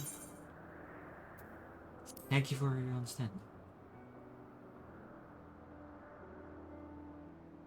Save your thanks, I did not say I believe your ridiculous story, but as Emmet Zulk, I have duty to examine any potential threat to our existence, no matter how ludicrous or personally offensive I may find it.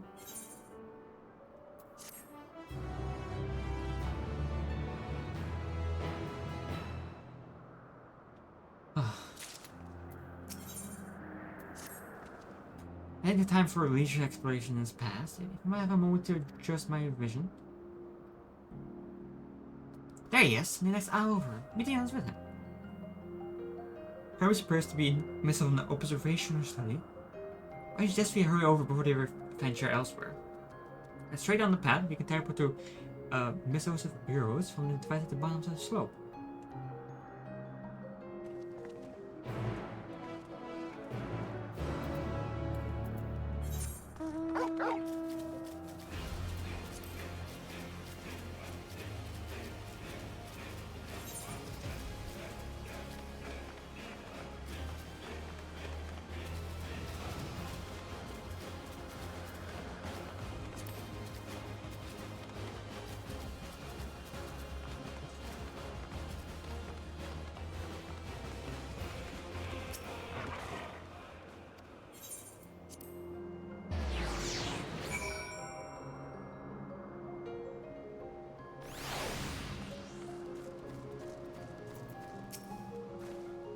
They're close by, in the Hungarian gardens. There would be in secure Cosiatis. Oh no. Then I still make sure these won't bring Hermes out either else. If I were to go, he would assume I was only there to press him on the Fandanio matter. Of all of us present, he'd stand the best chance of convincing him to put aside his work for the moment. But the equation there are not exactly. Again, perhaps he still can handle them. He gets about with Ben after all. I think go to find Hermes. To be prepared to come to blows with the garden peasants.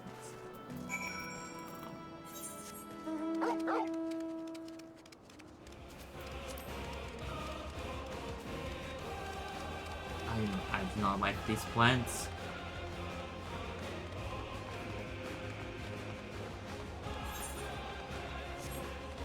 Ah, why?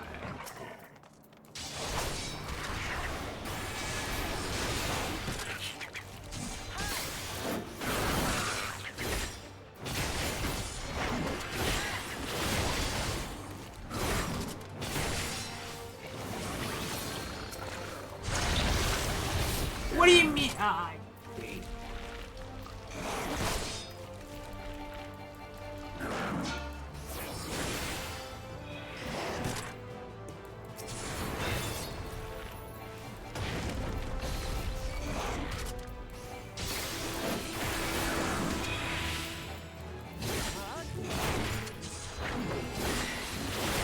hate these plants.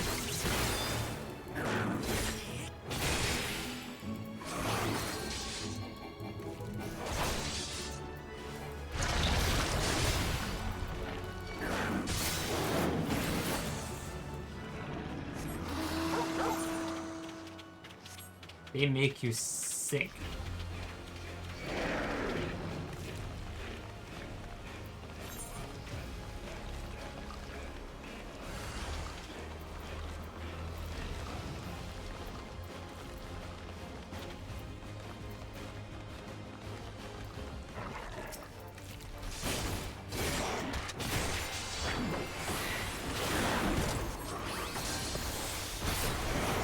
Die.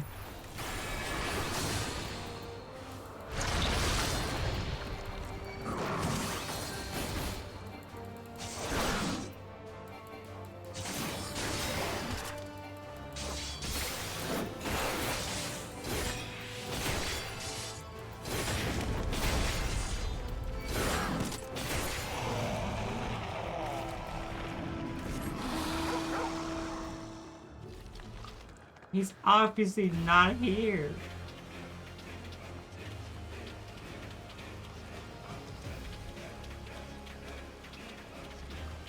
Oh my god, okay. Jesus Christ, get me out of here. Ishtoaz! What are you doing here? I thought you were keeping Hitler's and Emmetside company.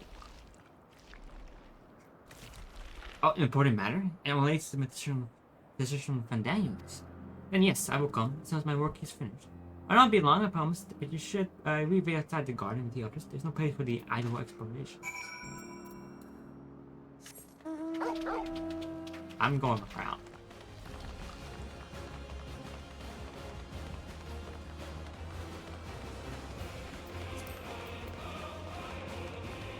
Wherever created these in elpis, tell them to fire them.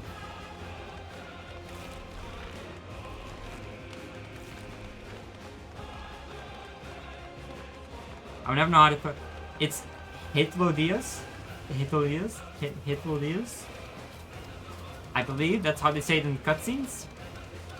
But I have a hard time pronouncing stuff in general. Spoke with Hermes then. We were briefly entangled with the destinies of Hungry Gardens as far as I see. Or should I say smell? I don't speak for certain convocation members. I for one am impressed with your fortitude. Well done indeed.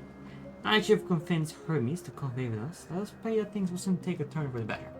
For as fascinating it would be to meet Amitsa who would create Amaranth in the depths of the ocean, I think it's best for all concerned if not tragic events never came to pass. Being another future other paths, assuming yours not the tree written in stone, naive hope that it is.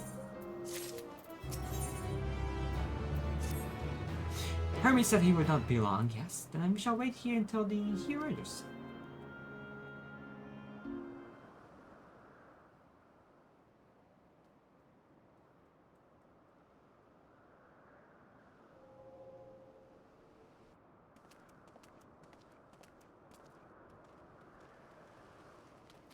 My apologies for keeping you waiting. I understand there is a matter you wish to discuss. Aye. A matter of the utmost gravity. If one can suspend disbelief. Go on then. Tell him what you told us. Who you are and why you came.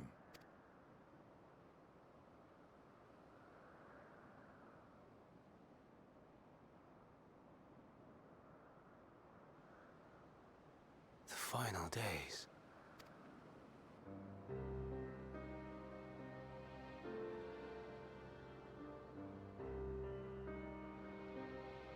The phenomena observed during these star-encompassing calamities is likely the product of a dynamis reaction.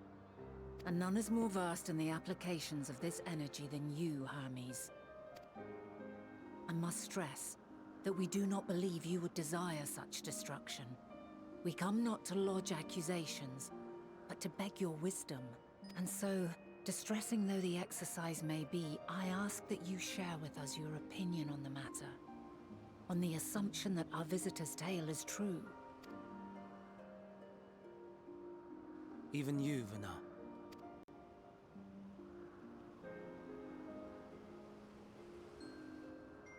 As you say, the phenomena observed in the two calamities may both be attributed to Dynamis. Of note is the difference in its effect. In the first final days, it warped creation magics. In the second, it warped the people themselves. The key variable, I suspect, is the etheric density of the men of each age. As you know, ether, in essence, negates dynamis. Harboring high concentrations of ether, we ancients cannot readily manipulate dynamis, nor be manipulated by it. Therefore, rather than ourselves, the calamity affected our magics. In contrast, having been sundered, the people of the future are composed of but a fraction of our ether. Thus are they susceptible to the influence of dynamis and its transformative potential. But that would explain only the mechanism, not the cause. Though perhaps... What is it? Even should it be a hypothesis, we would hear it. Dynamis is an energy put in motion by feelings. Feelings for which there must first exist a source. A source to which the victims must be attuned. One that harbors the selfsame negative emotions. Elsewise it could not be the agent of such extreme change. So it wasn't the stagnation of the celestial currents. Someone, or something, is instigating the star's demise. So, we've a villain on our hands after all. Any idea who or what it could be? The celestial currents comprise the outermost layer of the star's ether, encasing it like a protective sphere. According to your tale, it was where the currents were weakest that the phenomena first manifested. If the inciting factor came from without Aetheris, then its effects would first be seen in those locations.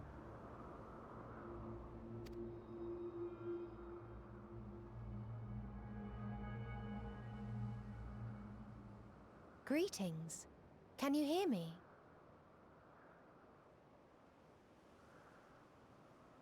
Do not be alarmed.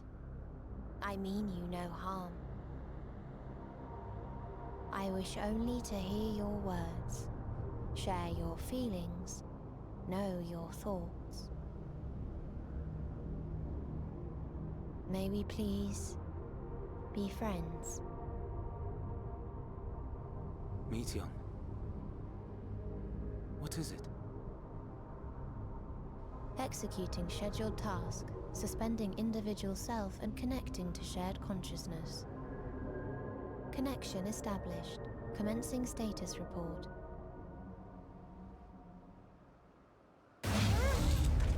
Oh my god. It hurts, it hurts! It hurts! So hot, so cold, so sad. I don't understand. Make it stop. Please, make it stop. Steady, Meteion. Steady. So scared, so lonely. The pain, it's too much. Why? Why do we... They hurt. Hate. This is wrong. All wrong. She's gone? But how? She has altered her etheric density in order to blend in with her surroundings, an ability for avoiding confrontation. Most effective. Frustratingly so. I can't see her either. Not even a trace. Stay away. Please. This is wrong. My mistake. So please. Oh boy. Are you all right?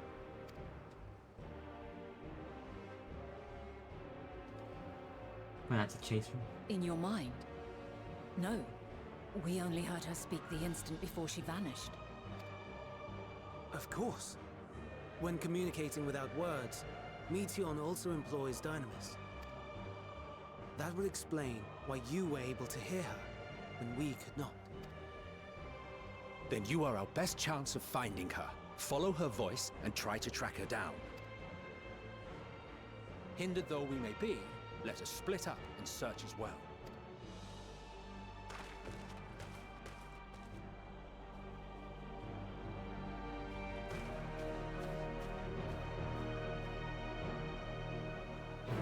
I might suck. Oh my. Easy, easy. Okay. See, went this way. Oh, I see something good.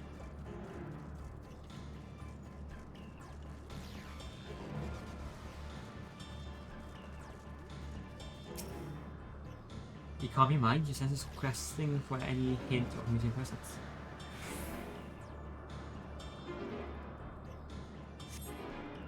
But you feel to hear her voice, he must be elsewhere.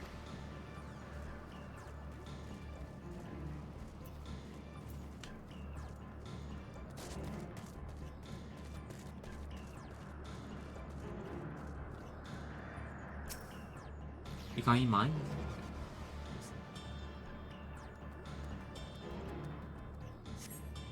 It seeps into my mind. Her voice is reporting. No, Hermes mustn't hear them. Act on and hide. Meteon Anchorage voice goes to the source to fade down the slope.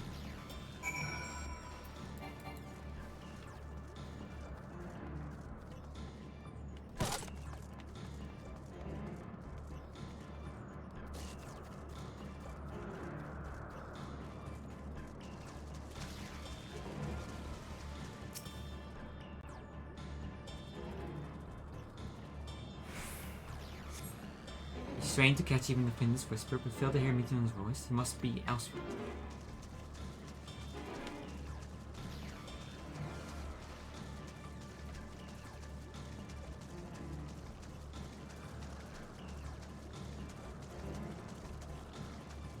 They see behind. There it is. I see light.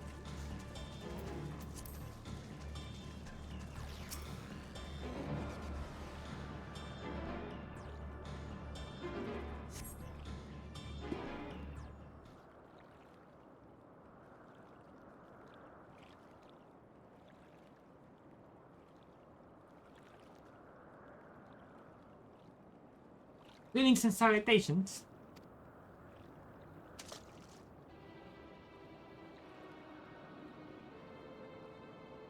Commencing report. Oh no, we can't tell him that. We must run before you're away.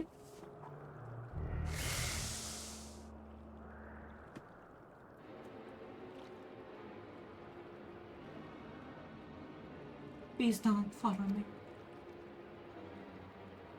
Meteon anguish voice fades as you send the climb to the top of the ridge.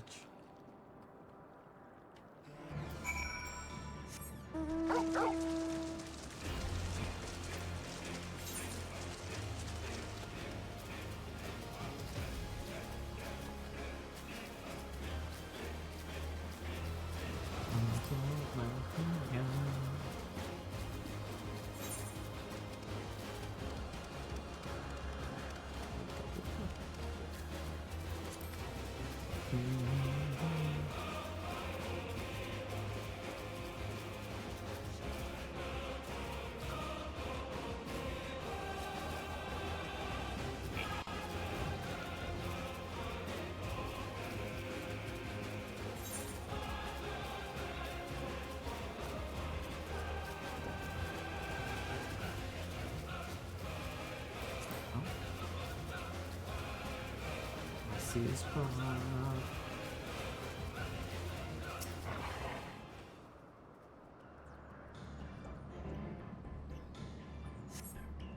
Trying to catch even the faintest whisper, but failed to hear.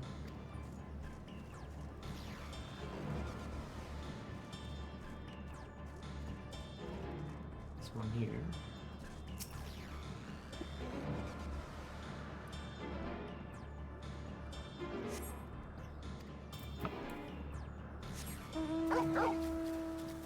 Behind the tree.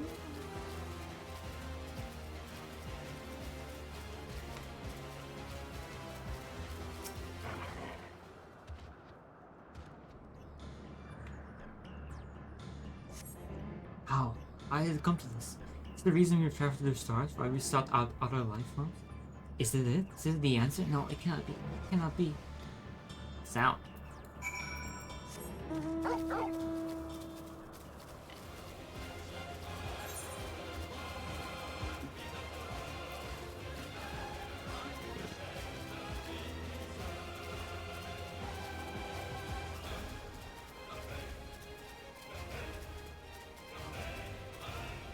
Not going that way.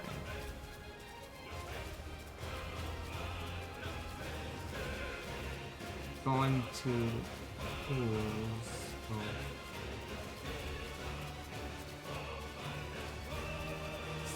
I don't think it's probably not it.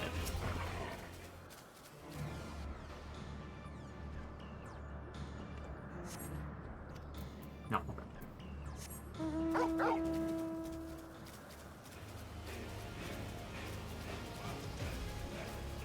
Oh yeah. Okay. That should be it, I think.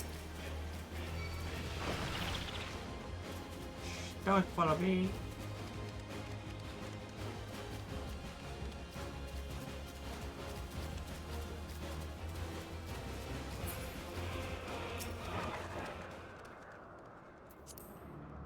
Going down.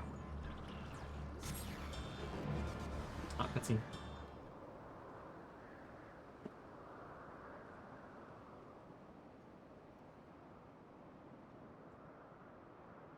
Complying report for dissemination to Hermes and all people of Iterus.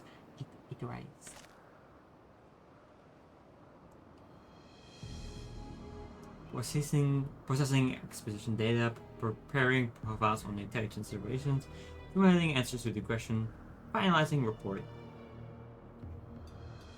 No, he's no listen.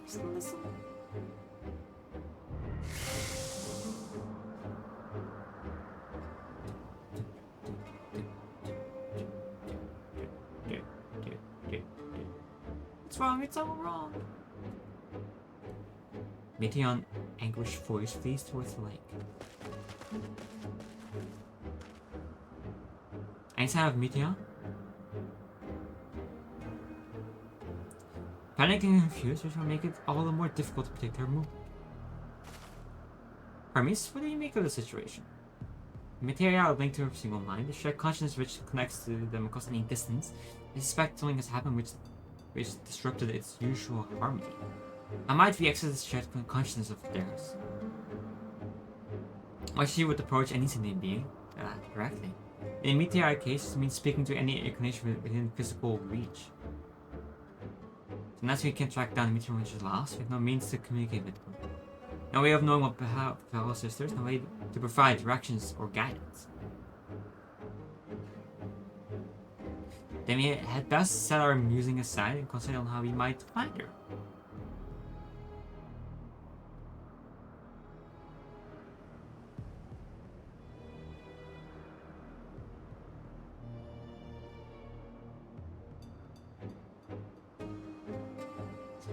He can fly, but I think the wings are just a design thing. Not, it doesn't actually use the wings to fly.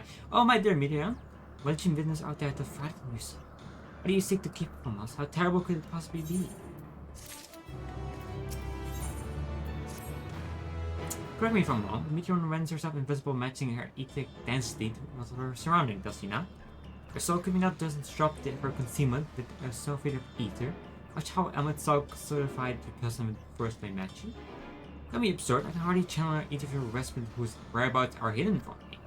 Which is why we must all work together. Each told us if we continue to search in the same manner as before, but this time with you in tow. Once he ascertains Meteor's likely location, you proceed to reveal our way familiar with a strict ethereal downpour. Very clever. Thankfully, he had made himself easy to capture by fleeing towards the Atlantic. So once he's made visible, it would prove no great feat to hurl her into a corner. Then we have our plan.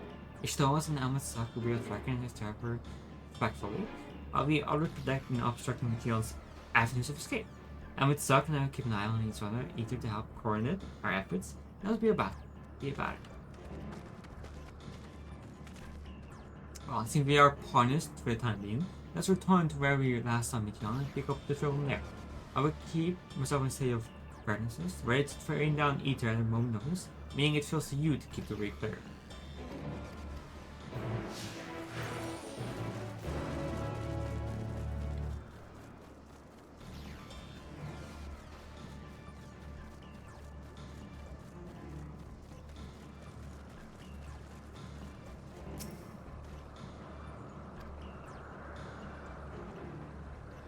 Maybe. We felt that voice something else. Not on with that.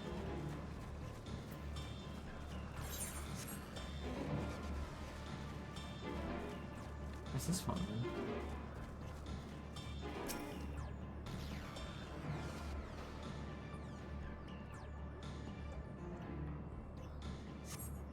Why can't I fly? Are my functions being restricted? Hide, yes. I just have to hide them. There's no way we can find me. I'm going towards the water hatch. Swim into the lake? It just wasn't tiresome enough. At least that open expansion should make her easier to find. We won't lose her this time. Wait, what? You have a conversation, please?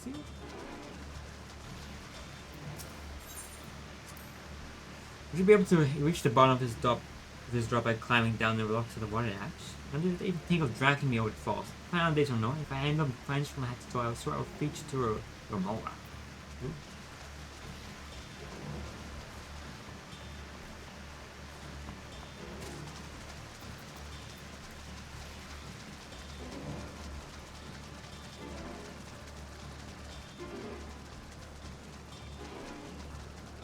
She's shiny.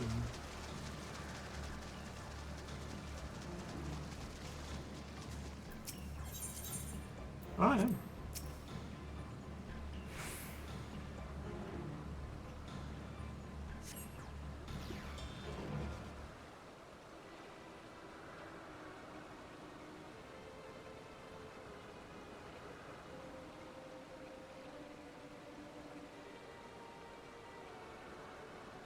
Not here. I'm not here. Please.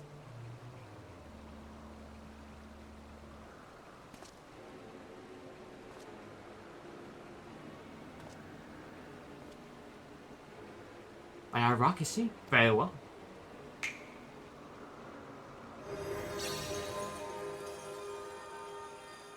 Oh, why can't I hide?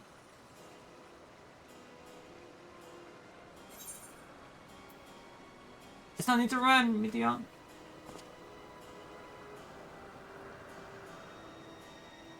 Ishtoas, what are you saying? Everything is so faint. I'm sorry, I'm not strong enough. Stay away, I'm begging you.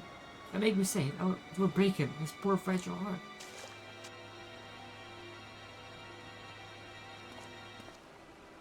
Now we have a chance. Once the others are in position, two of us can herd her into the midst.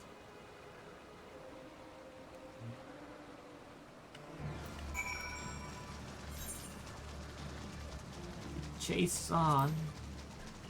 I do have to go up.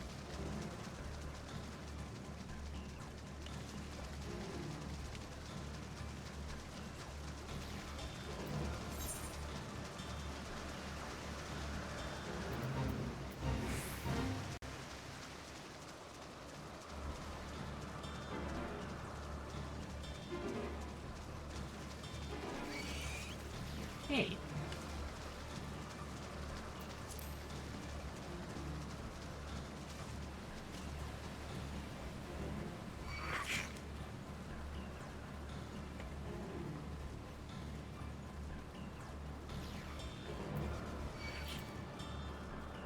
Another thing there.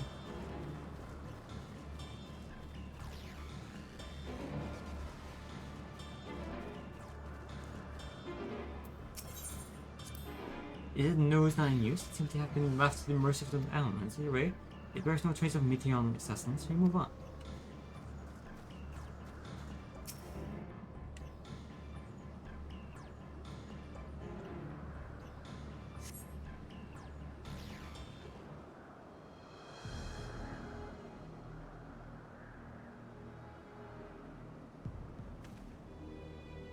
I see her.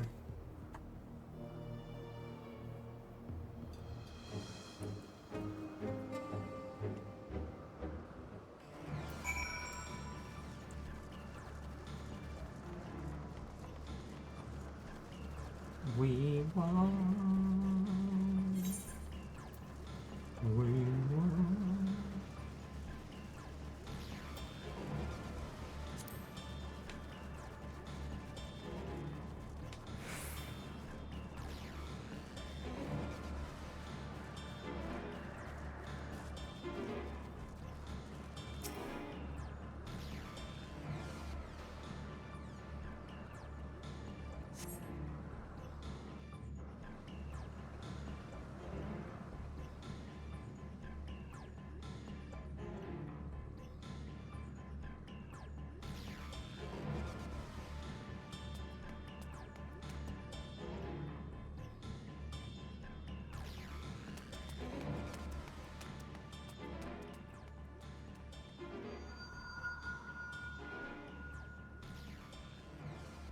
Aha!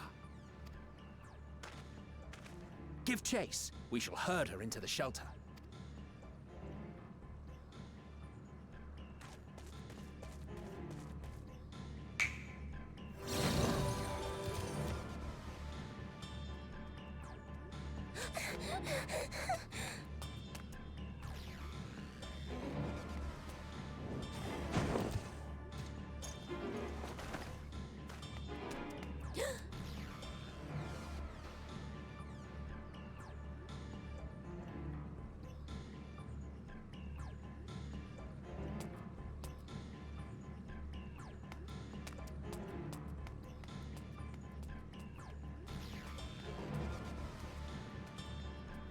Come on, Meteor, stop running. Stop running! Don't run away.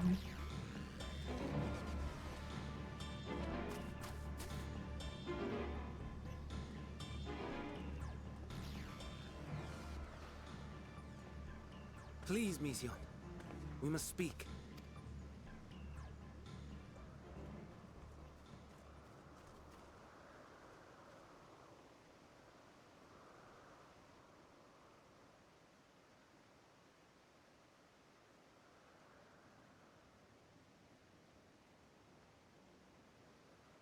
I'm sorry, Hermes. I'm so sorry. If someone can hear these words, then please.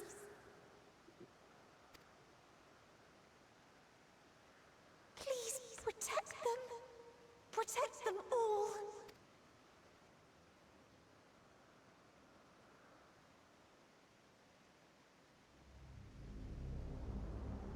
Individual self-suspended. Connection with shared consciousness stable. Our survey is complete. We shall now report our findings.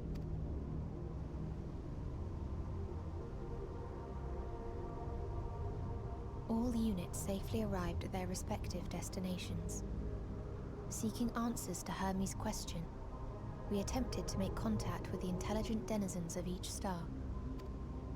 Results are as follows, in order of numerical code.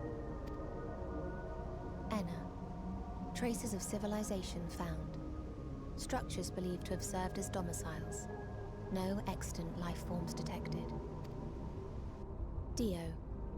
Ruined remnants of buildings scattered across star, surface of which is encased in ice. Presence of life could not be verified. Tria. Evidence of large population centers, akin to cities recovered. No extant life forms found, only their lingering essence. Tessera. Edifices surmised to be abandoned residences found. No extant life forms detected. Deadly plague or extreme environmental degradation likely to have led to mass extinction. They are all dead. Octo. Star found in state of violent conflict. Contact successfully made with inhabitants, but deployment of weapons of mass destruction resulted in total annihilation of local population shortly thereafter. Inea, Star is a barren desert. No identifiable flora found. Bones of living beings resembling men discovered beneath sands, but determination regarding their intelligence inconclusive. Remind me, Hermes, what exactly was the question you entrusted to Meteion? I tasked her with asking what others live for. What gives their lives meaning. Did you consider what may happen if the premise of the question is flawed? To be able to answer it, one must be living and desire to continue doing so. But if Meteion finds no living beings in the course of her journey, or none who desire to live, what then? What answers would she derive from their silence?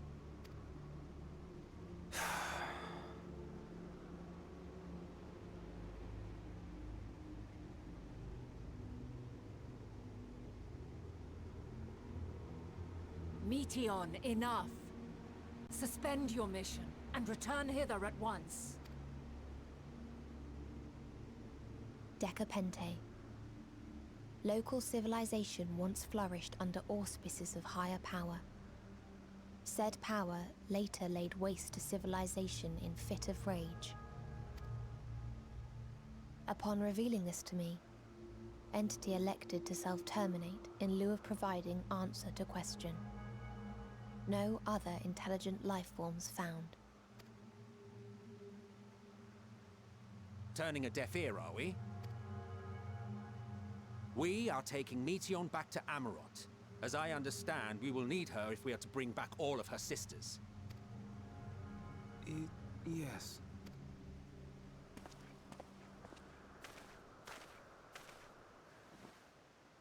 Meteion.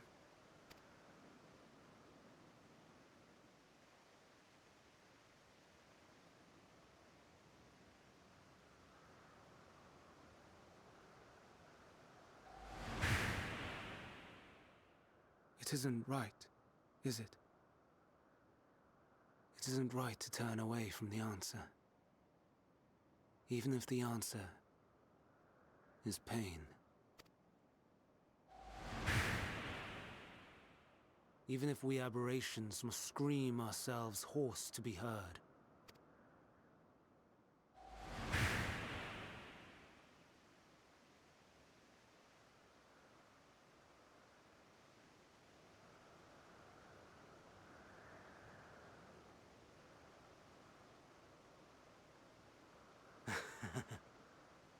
Aye. Whatever answers we find, I will not dismiss them out of hand. These words I said to you, and I will hold myself to them.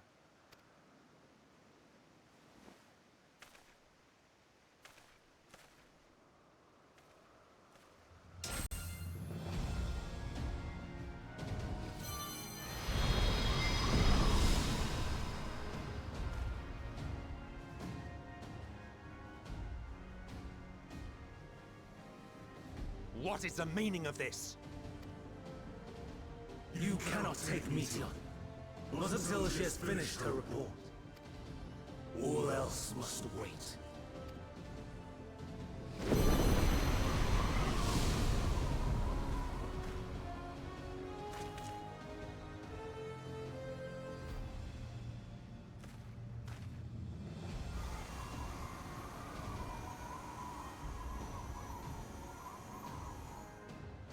You fool! No way.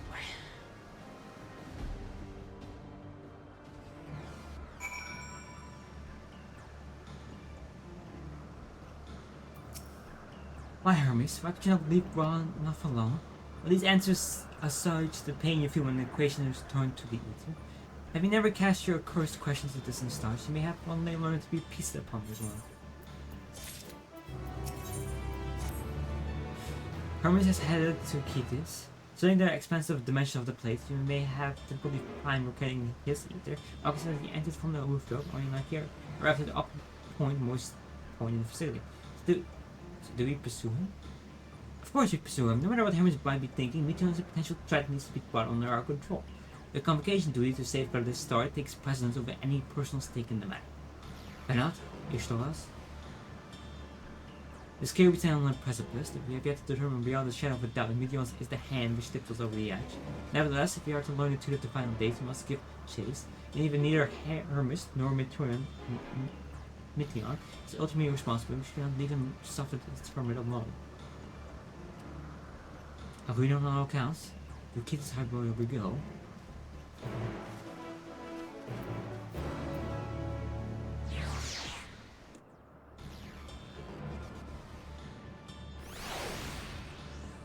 I got teleported.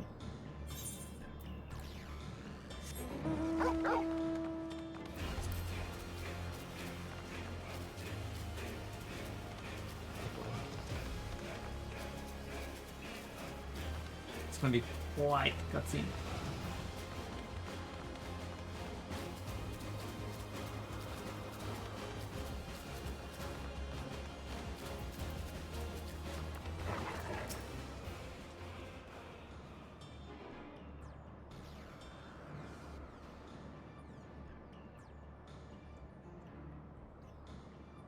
But what have we here?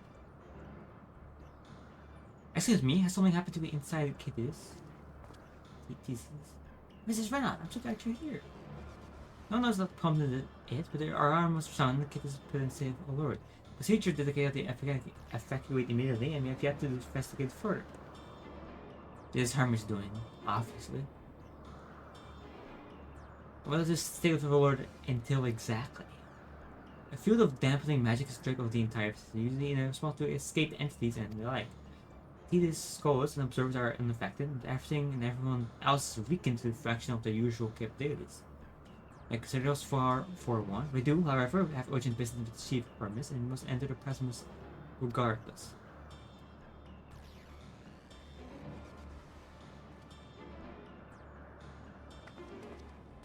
That said, if Hermes is willing to enact such measures, I will note other obstacles he has seen fit to drop in our path. That enfeebling spell in place, we don't like to be our fighting best. Now, I was hardly in effective combat to begin with. I failed to offer beyond my ethereal vision.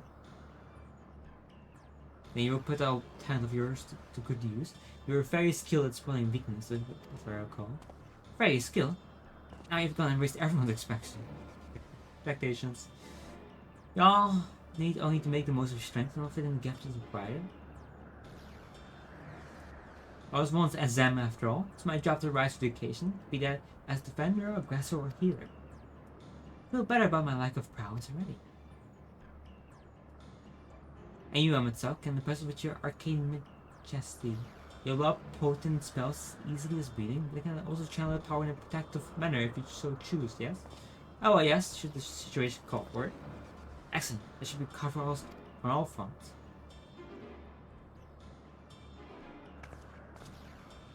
The tail that is here, Stolas. It is only right that you lead us now. No matter what lies ahead, we will fade into the Hermes and Meteon. And then we will face the future together.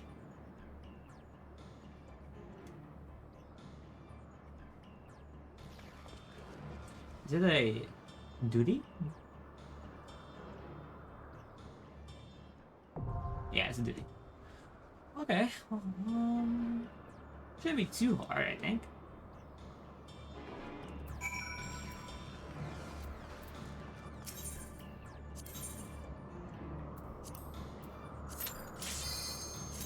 That was fast. Okay. Alright. Instant queue. Oh, lovely.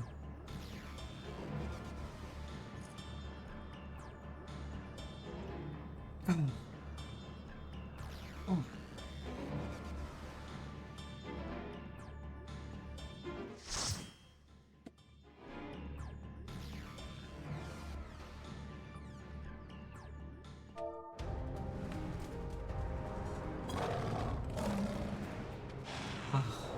Well placed.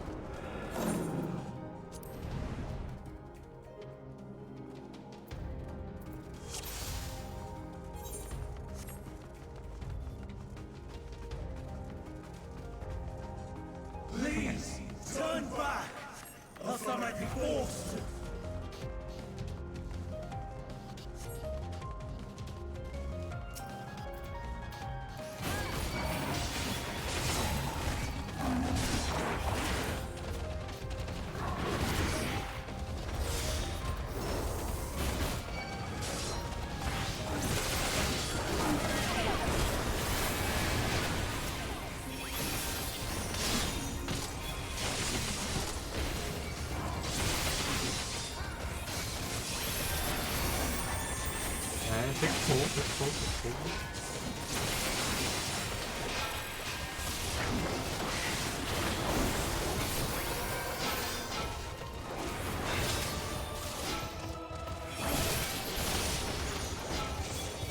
Big pull.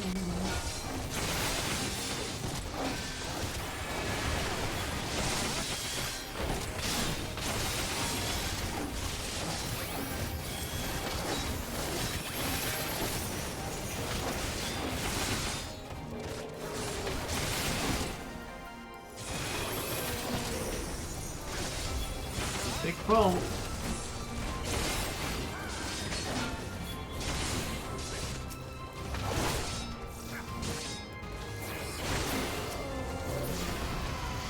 Could be okay.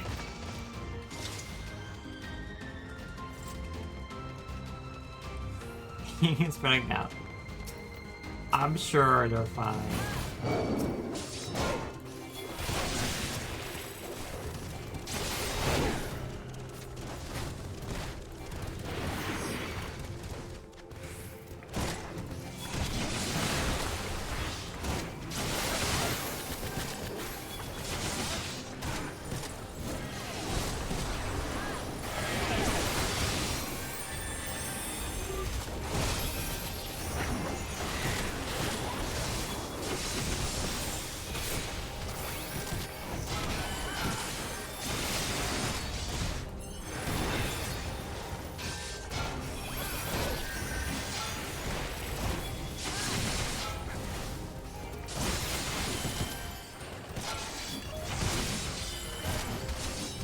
How we pull? Okay. I'm not even using all the mitigation. To be honest.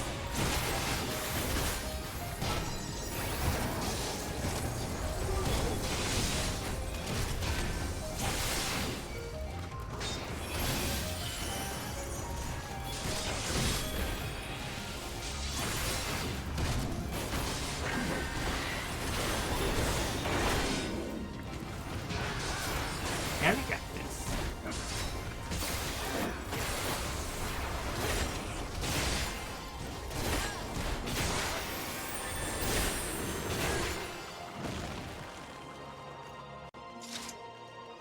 I'm a bad. I can heal myself. Okay, that's fine.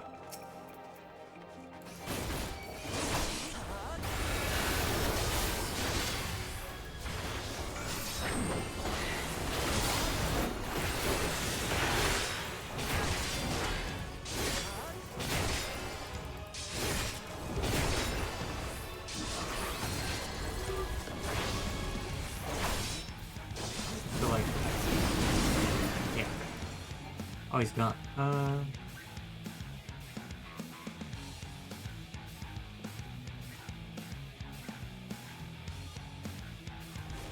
Ah, okay, I see footsteps in the snow.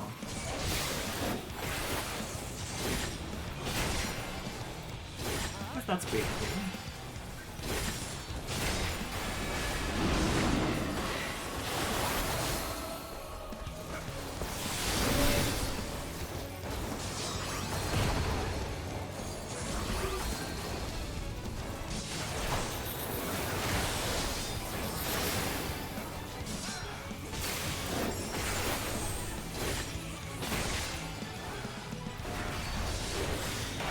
Mitigation.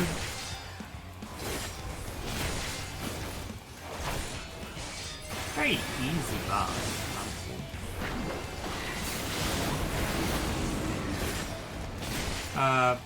They walk. So they get, yeah. When? Okay.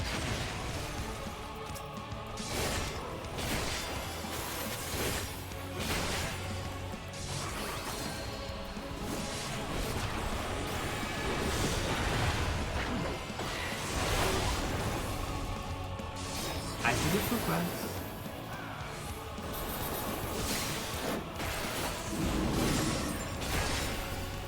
Bicycle.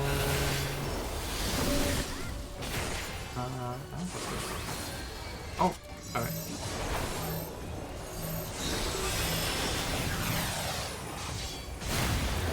Everyone's in shield.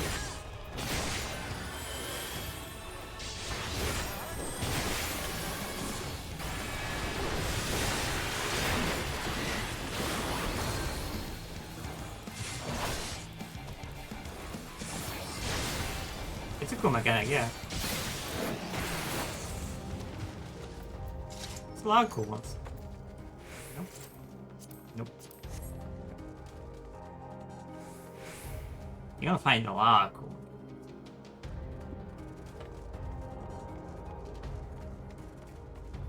Is everybody here? Oh, there we go.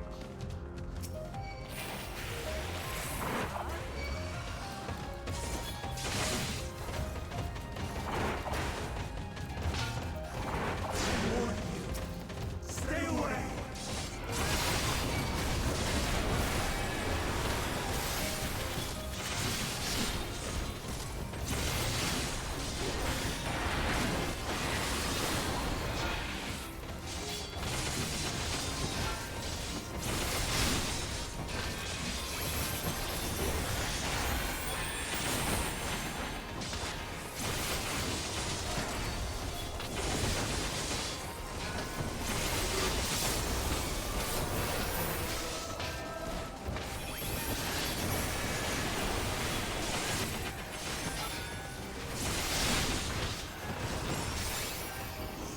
The yellow flag falls! Hell yeah! They don't have that on low level dungeons that they did before. Well, it's sort of, you want to make sure they're decently easy, you know?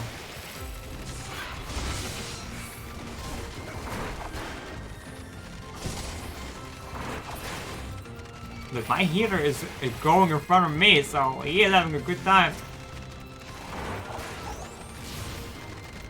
It's gonna be tough though.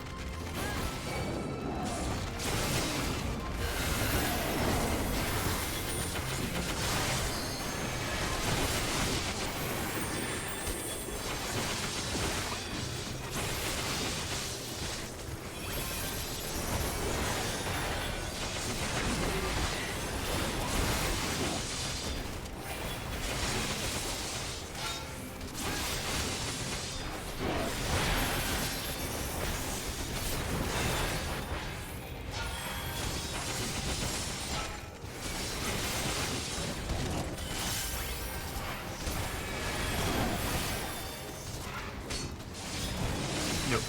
South Korean tanks are they're awesome. I haven't even used them full invulnerability yet, so I'm working it. We're quite good. Yeah, the low level dungeons can get quite boring because there's nothing interesting. And again, also like for new people, right? People learning classes, so like it's sort of something that you want to have, not be like a crazy mechanic. They used to by the way. A couple they changed some of the early dungeons to make it a bit more easier because it was confusing and people were getting stuck in low level dungeons. You don't want people to get stuck in low level dungeons. They're gonna give up the game. You're gonna be like, I'm not playing this game. It's too hard.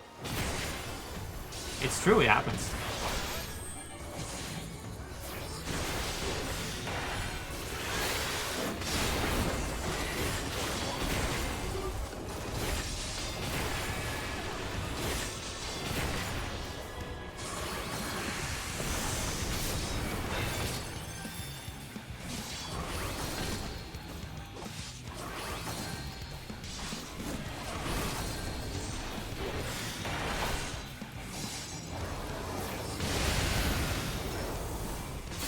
Okay, I can dodge that.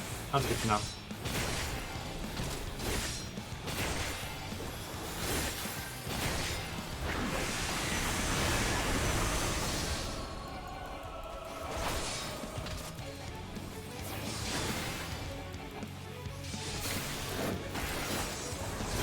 Okay, why are you standing there?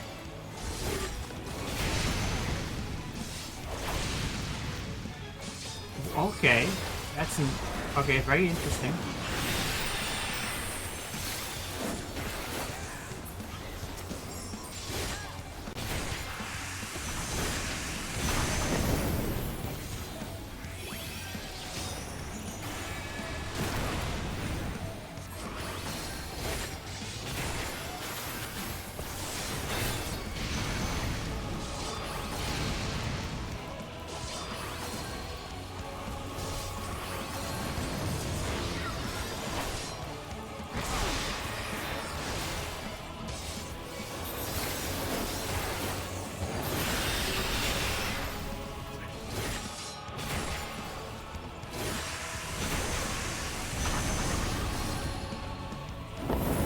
Oh my god. I'm not a fan.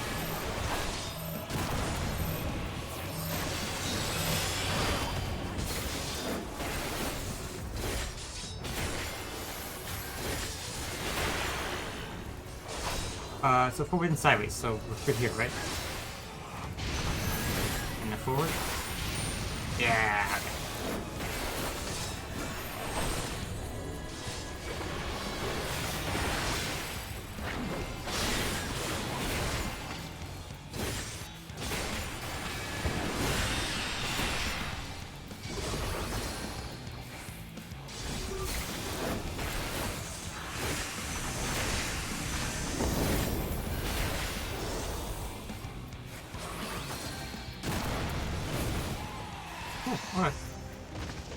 Alright. Alright. I took some damage there, but that was okay. Alright, last bolt. I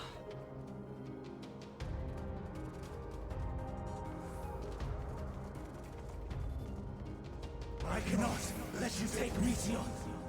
Not yet.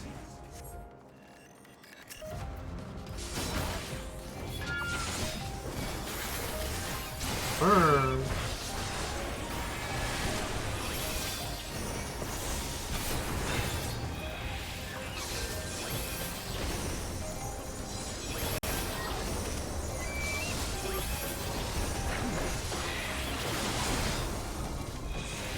You don't allow me to pull through here. I can't.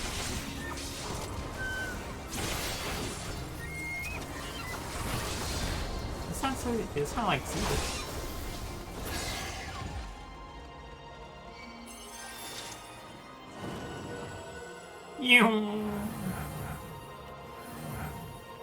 What's it?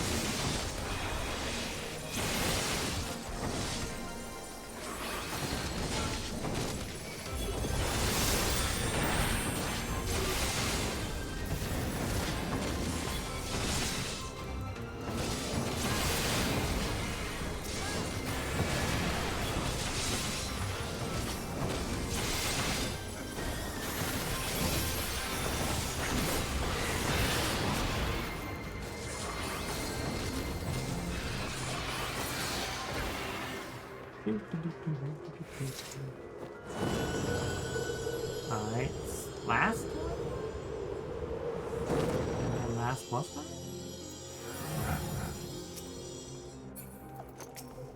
I must hear their answers before they expunge from existence.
Ah, that hurt.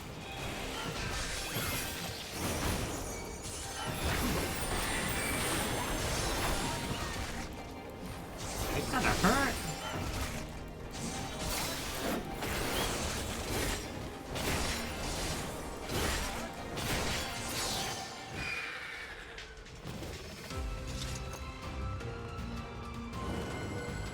Okay, that must be it.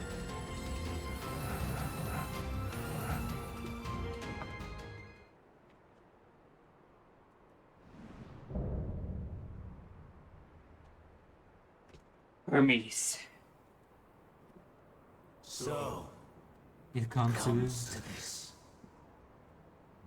I have no wish to fight, but this time, I cannot yield.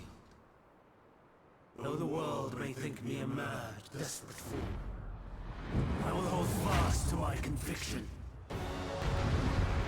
Alright, let's do this.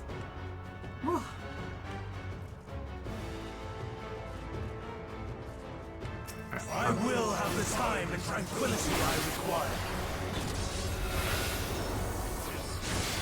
Gust and pain, gather to me!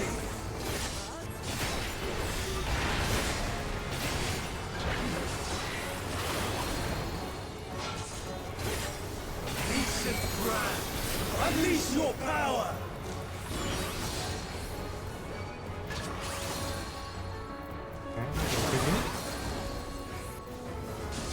Dancing winds, pierce my foe!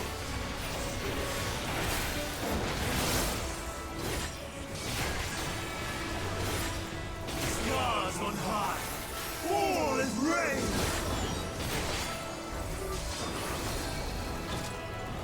Oh my god. Why not?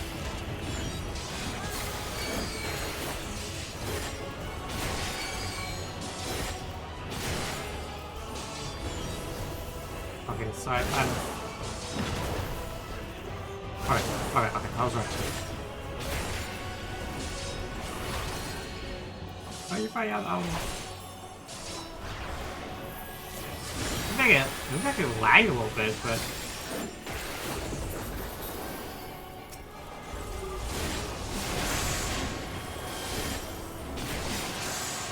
Ah.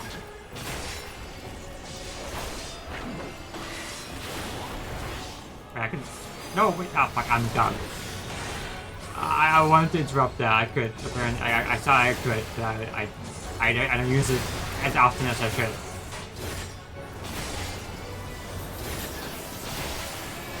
Streams of ether, surge as one!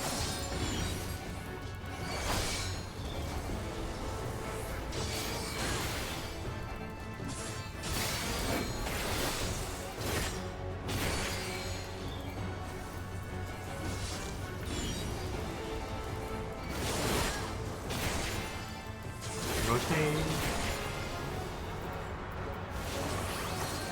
We rotate. And there we go. Like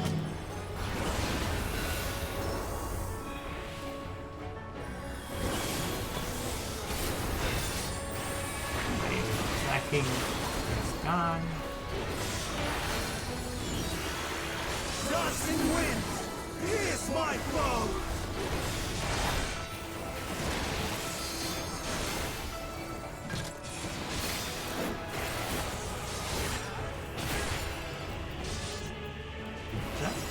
Yeah, there we go, I did it.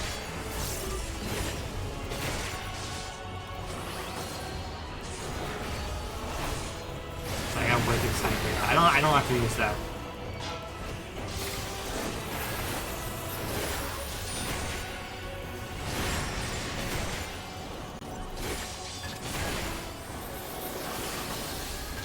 Stars on high, fall as rain!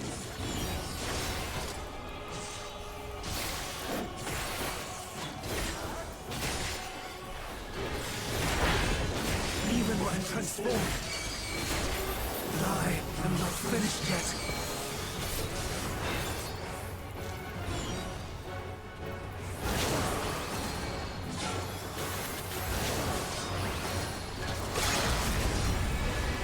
Limit break!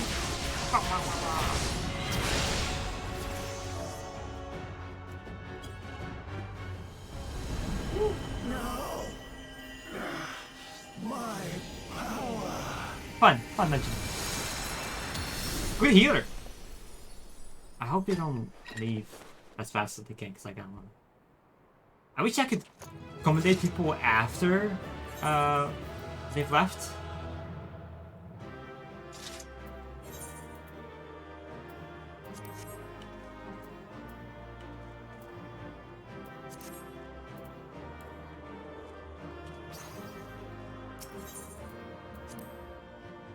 Because I feel like, you know, because the heal was really good.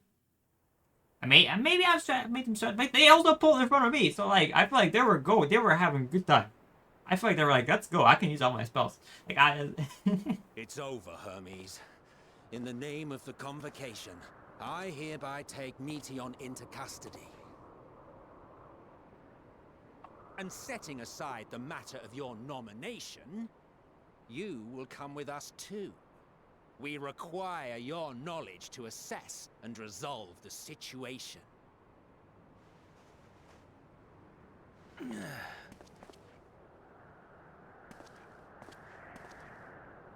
Meteion, I am so sorry. Would that I could have listened to your report in full. Reflected upon its meaning and conveyed it to others, that they might reconsider their chosen course. But I have failed, and that wish will never be realized. However, ere our fates become the province of others, I bid you tell me just one thing. Was there happiness in those distant stars? Was there a reason for living?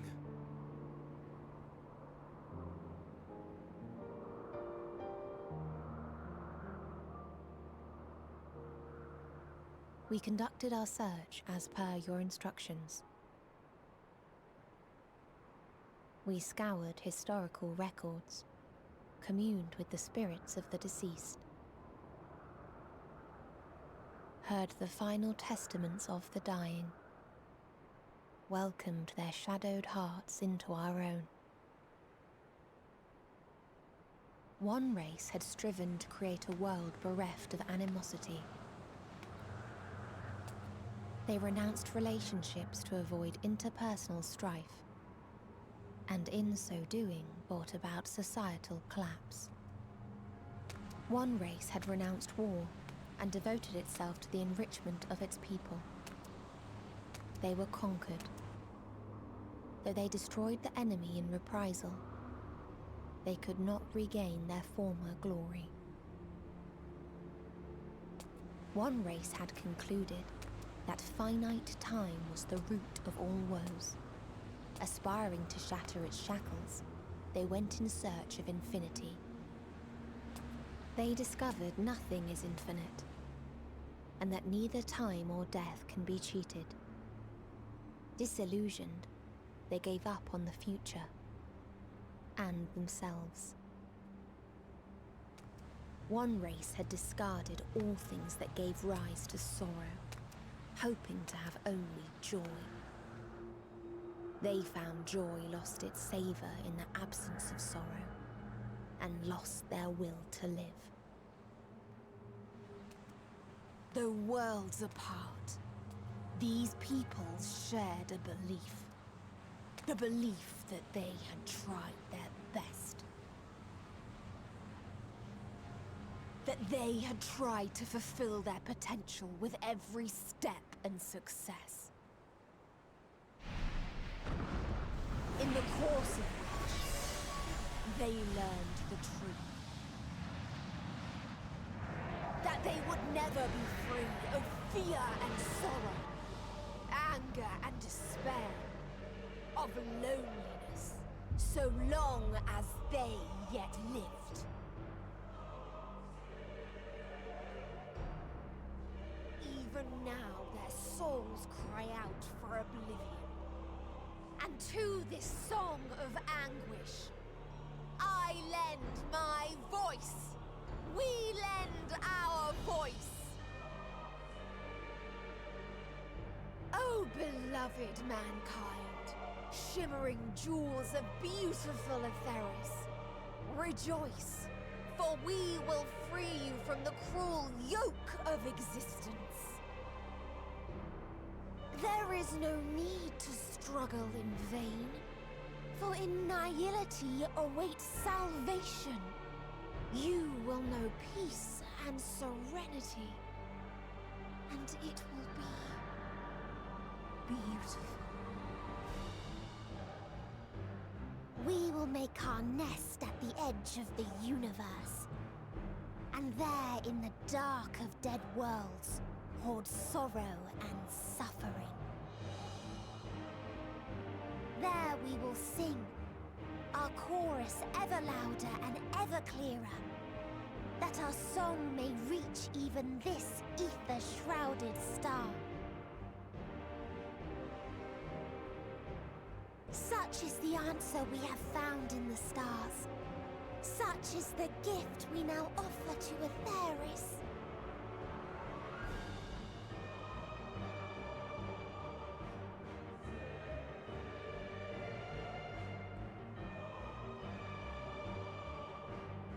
Who are you to decide our fate? To decree we live or die?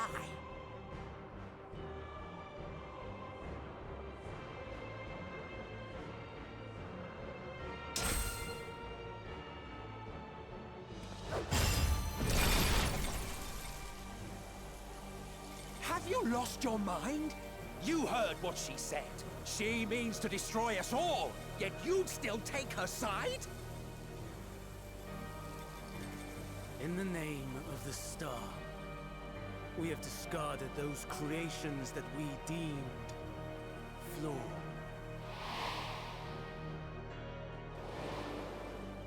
If we ourselves are flawed, does it not stand to reason that we too should be discarded? That is sophistry, and you know it! Perhaps it is.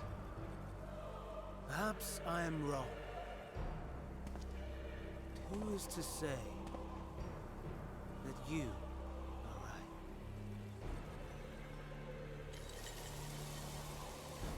Let us settle this with a determination.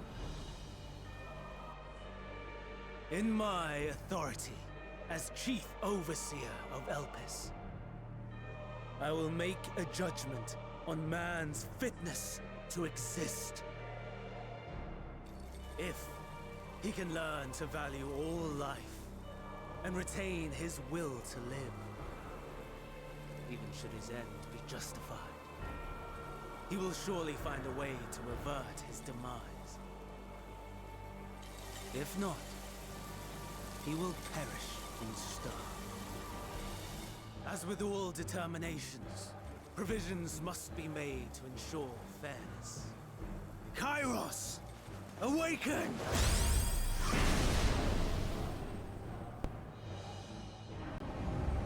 Memory reconfiguration system Kairos activated. Awaiting instruction. Command. Universal memory alteration. Target area. Catesis Hyperborea. Starting point. Arrival of Emmet Selk of the Convocation at Proper Isle. Endpoint. The present. Erase the memories of all events, and replace with a vague recollection of the following. I was here, preparing to demonstrate the functionality of Kairos to Emmet Selk and Hitherdays. Meteon's shared consciousness became unstable. She and her sisters could not sustain their existence, and all dissipated with a burst. The resultant shockwave accidentally triggered Kairos, which erased several days of memories from all present. Execute. Command acknowledged. Initializing. 3 processes remaining to execution. Bravo. I dare say one would be hard-pressed to make it fairer. Everything that you told us, everything that has happened, the fact we've even met, it will all be gone.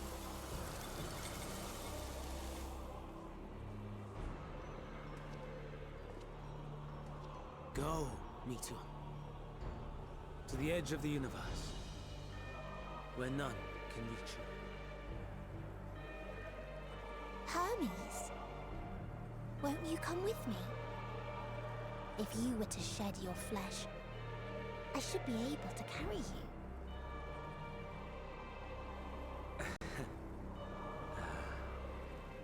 I will remain. As a man, I will oppose the oblivion you bring. Silly fool. Had you said yes, I would have granted you the gentlest end.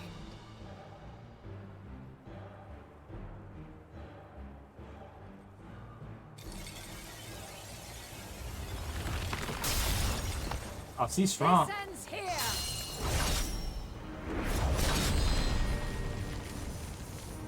Fly, Meteor!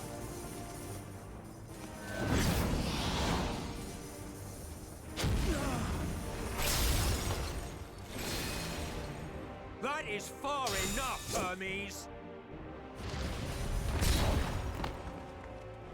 Argos, to me.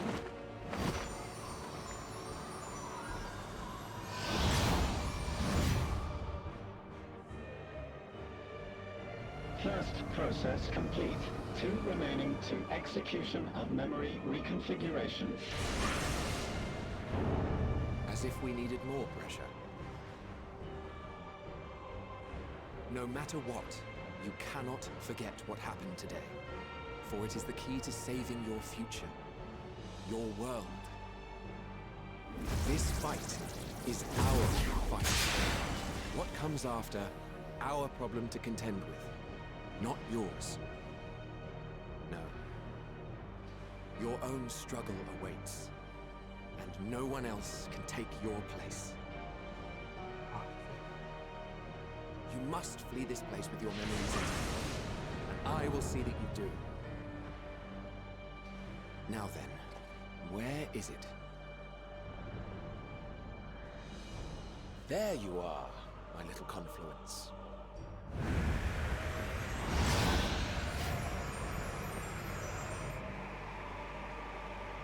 It's so good with him. He's the one to spot the weakness. Almost like the rodent.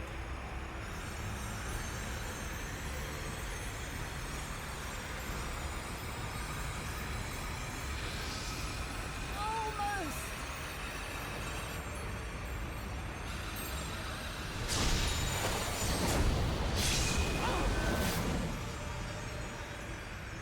Very well then. You may elude us this day, but not forever.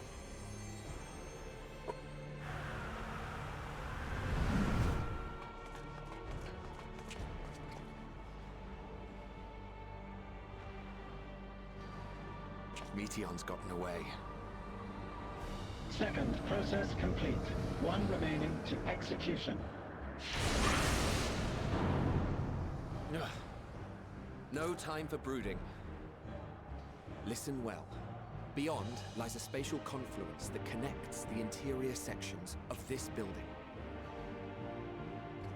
I will destroy the confluence and force open a way outside. When I do, you must jump through.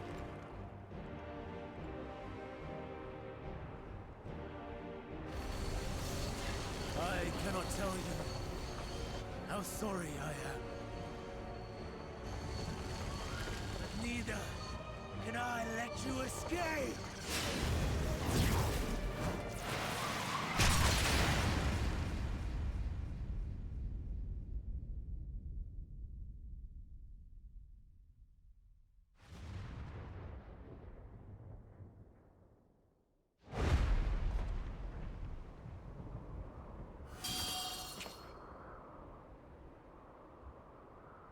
too brave by half.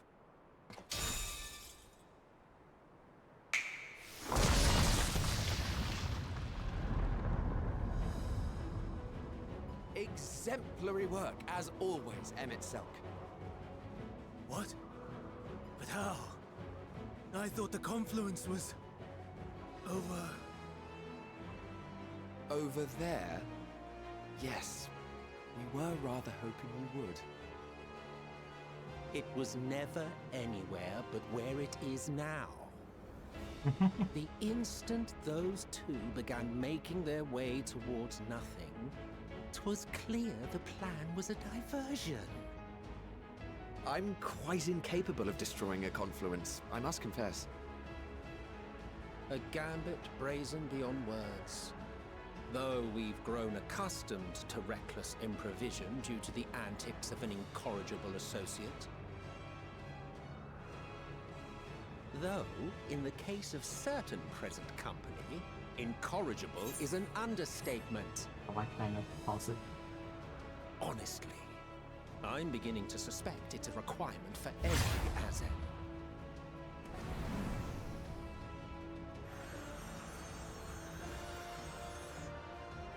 There's no time! Quickly! Even now, I do not believe your tale. I would not suffer us to walk such a wretched path. Still, if it must be said, do not squander it. The legacy I leave you. No lie.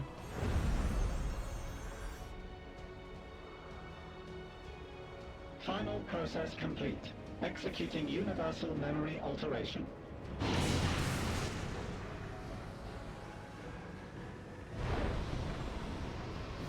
Go, Argos!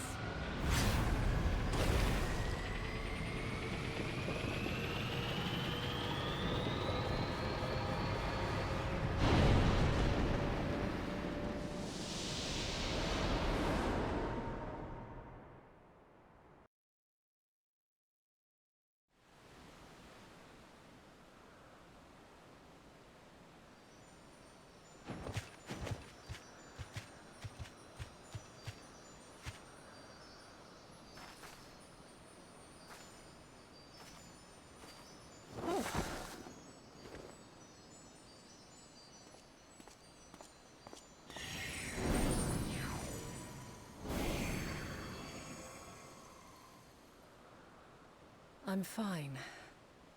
Okay. Just a little tired. I'll be right back. Okay, I gotta be right back. Bye. Okay. Okay.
Okay.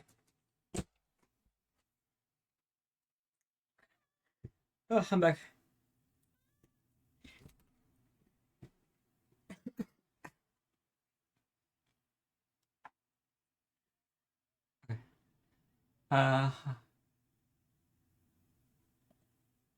Yeah, way. I'm fine. Still tired. Can it be true? Are we the only ones left who see beauty in the world? In life? Are the stars above no more than husks of fallen civilizations?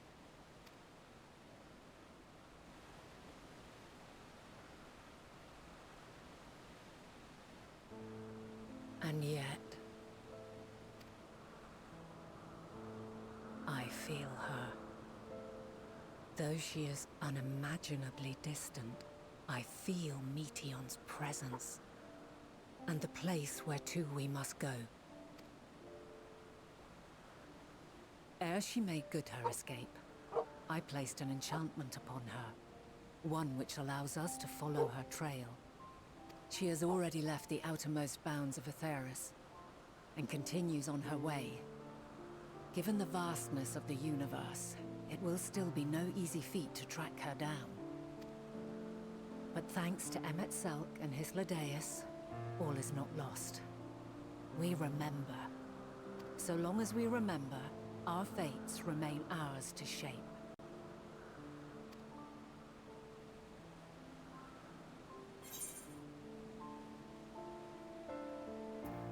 What came on the other side? I wonder.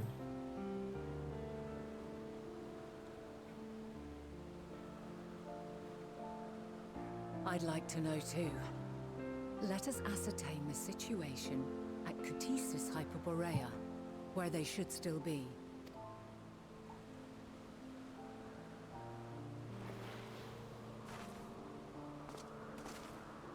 Given the likely state of their memories, however, it would be imprudent for us to approach them directly. In which case...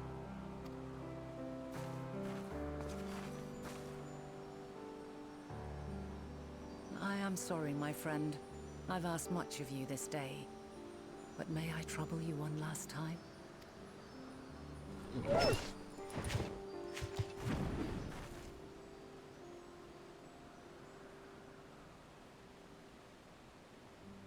Argos will investigate in our stead. We will share in his consciousness and see and hear as if we were with him. Now, close your eyes and open your mind.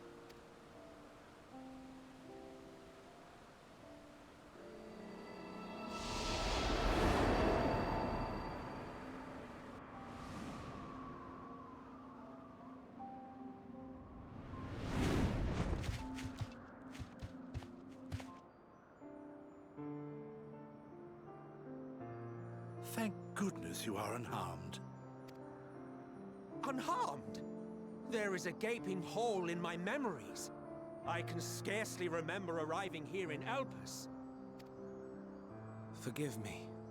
I was preparing to demonstrate the functionality of Kairos to our guests. But Meteon, her shared consciousness became unstable. And she... So, that's what prompted the state of alert. And when you went to investigate, you were caught in Kairos' accidental operation. So it would seem. It's all a blur to me. Such an unfortunate accident. Oh, and what of Vinar and your other companion? You went inside together, as I recall. We did? If Vinar was with us, I have no recollection of it. But that there is her familiar, is it not? The fellow seems happy enough, so I think it's safe to assume his mistress is well. I haven't the slightest notion who this other companion might be, however. Ah, Well, that individual struck me as a bit different, for want of a better word. Perhaps it wasn't actually a person, but some manner of creation. Curious.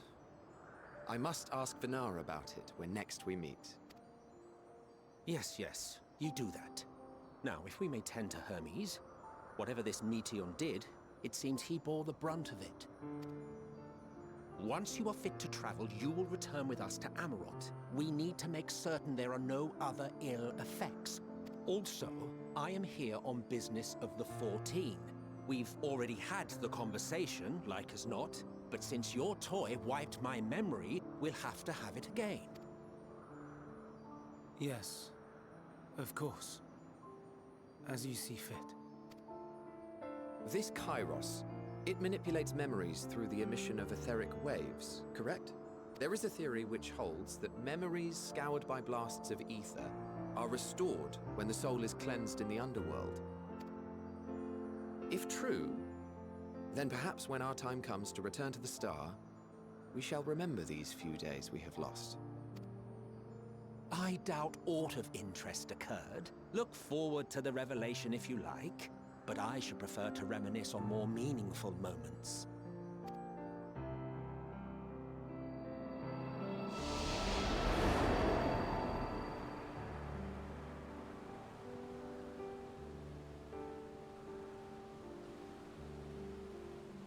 Let us rest. If only for a while. After all, you and I...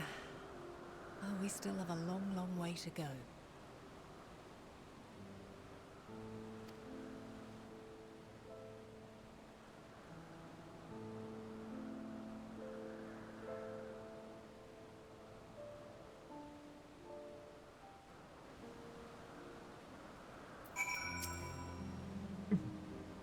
Are you being all recovered? I'm not like you're a surgeon, or more than purely physical. Resting one's body, only for moments, never without an error. As for Hermes, I think it's unlike he will create more antiquity. Okay, I forgot about it.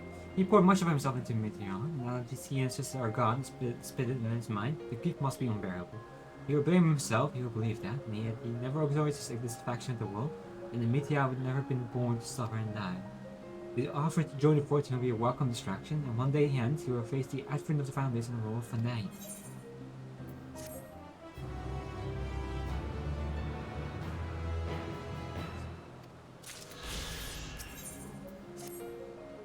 Ishtas, listen to me. Our duty now is to denounce Hermes for the misguided interpretation, or to convince Elm itself in Hitlodius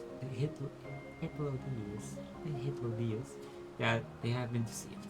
No, we must instead ensure that the experience Hermes sought to expunge are preserved. It remains in our memories or alone, but will be a weapon against the final days. You must fight this battle in your age, and I in mine. Come, let us walk together once more. I will see you in the doors of Papagillion.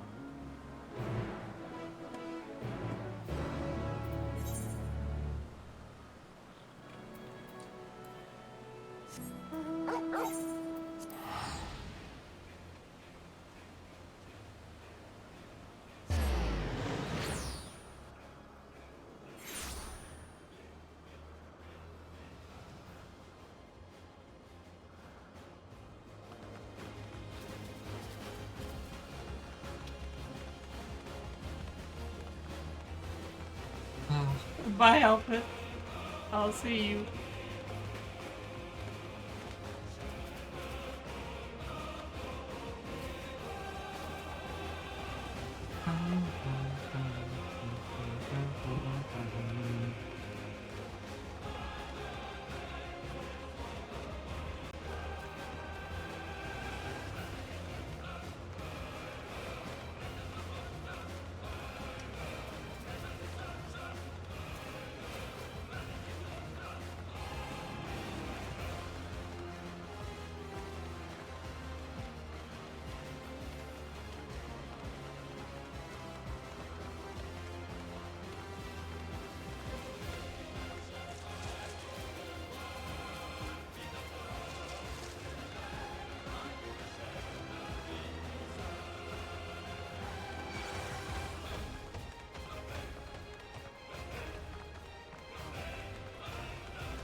Time is age is drawing to an end. Once big event, so we're continually played in sequence. I'd recommend that you set aside serpentine. What do you mean? The cutscene I just okay.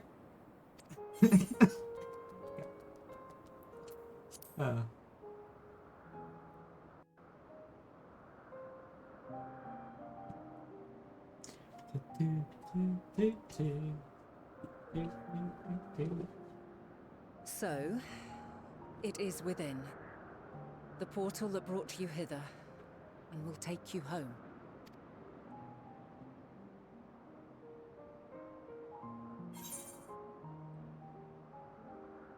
Yes, this is where we part ways.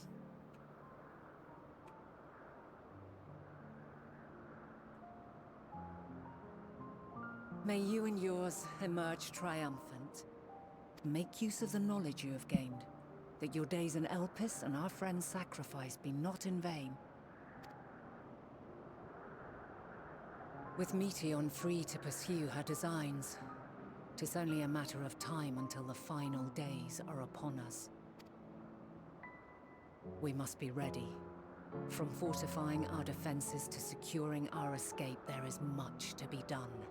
In spite of this, we cannot allow the report that set this calamity in motion to become common knowledge. Were the masses to learn the fates of the other stars, I fear the situation would spiral out of our control.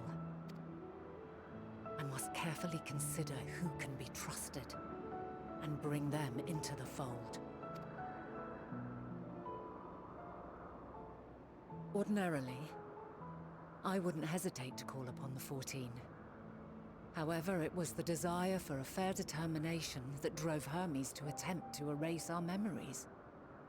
And were he made aware of his actions, there is no telling whether he would remain a friend or become a foe. Alternately, we might try to alienate him from the convocation. Yet in doing so, we would deprive ourselves of a brilliant mind who would be invaluable in the crises to come. Quite the dilemma. Which is why I must work independently of the convocation. Regardless of how we proceed, if we are to permanently avert the final days, we must be equal to Hermes' challenge. We must prove that mankind is worthy to exist. And this hinges, I think, on how we confront the all-consuming despair that accompanies a senseless and seemingly inevitable end. Bewildered and divided, we would perish like the peoples of those celestial ruins. We could not hope to survive the final days, much less take the battle to Meteon at her nest.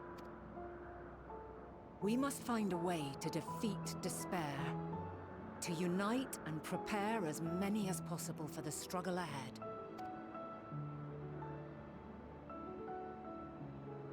Heavy will weigh the burden of guiding this legion of souls. Yet I have faith in mankind's potential. As long as he believes in himself, there is naught he cannot achieve. So I will not give up on him. On us. You may find your world to be very different. Or perhaps the erasure of our friend's memories has sown the seeds of a conjunction between us. We cannot know until the moment is at hand.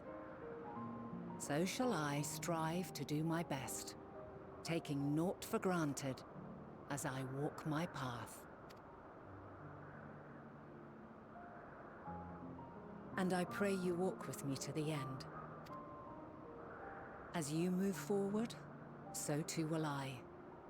As will all, resolved to fight for the morrow. And when mankind has found the strength to stand against despair, we shall silence the song of oblivion. She who sings it will learn our journey is far from over. This I promise.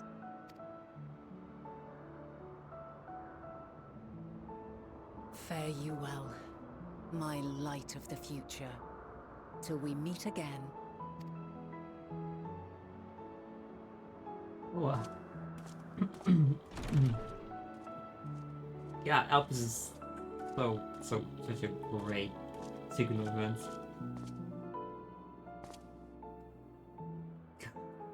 Makes me miss the science though. I've been like 6 hours since we've been here, but like, oh my god, I miss the silence so much.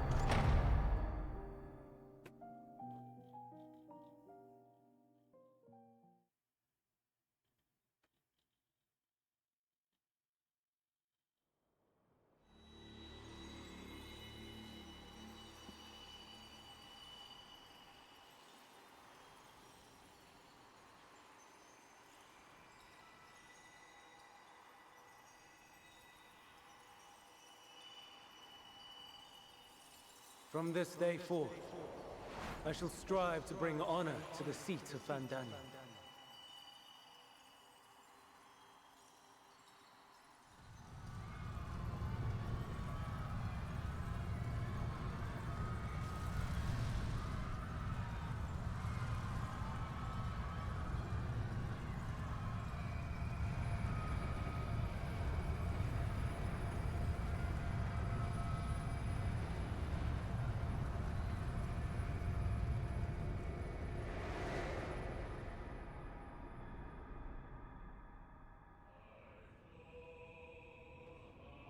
Oh my god.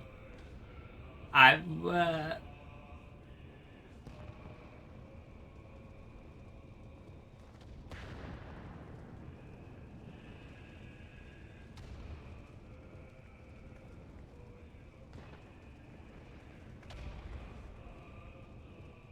Even now, I remember standing there, locked in a moment where the sky is aflame.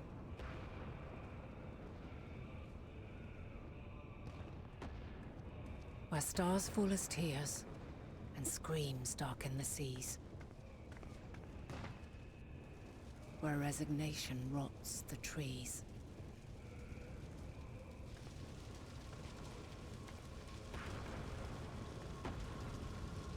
Where terror twists magics into abominations.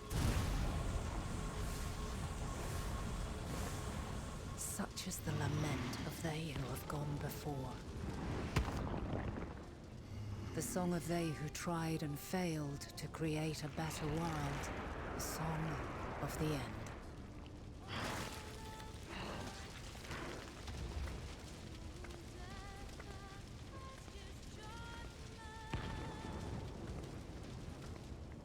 That which hides at the edge of the universe is no longer hope's creation.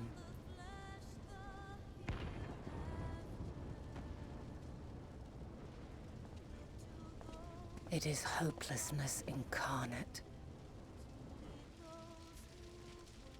Oh, I'm heartbroken. That day, mankind saw half of its number sacrificed to bring forth Zodiark.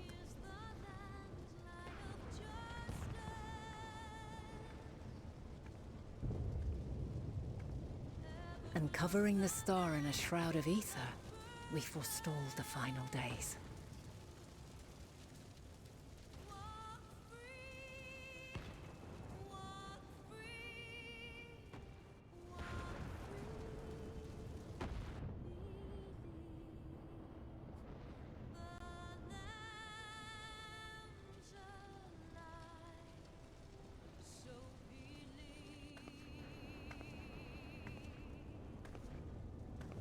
Yet the cries echoed still. We wept for innocence lost, wailed for death inevitable.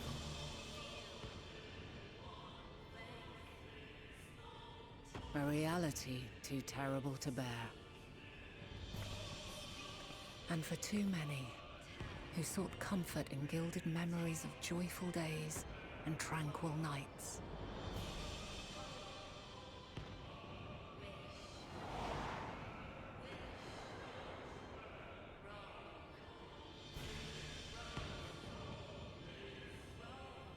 This is all wrong! Why must we suffer so? It needn't be like this. No. There must be a way to restore things to the way they were. to reclaim the perfect paradise we once had. No, my friends. Suffering exists, and we cannot pretend otherwise. No civilization, however great, could eliminate it.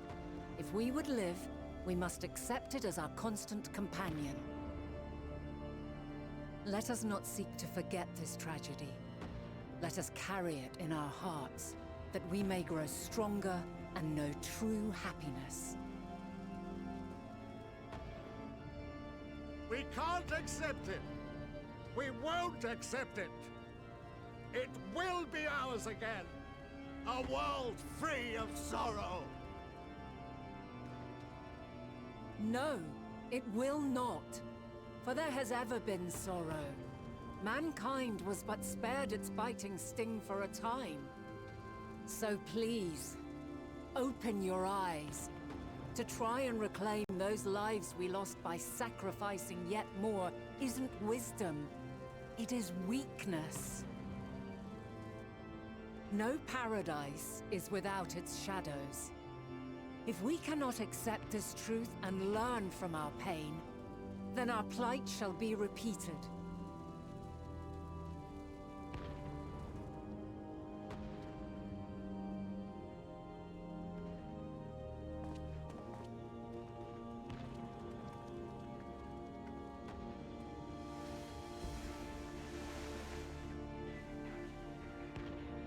O mighty Zodiac!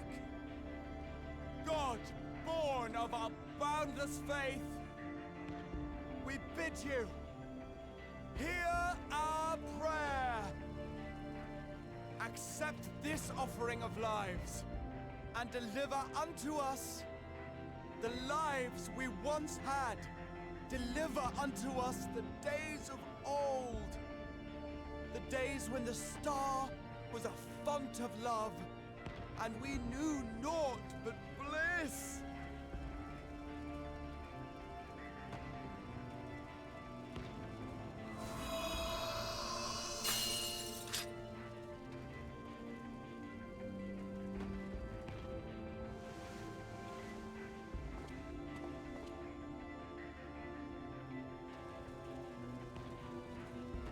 You would destroy it?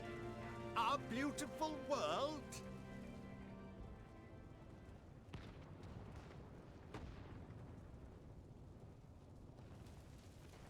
Lands that stretched on forever. Skies one could drown in.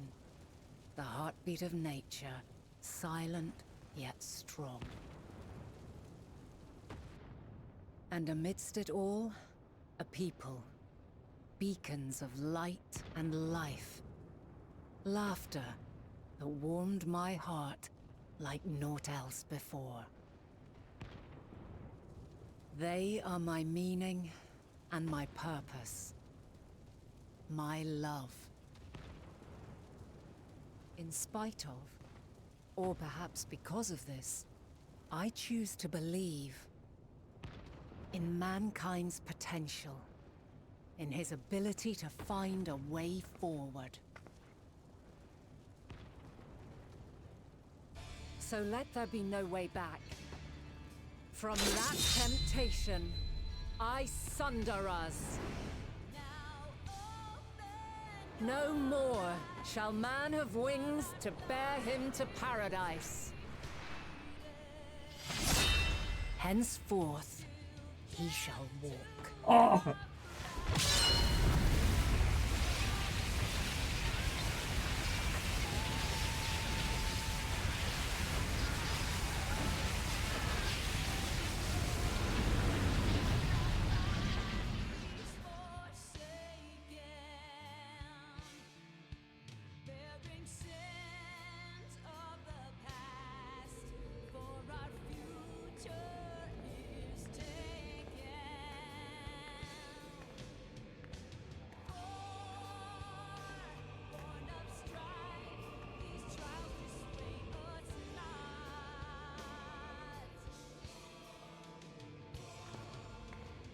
All is excruciating pain.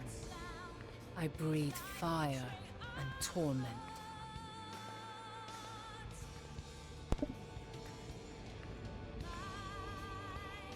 I birth a world of suffering to mire and plague.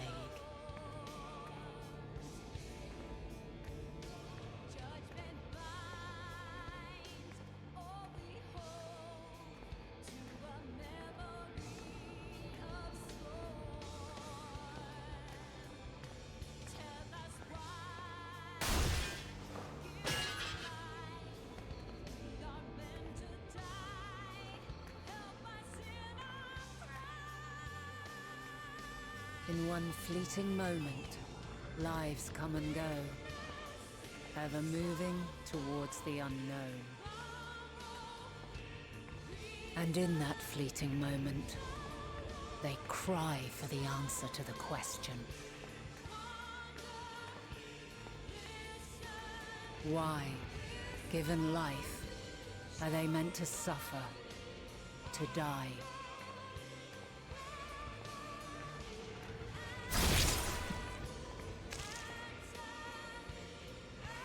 As fragmented, imperfect beings, yours is a never-ending quest.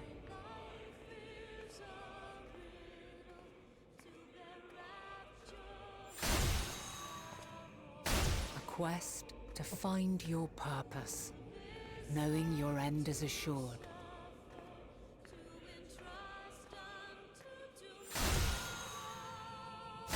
To find the strength to continue when all strength has left you. To find joy, even as darkness descends.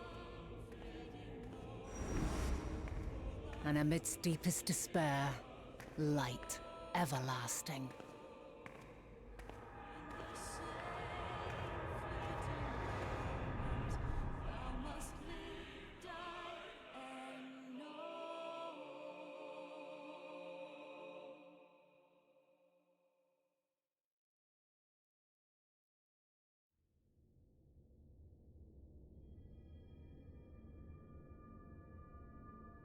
A conjunction has begun to form, an intertwining of your time and mine.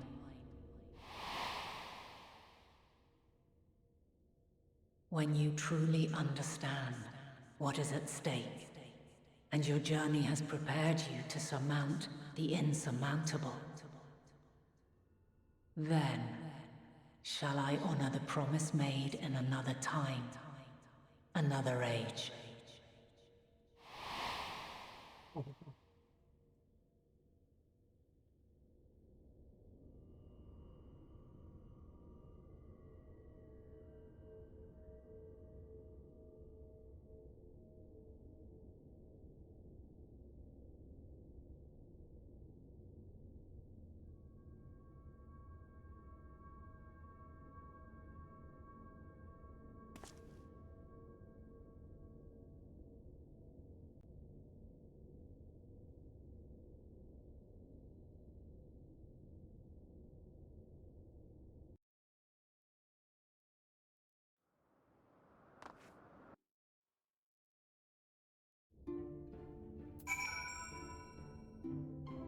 Oh! Oh! Oh, elpis! Oh, I'm really sick. Oh. Just straight back, huh? Just straight back. That's how we do it. I'm gonna see what's up. See if we can remember where this ends up being going to. 87. 87. Oh.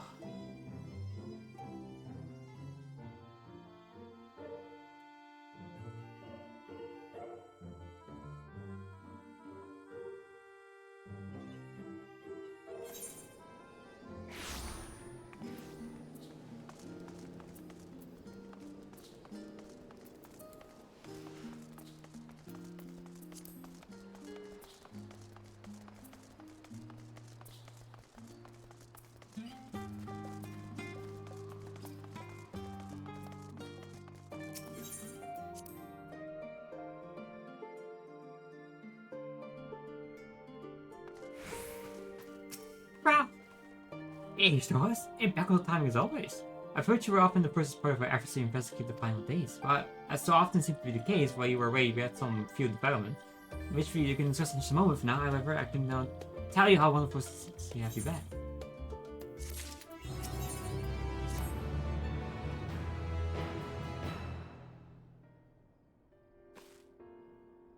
So have you learned all of the more of the final days?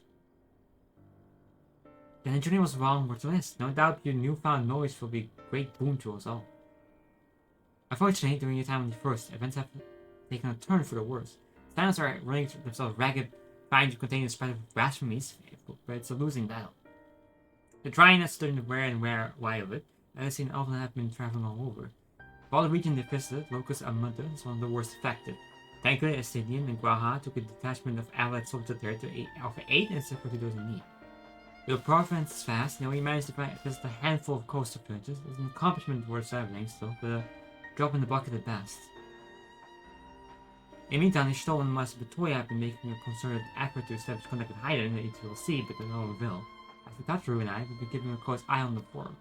What I've gathered, they've been constructing investors to ferry people to the moon, and the vision project has been likely been years, or if not decades in the making. However, there's been no sign of this for far, I expect it's still incomplete.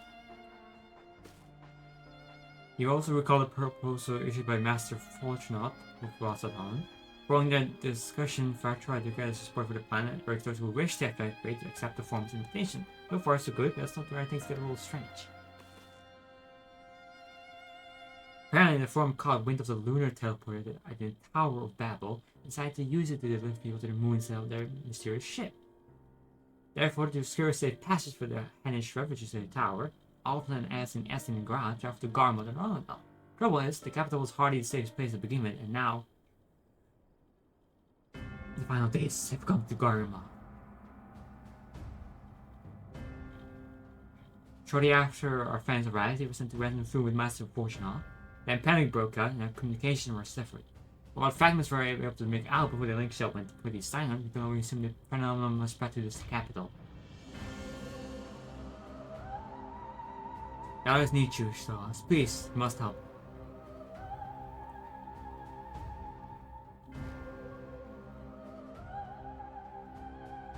I think there will make all the difference, I'm sure of it. Then Broken Glass was their first point of call, so you best start there. Hopefully, Lucia will know where they are. There's no telling what you'll be breaking into, so you best take every possible precaution.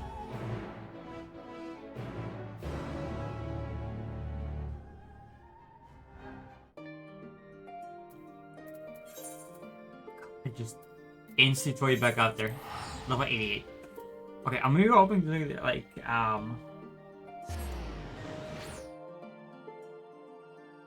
okay.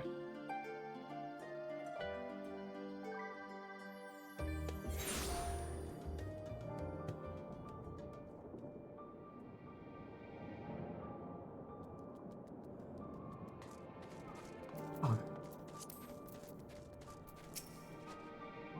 But she lost. Another moment too soon. The skies of the Garment are ablaze, but events on the ground that concern me.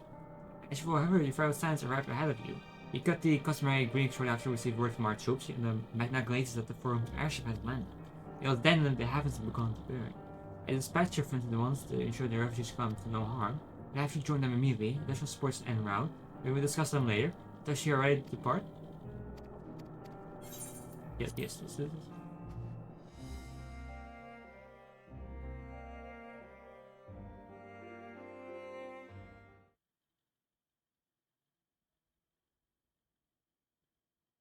Early on the Magna Glazes.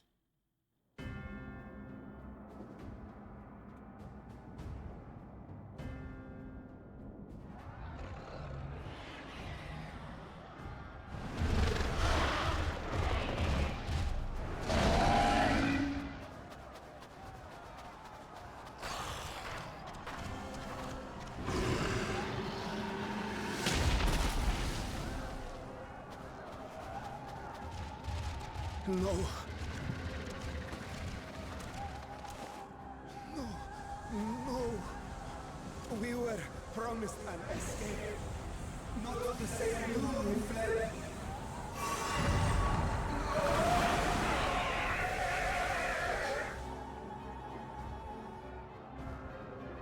I shall not meet my final days here in this blasted waste. Calm yourselves. Your panic is our greatest enemy. Come, we must build a line of defense.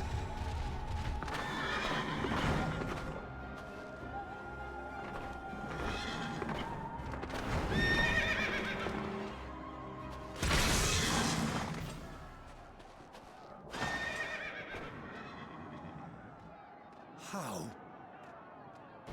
Leave the fighting to us, Father. You must lead the people to safety.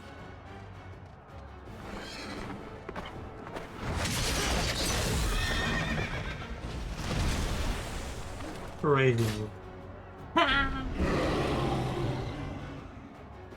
Insane.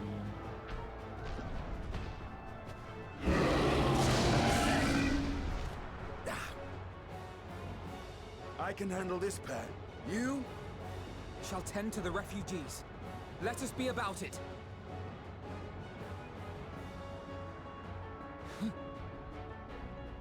As you wish, my little lord.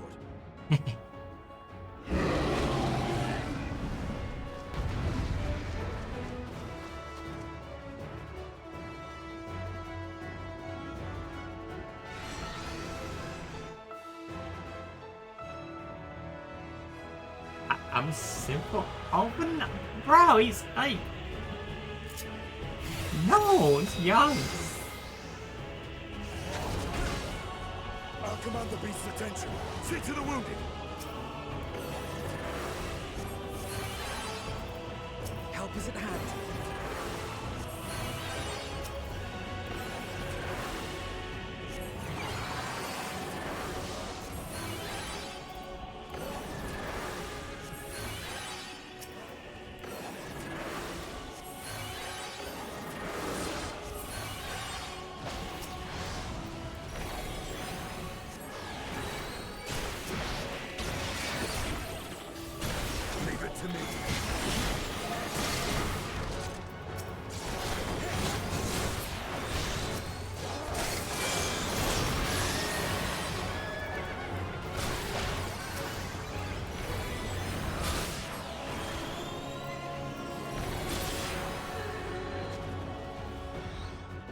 I'm gonna play Sage. No, no, you bastard.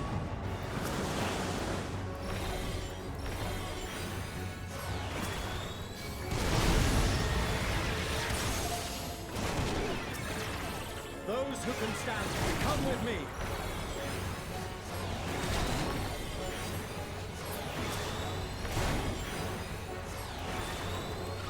Yeah, exactly.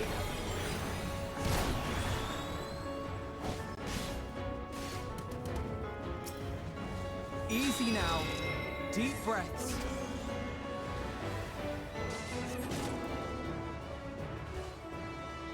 You're safe now. Yeah.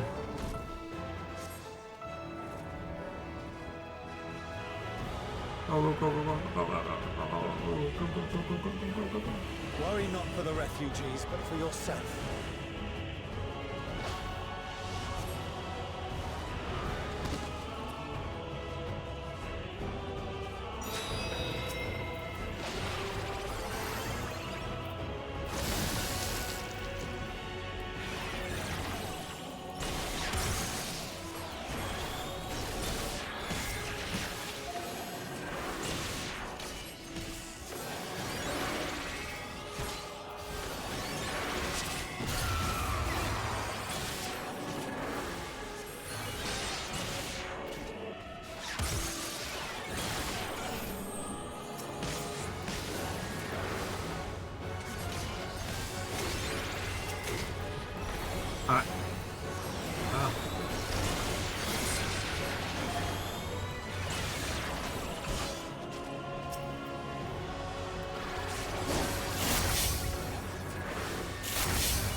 Oh my god.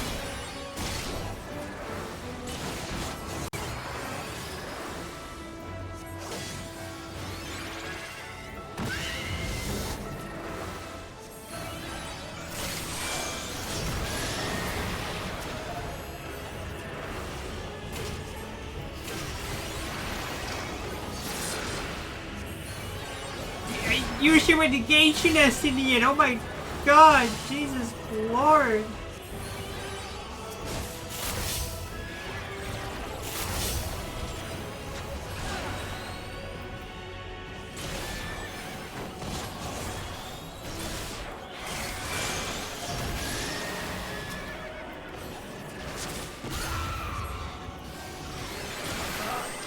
But that's hard enough!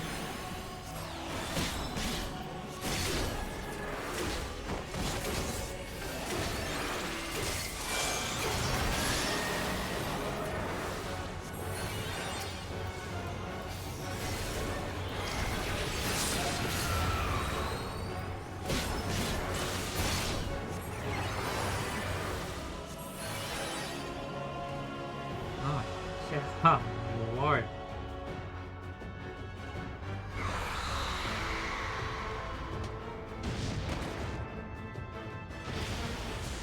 War tank.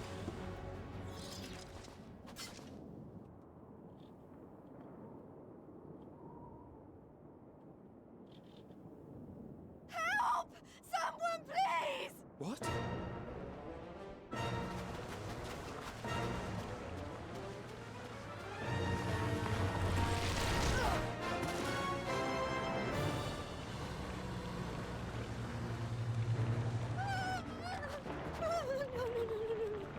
Don't.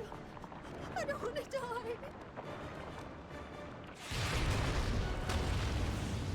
Forward! Let not a single fiend escape!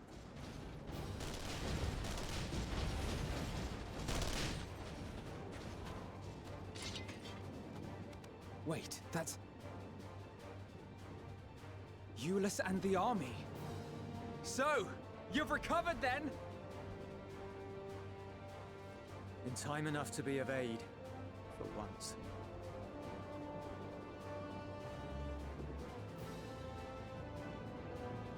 We can speak of it more later.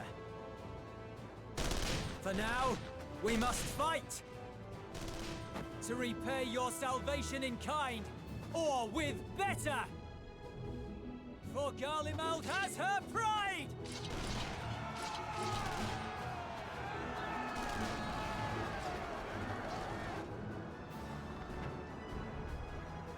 Of that I've no doubt.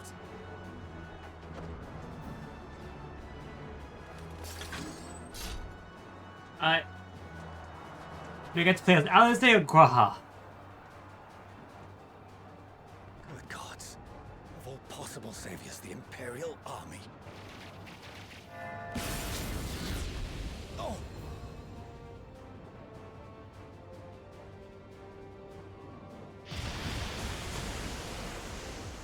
I had hoped to take all of them down at once. Think a withdrawal might be in order? Oh, sod that. You know who would never abandon these people to their fate. To be devoured by their former friends. That'd be beyond cruel. These beasts must fall here and now. Well then, I'd say it's high time we threw caution to the winds.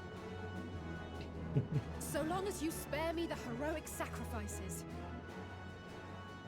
Now, let's go!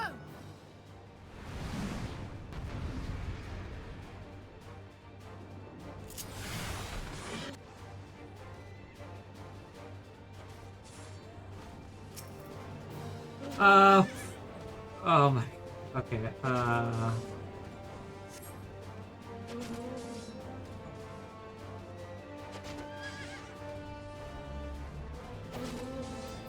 Wait.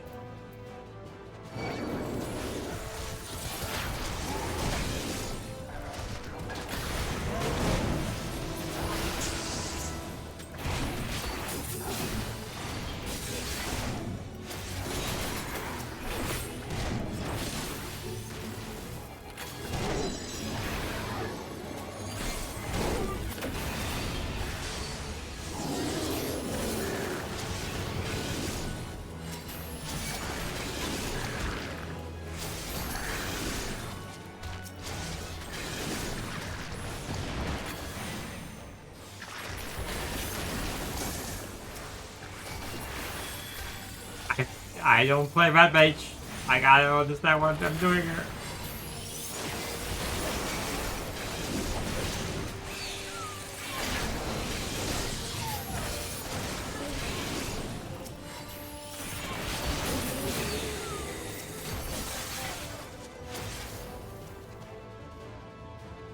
Alright, pick one.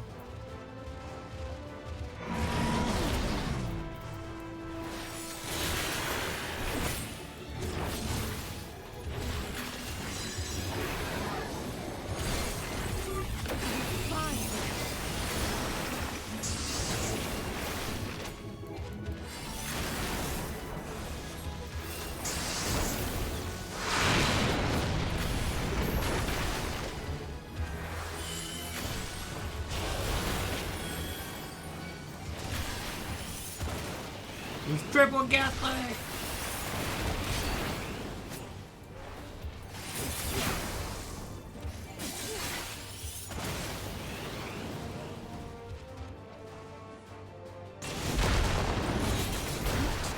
Ah.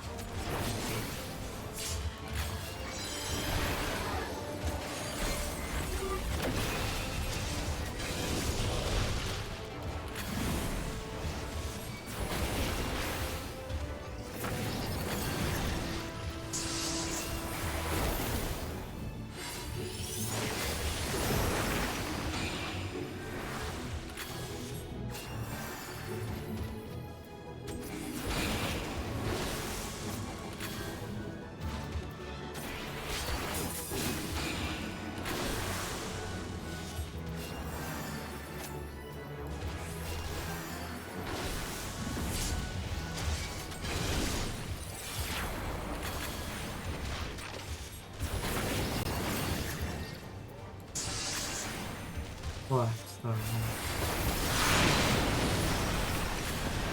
I'm not done yet.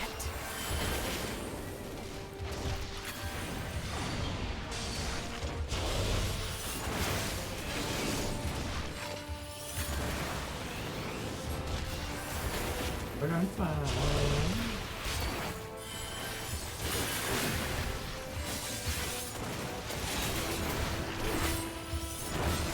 To worry about.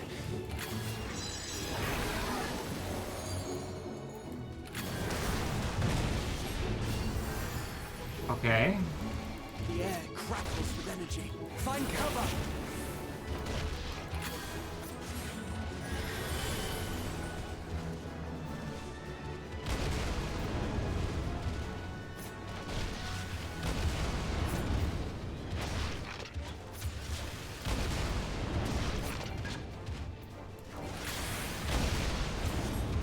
Easy enough. As they say, turnabout's fair play.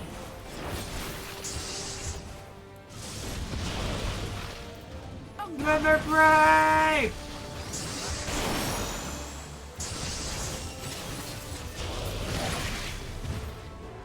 Oh. Okay.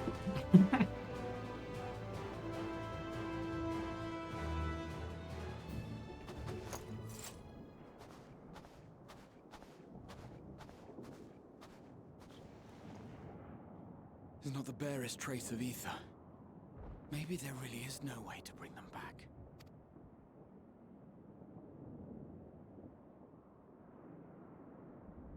Thank you for saving our lives once again.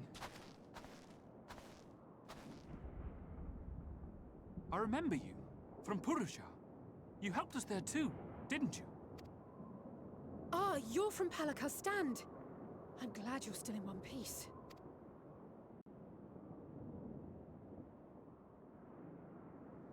Or you will be, once I see to that injury of yours.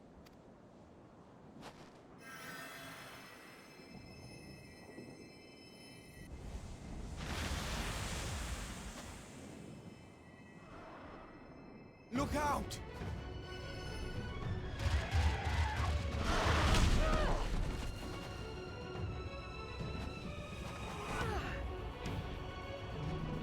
That's a nasty hit.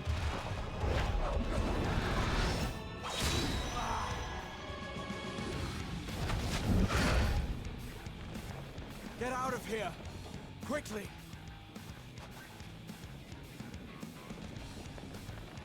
I won't lose them. Not a one. This will be a brighter future. I won't let a madman's apocalypse ruin everything we've fought to achieve!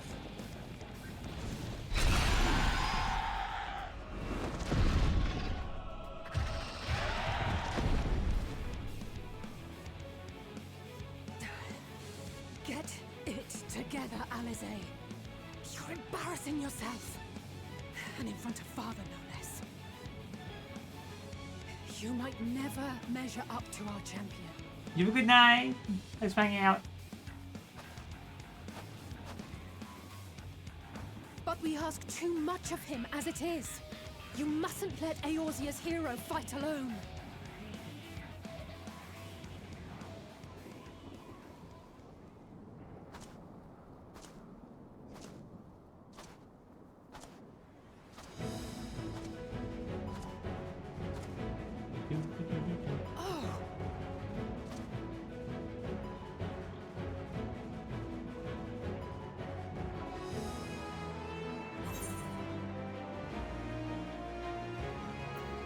I'm back.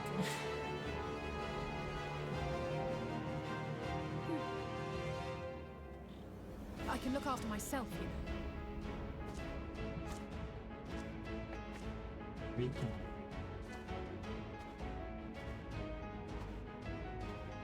Everything's in order, I trust?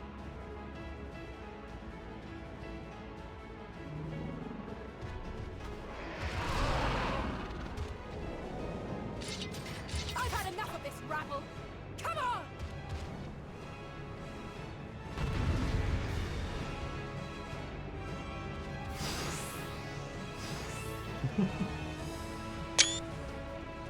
Oh, a trio for the ages.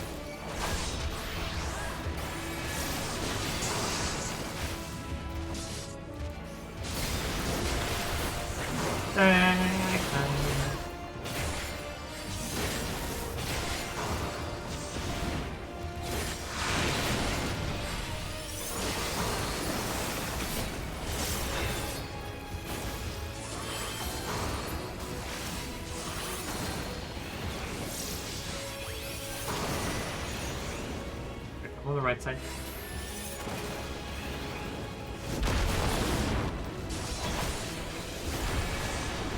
Just the beginning.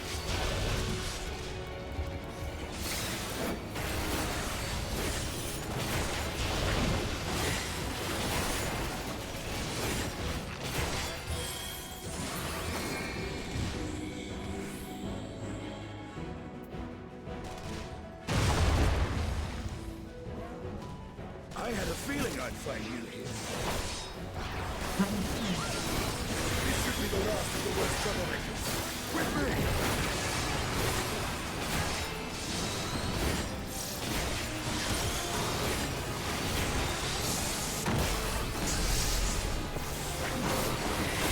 It's so fun bringing them all together.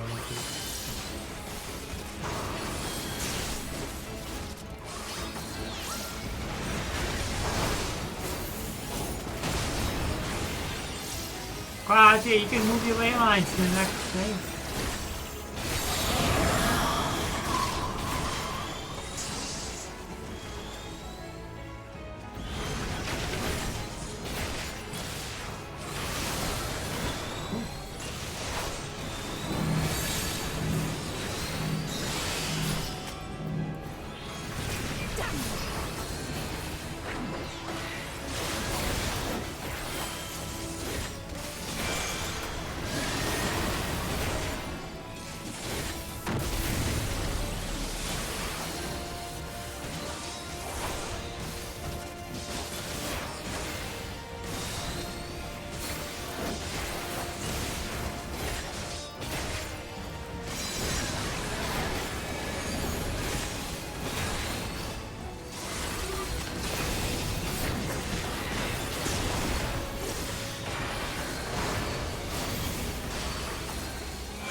Oh, bro, you okay there?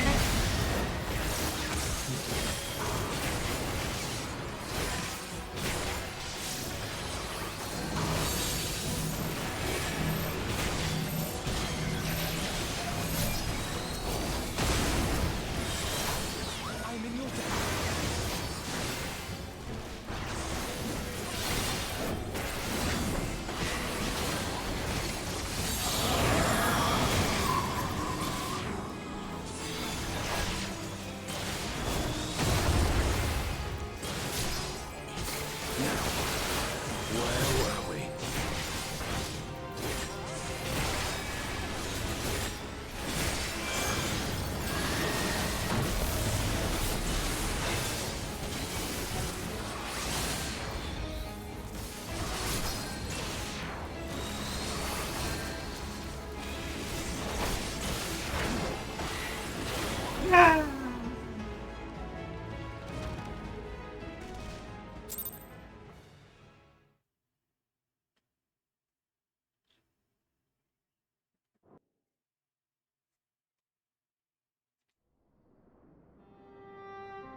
You must board without delay. The ship will depart ere long. Your offer to host us in Sharlayan is most appreciated. But will the final days not soon fall upon it as well? Your hesitation is not unwarranted. The satrap entrusted me with your lives, yet I have failed your comrades. Nor are you wrong to fear that this corruption will continue to spread. I cannot promise you complete safety, even in my homeland.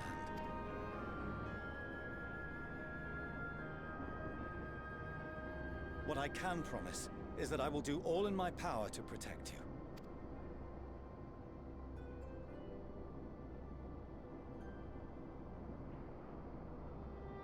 That power is not inconsiderable. Even now, my countrymen are preparing the vessel that will deliver us to a sanctuary on the moon. Join us on our journey there, and beyond, to new horizons. Come to old Sharlayan. Please.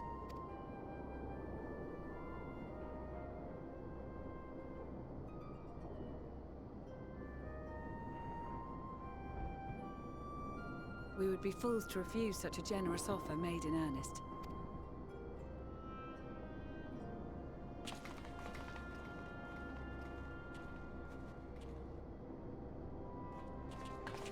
It seems they've a new destination. The people of Radzat-Han have known too much suffering. The march to Garlemald will only bring them more, short though it may be. I quite agree. Fortunately, they have you to look after them. Yes. Well.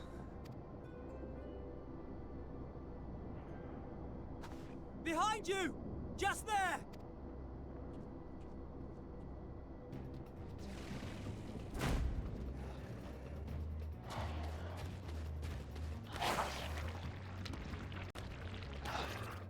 More of them.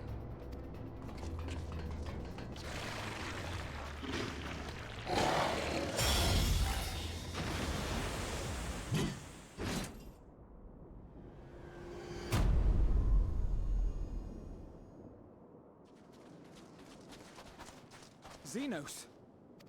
Here? You'll be all right. Hurry to the airship.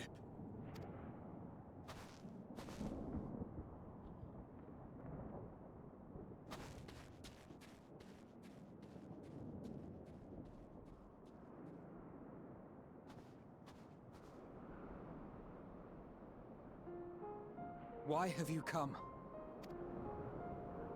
A heretofore unseen beast. 'Twas ripe for the slaying.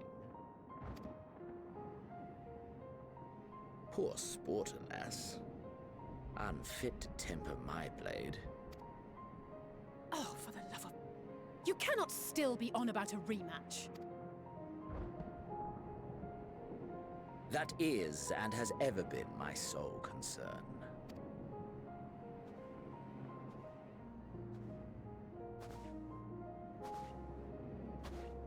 You, on the other hand, are fixated on a different quarry. Your passion pales before mine. Yet neither hate nor despair seem sufficient to recapture your misdirected bloodlust.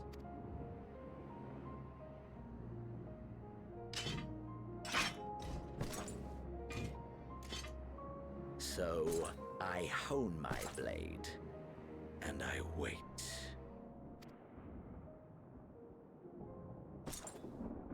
That's it.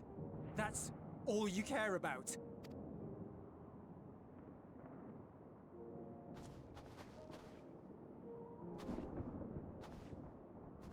Garlemald is in ruins.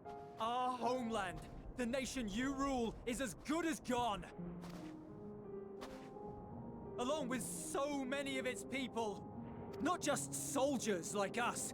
Not only those who fought and killed for power and duty. Innocent civilians. Murdered by their own flesh and blood. Lost and confused as they breathed their last. While we who survived with our lives and minds intact were left to freeze to death. The Eorzeans tell me all this was your doing! You slaughtered your countrymen! You did! For what? For nothing, in the end. So much wasted effort. You bastard! For your own sake, Euless, you must control your anger. It will serve no one should it consume you and see you transformed.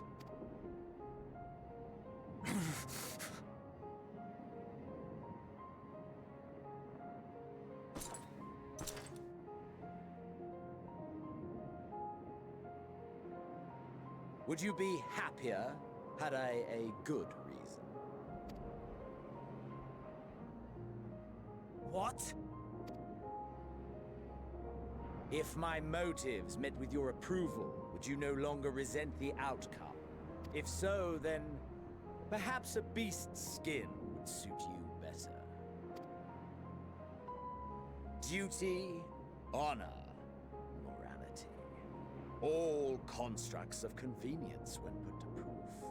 Surely the war taught you how easily power becomes the tool of the self-righteous. How the people's justice was merely a means to their ends? Yet you would ask me why. Ask any creature of this star and those above for answers, and they will tell you what suits their fancy. And they would be right to do so. What meaning there is to be found in the petty vicissitudes of your existence must be gleaned by you, and you alone.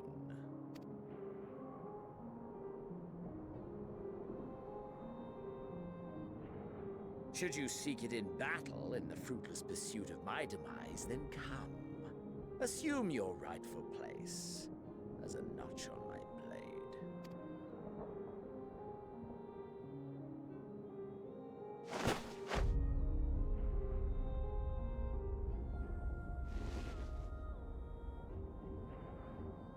You are a blight on the Garlean race, and there would be no more satisfying way to expunge it than by beating you to death.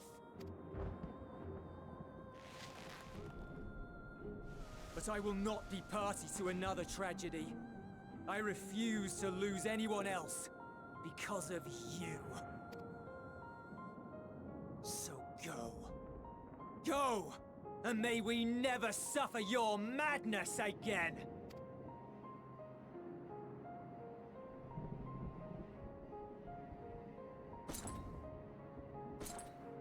knows.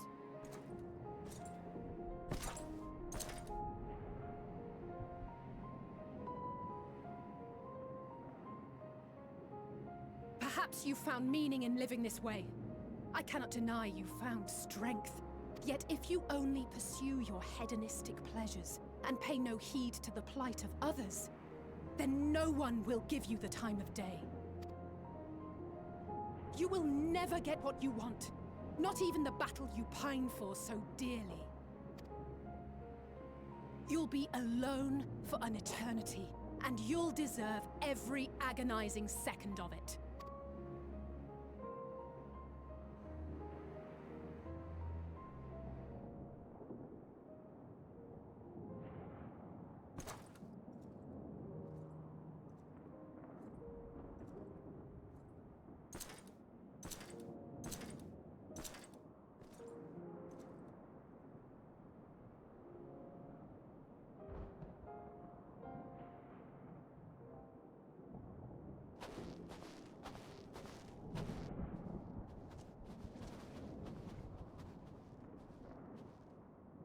We're ready to depart. The refugee ships will be leaving shortly, but I've asked mine to remain for the time being. There's room enough for you to join me on it, if you wish.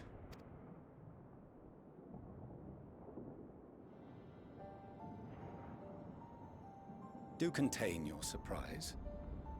I needn't agree with the Scion's methods or intentions to acknowledge that their deeds are deserving of gratitude. We appreciate the offer. But might I ask why you are delaying your departure? I presume it is not solely for our benefit. I must visit Garlemald ere we return to Sharlayan. Having caused such an uproar, 'tis only meet that I explain myself to the Ilzabard contingent.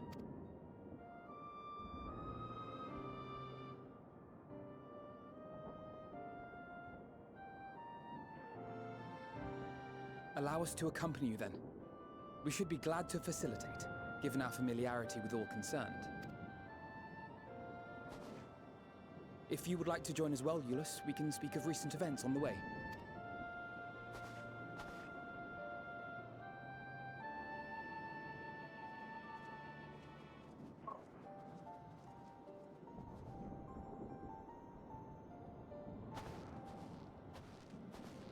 He'll be after your seat on the forum next.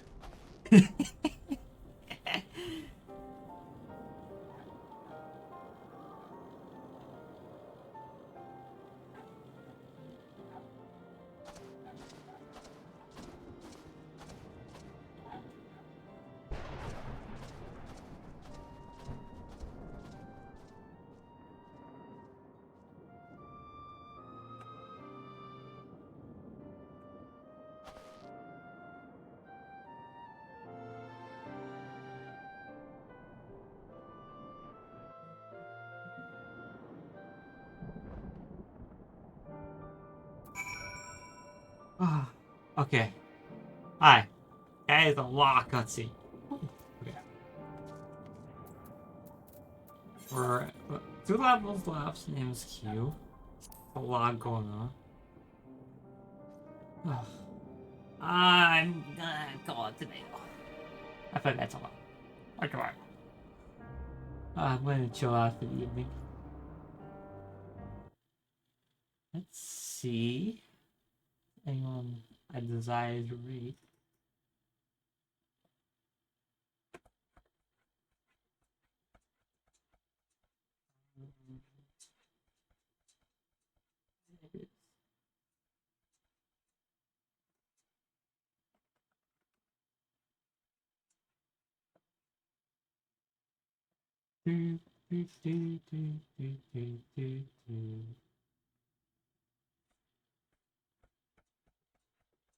I'll be back in a second. Can actually look at the way.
see if we can.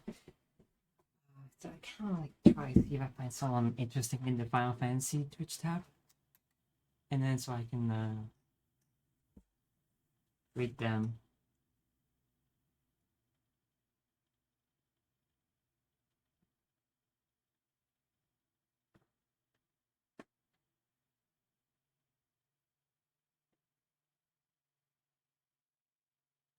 Can I find my screen?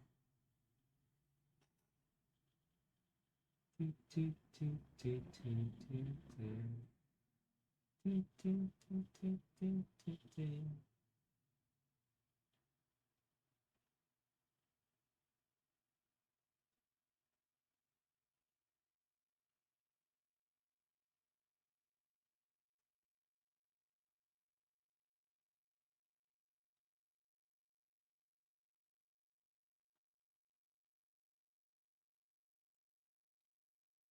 There's cool people.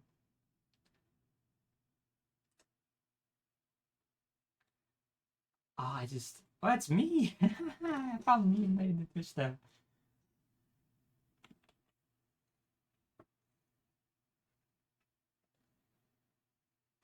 That's how I look like.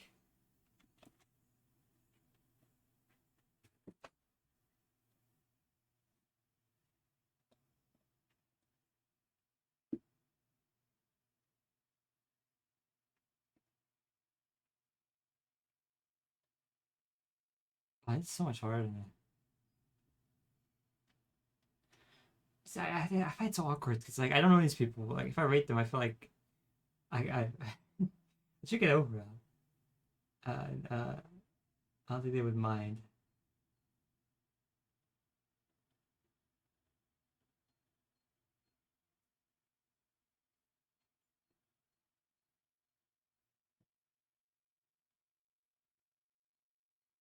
I'm going on vibes alone.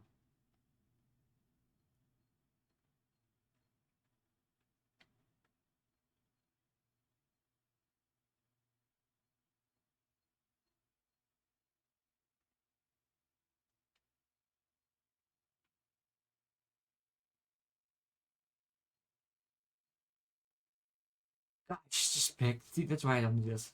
Oh, oh my god.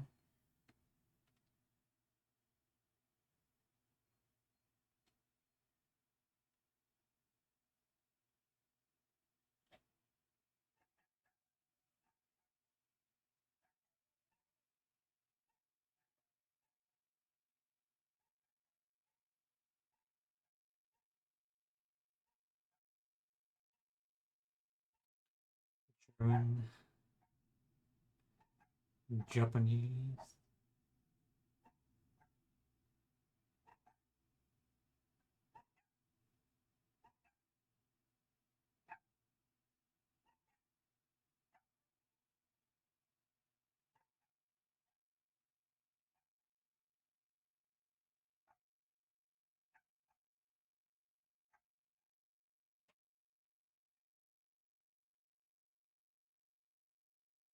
Oh.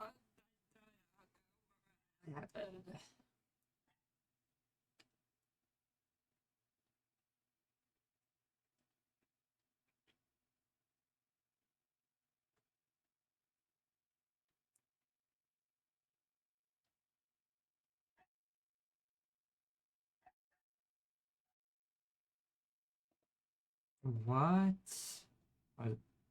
Let's see.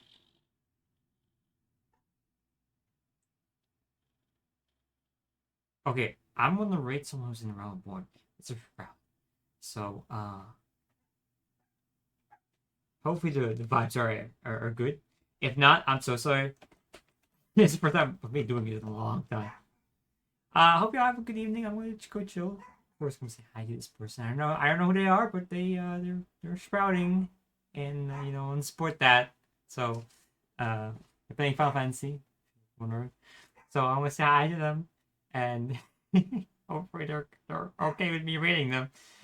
Anyway, I love you all. Thanks for watching. Hope you have a good evening, good day, and I'll catch you all later. Bye bye.